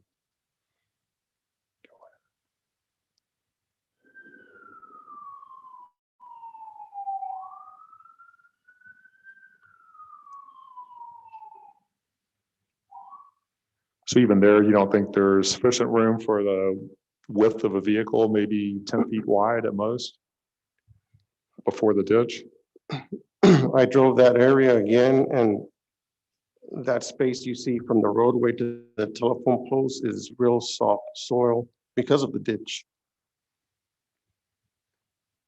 And was the roadway, was that a unsafe place to stop on the roadway with the officer behind you? Yes, sir. But you knew the officer was behind you right there at that point? Like I said, from the driveway in to this point here, I don't remember. I remember seeing the light up ahead and making a right-hand turn and coming to a stop. And you don't recall seeing that fire truck just to your left? I don't remember seeing the fire truck. I just remember approaching the stoplight and making a right-hand turn to pull over. What was different about the stoplight compared to the fire truck that also had bright lights, that you would remember that, but not the fire truck? Yeah, I don't know. I don't remember seeing a fire truck, sir.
Do you recall seeing the children walking there across just to your right?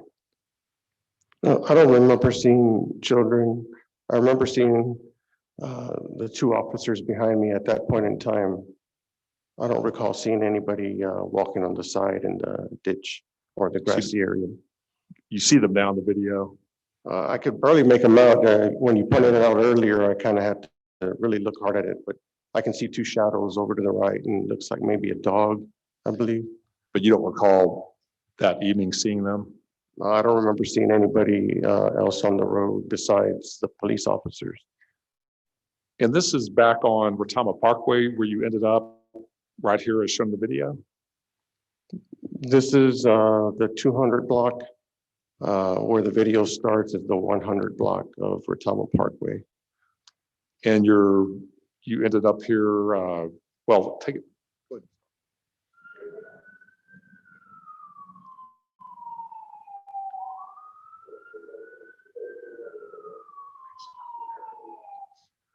Do you see the car exiting in front of you?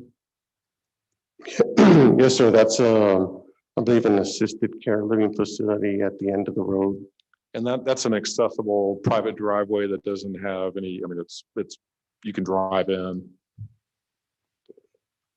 Yeah, it's open. It's not blocked off by a gate or a chain or any barrier. I'd be speculating. I haven't really seen the entrance to it, but I don't know that it's closed off or open after hours, but it looks like it's open there. Do you remember seeing that car exit that location that evening? No, sir.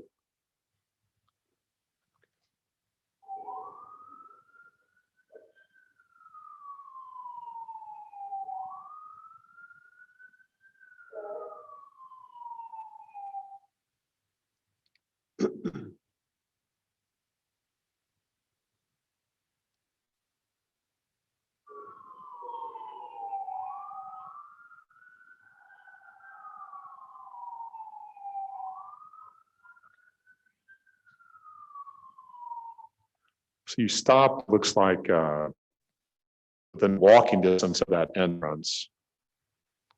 Do you see the entrance off to your right where the car exited? Yes, sir. I see the entrance. And you chose to, again, stop in the lane of traffic right before the entrance, or you could have safely pulled into the parking lot? Yes, sir. And you had an officer vehicle behind you, just like when the chase began. There's a vehicle on the left-hand lane and one behind me.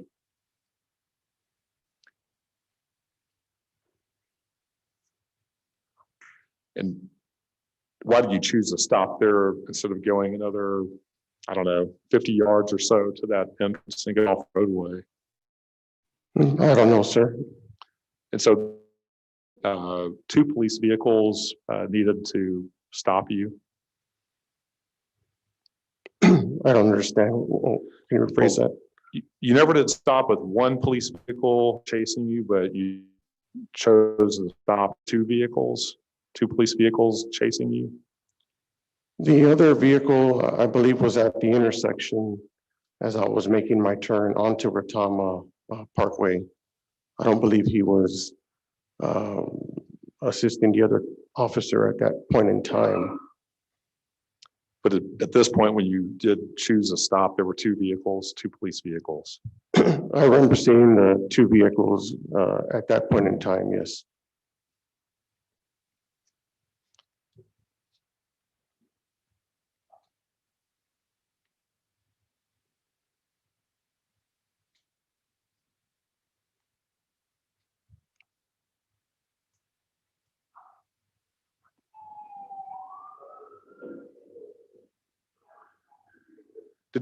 When they asked you to stop the vehicle that time, that you just heard on the video? Yes, Did you hear that today? I heard that today, yes, sir. And you were already, I guess you were stopping or just had stopped. Did you hear it that evening? I don't remember hearing any PA system, like I said, until I read it in the police report.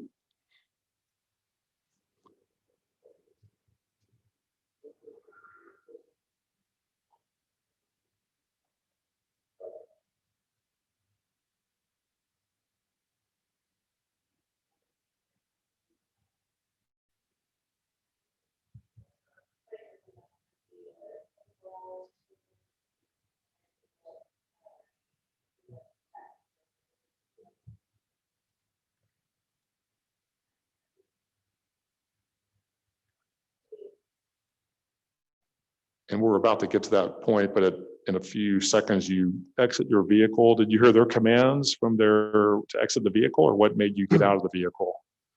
I heard the commands, and at that point, I think my driver's side window was broken. It wouldn't roll down. So I made sure to open my door very slowly so that they could see my hands first. But I recall having problems with that window, either that window or the passenger side window. I'm not sure which.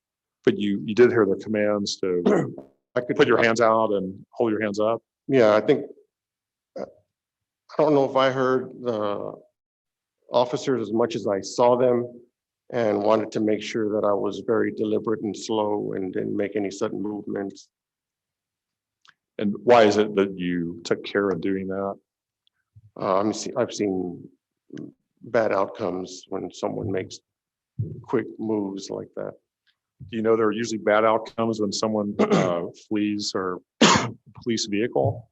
I'm sorry, what? Do you know there are usually bad outcomes when someone tries to flee a chase from a police vehicle? Objecting to argumentative and assuming that he was fleeing or evading. I'll sustain the objection. You think in summary, it was safer for you to do what you did by leaving the site where you were initially encountered by the officer and continuing to drive? It was safer to just stay parked, yes, sir.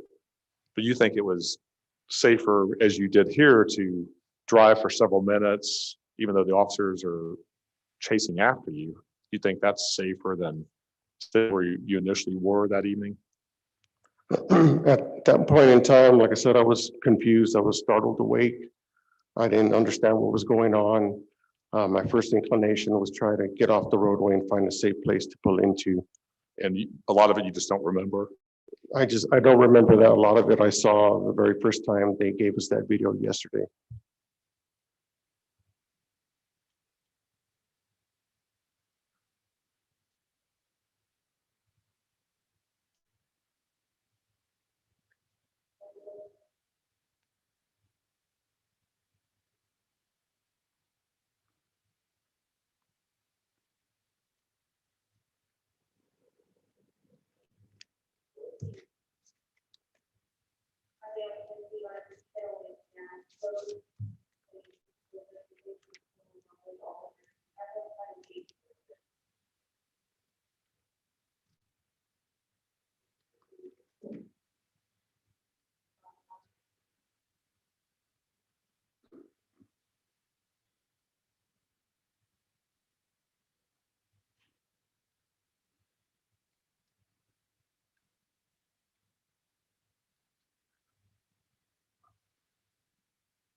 Do you remember this part of the evening as you started walking back with your hands up? Yes, sir. And you remember that before seeing this? I remember them asking me to step out of the car, and it's customary for them to have you walk backwards for their safety.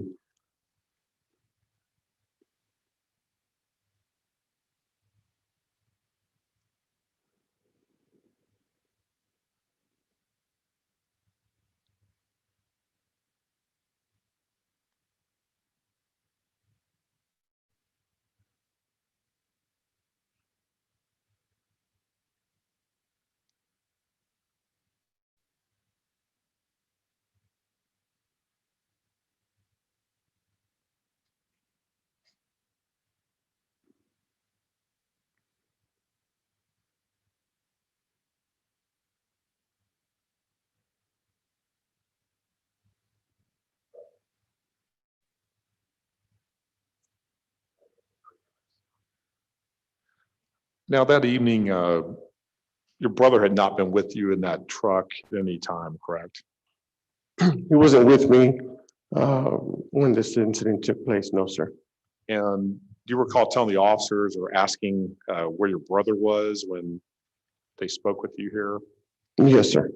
And you're not telling us that the beer in the vehicle was his, the beer in the front seat? No, sir.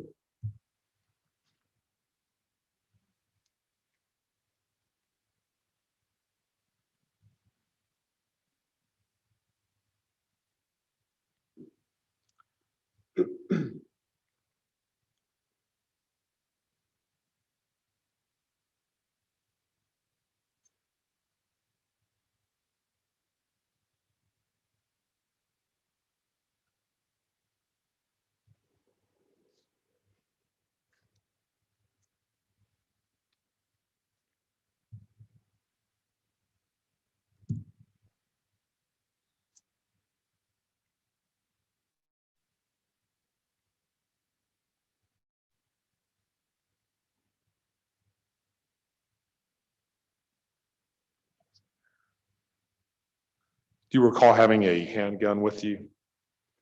Yes, sir. And was that located in the back seat? It was in the back rear passenger compartment of the truck. Yes, sir. And I understand that it had cartridges it had cartridges, but not in the chamber itself. That's correct. So by pulling the trigger once, it would then have a cartridge in the chamber, if I understand this type of handgun. That's correct. And were you there when they were making sure the weapon was unloaded? I was in the back of someone's police car. So could you observe the officers here as they were checking the weapon? No, sir.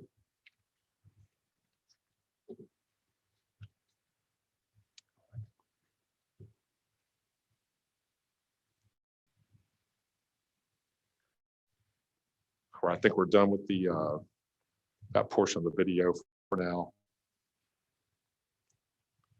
You were then taken by the officer by the EMS, and that's in the video, but we're not going to play the entire thing because it's pretty lengthy. But you were taken by EMS to to the nearby hospital. Yes, sir. And you, as I understand, refused the blood draw, so a warrant was issued and blood was taken from you. Yes, sir. I had asked for legal advice prior to signing anything, but they informed me that I didn't have a choice and I needed to sign it. And it looks like the blood draw happened a few hours after your initial encounter with the police. I don't remember exactly how long it took. I know it was a little bit after. And you're not disputing the results of the blood draw of 0.13 blood alcohol content, are you? No, sir. That's what the lab report came back as.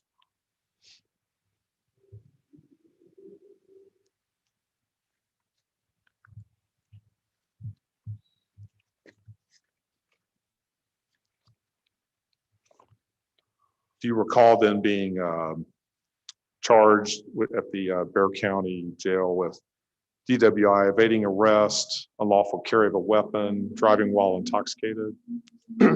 Are you pointing to an exhibit or just my yes. recollection alone? Well, first, do you recall that happening? Yes. By that time, you had a pretty good memory of the events at the hospital and jail. I'm sorry, there was a car passing by. I know during parts of while you were driving, you don't recall all the events, but when you got to the hospital, do you recall that time at the hospital? I recall some of the time in the hospital, yes, sir. You were asked to be checked out and they diagnosed you with alcohol intoxication. Do you remember that? I remember reading about it in the paperwork I was handed. And you're not challenging that, are you? That's what the paperwork said. I have no reason to dispute what they say. And you're not disputing your ability to medically be cleared for incarceration at Bexar County Jail? Am I disputing their ability to clear me? Or are you disputing that they found that you were medically able to be admitted to the Bexar County Jail? No, I'm not disputing that, no. Were you then released the next day from the jail? From the jail? Yes. Later that evening, the next day, yeah, I believe so. Did someone pick you up? My wife and my sister-in-law. Now, as part of this process, was your license suspended during the time that you received the charge of DWI and refused to take the? Yes, sir. As far as my understanding is refusal, you end up with 6 months suspension. So I had to get an occupational license issued. And during that time, you're not able to drive legally? You're able to drive with the occupational license the judge issued, yes, sir. But before receiving the occupational license, you're not able to drive legally? Well, there's a time period in there where the occupational license, before it takes effect, but with the occupational license, yes, you can drive. I didn't have to wait 6 months, in other words, to start driving to work. How long did you wait? I don't recall how long it was. It was the process was done online, so it wasn't very long. I'd like you to turn to Exhibit 16, COSA Exhibit 16, please.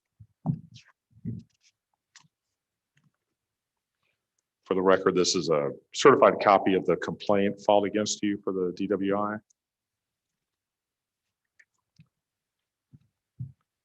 Do you see that there? You're talking about 580? Yes, 580, yes. Yes. Is that the complaint filed against you in this case by the Bexar County authorities? Yeah, that's correct. But the BAC incorrect, and it was corrected at the date of the hearing by my lawyer. Okay. And it was, the BAC was still above the legal limit in Texas, correct? It was above the legal, but not above the 0.15 like it states there. And under Texas law, as far as you know, it was in violation of the DWI law. The DWI law in Texas is 0.08. And you were in excess of the 0.08. According to the lab at point, yes, it was.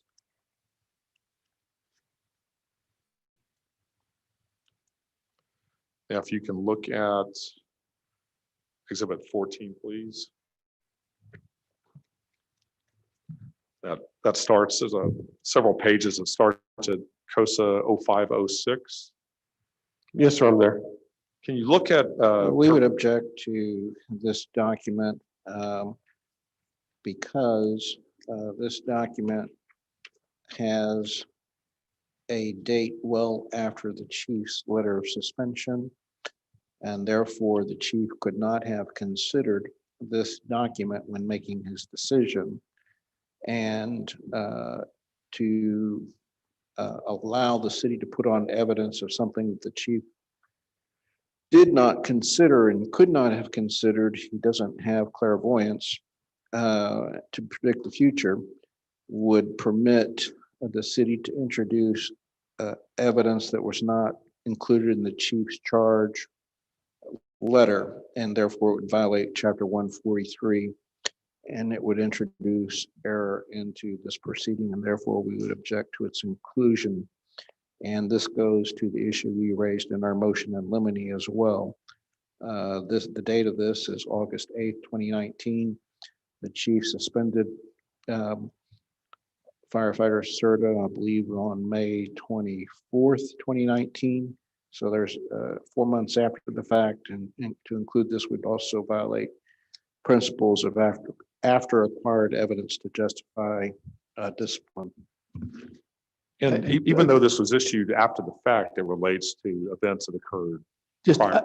if you would direct me to the exhibit again, I didn't Yes. catch the number of the exhibit. I'm sorry, Exhibit 14, and we're on the first page of that, which is 0506. Okay, go ahead. You may COSA. continue. I've got it now. Thank you.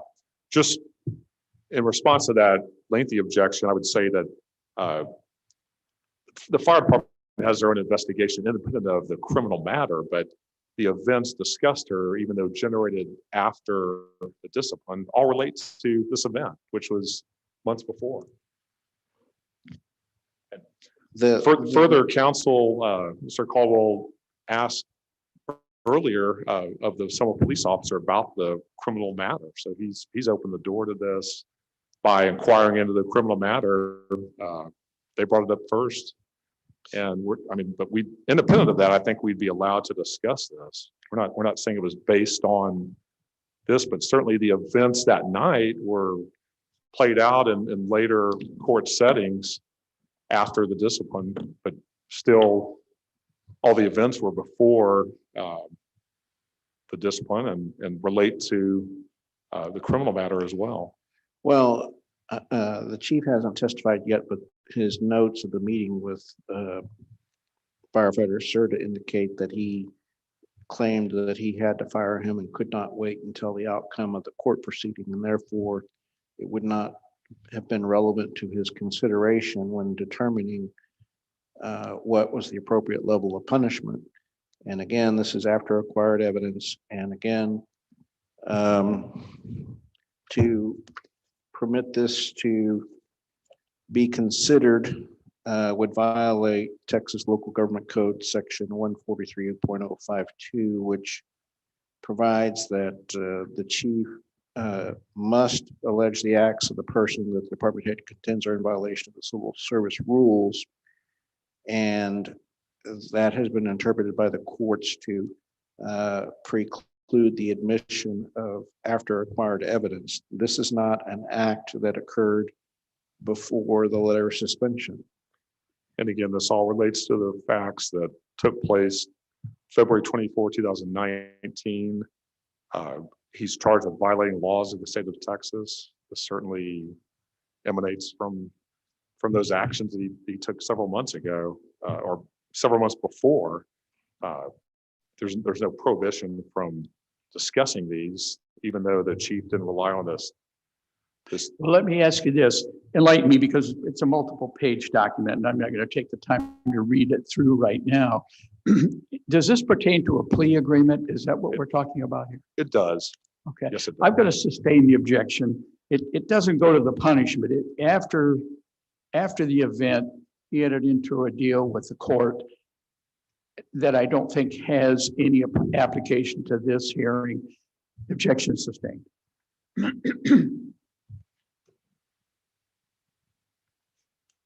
Well, and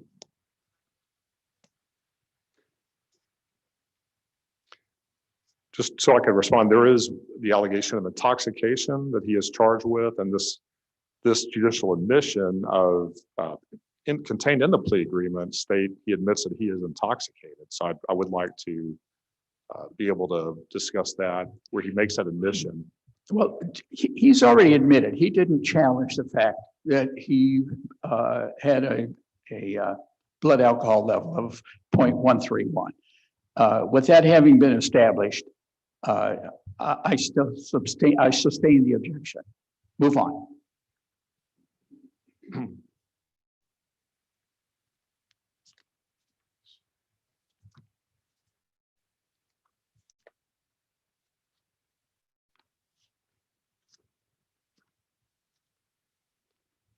Mr. Sir, I'd like to refer you to Coast Exhibit 13.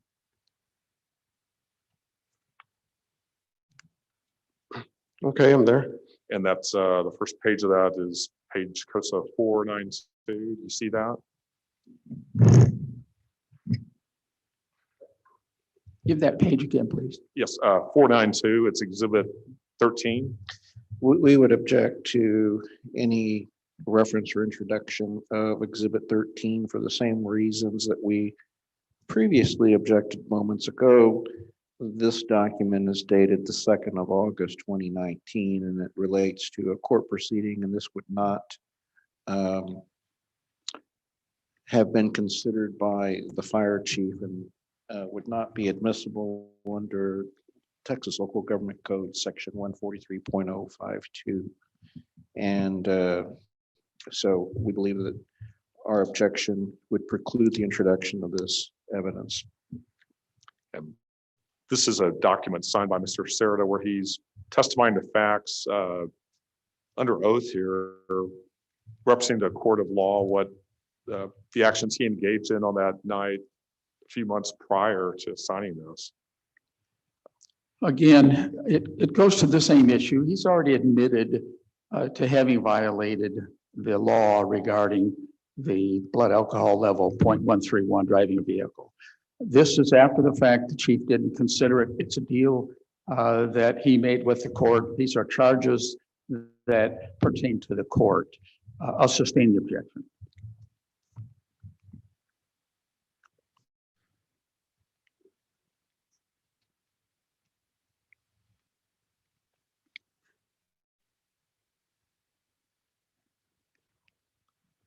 All right, Mr. Cerda, could you turn to COSA Exhibit 2? And that will start at the bottom, COSA 005.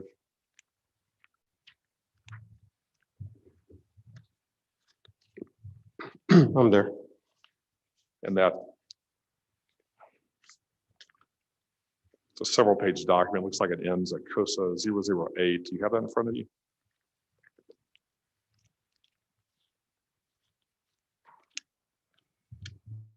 Yes, sir. I have a 0005 through 0008.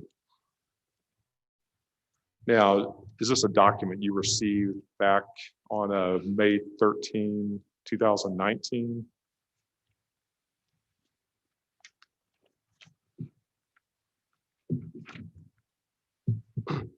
Yes, sir. And did you sign for that document on page COSA 007? Yes, sir. And did you understand what you were charged with as far as the departmental rules and regulations that you were charged with violating on pages COSA 6 and COSA 7?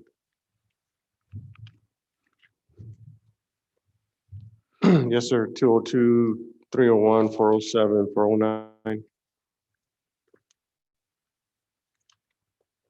And you understood that at the time you received it? Yes, sir. I've seen them on several disciplinary reports from other firefighters. And then if you could look at COSA Exhibit 1, Notice of Indefinite Suspension.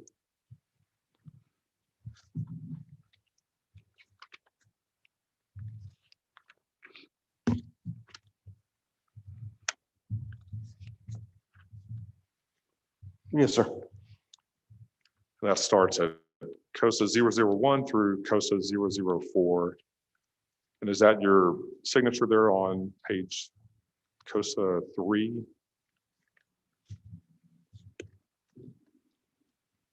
Did you say COSA 3? Yes. Yes, sir. And this also contains the departmental rules that you were alleged to have violated, correct? That's correct.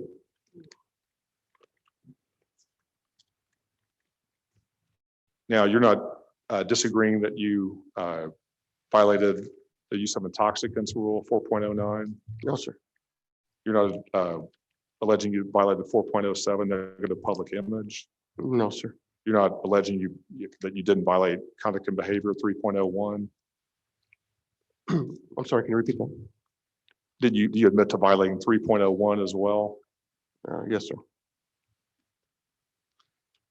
And do you admit to violating 2.02, abiding by laws and departmental orders? Yes, sir. Should have a couple of minutes.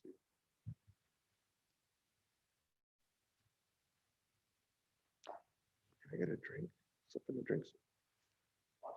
Yeah.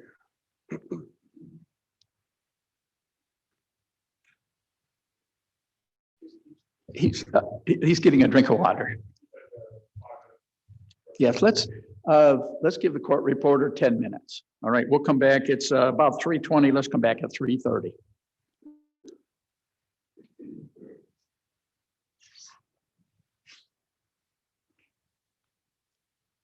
They turned the air down again, didn't they?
she's turning up the air a little bit too, so it gets. Good, no, I had the girls bring me my sweaters. You can't very well put your arms under. No, I couldn't, whenever there was a pop, I would put them under my legs, but, ooh, that was cold this morning. There's where it's starting to get, but there again, at least Yeah. I was. This afternoon, yeah, well, I know. Well, this will keep us all awake. That's, right. I guess it's better to be cool than to be too hot, because you can only take off so many clothing Exactly. in public. In public, there you go. And even then, it's still And gonna you be wouldn't too want hot, to. it's too hot, Yeah, exactly. Well, and you get sleepy and, you know, especially after that.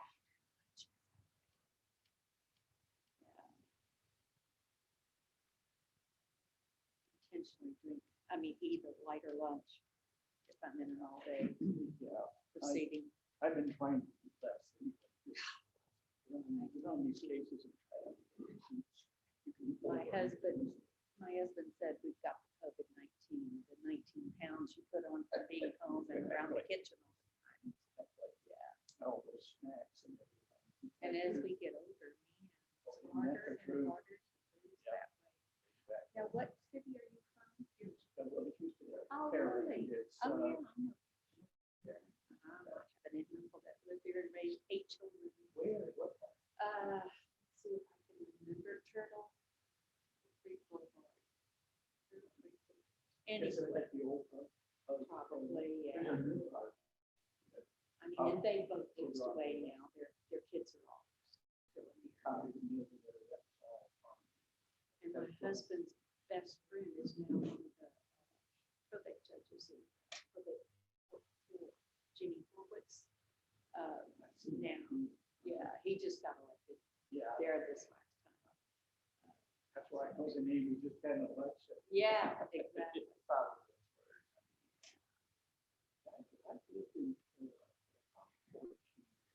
North of there, closer to the north part of the east. But after When I first began reporting, I lived in Houston for about 9 years before I met my husband, and he brought me here to San Antonio. So I live in, what's it right there by the medical center, just north of it. Heights. Yeah, not in the Heights, in the, I was first on Overland, and then I bought a house. It's kind of a nice little area.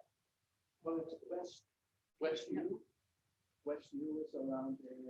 Heights Yes, is around yes, there. yes, actually it is Yeah, Heights Boulevard, yeah, but Why, missing how that. long you- But south, I moved in 78. You've been there A long time. long time. Yes. This is my 50th.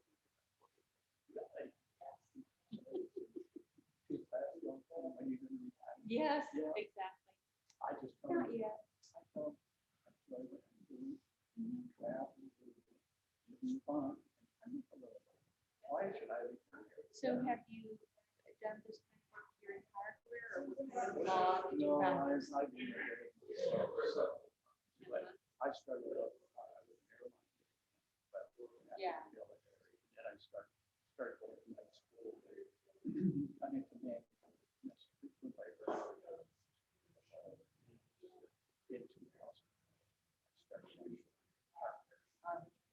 But I was. Good. Yeah. It's good. It really is. I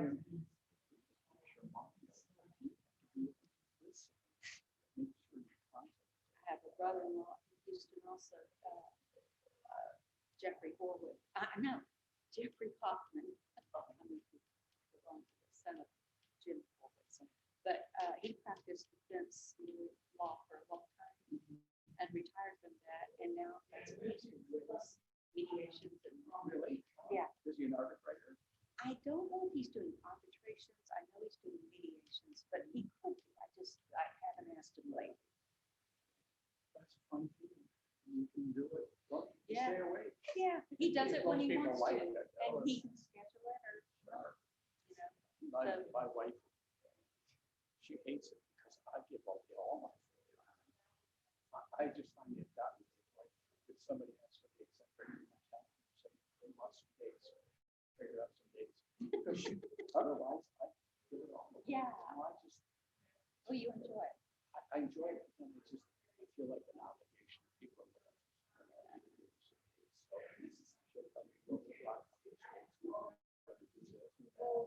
If they give bring you in boosters so that like, because reputation or. It's, well, it's. Okay. So they're choosing.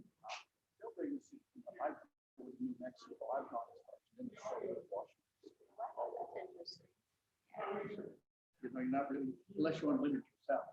Yeah. You know, and I finally limited myself to Texas and the surrounding states.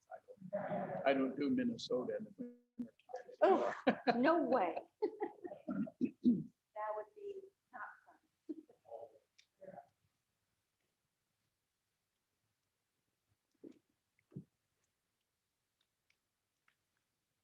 Ready to go back on the record? Oh, sorry, should have asked you first. Yes, sir. Okay. You may continue.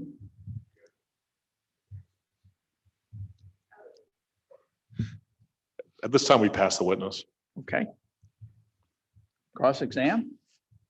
We wish to reserve our examination of grievance when we put on our case in chief after we hear the entirety of the city's case. Okay. All right, sir, you're excused from the witness chair temporarily till you're recalled later on. Yes, sir. So you may resume your seat. Thank you. City ready to call your next witness? We would be, however, given the short time we have remaining, we would suggest reconvening at 9 a.m. if that would be possible. That works for me. We have no objection. We do have Mr. Chapeldane for 2 more days. And I have a hotel reservation all the way through, all the way through Thursday night in case we run late. Then I'll stay over and go home Friday. So my time is yours. Thank you. We're off the record and done for the day.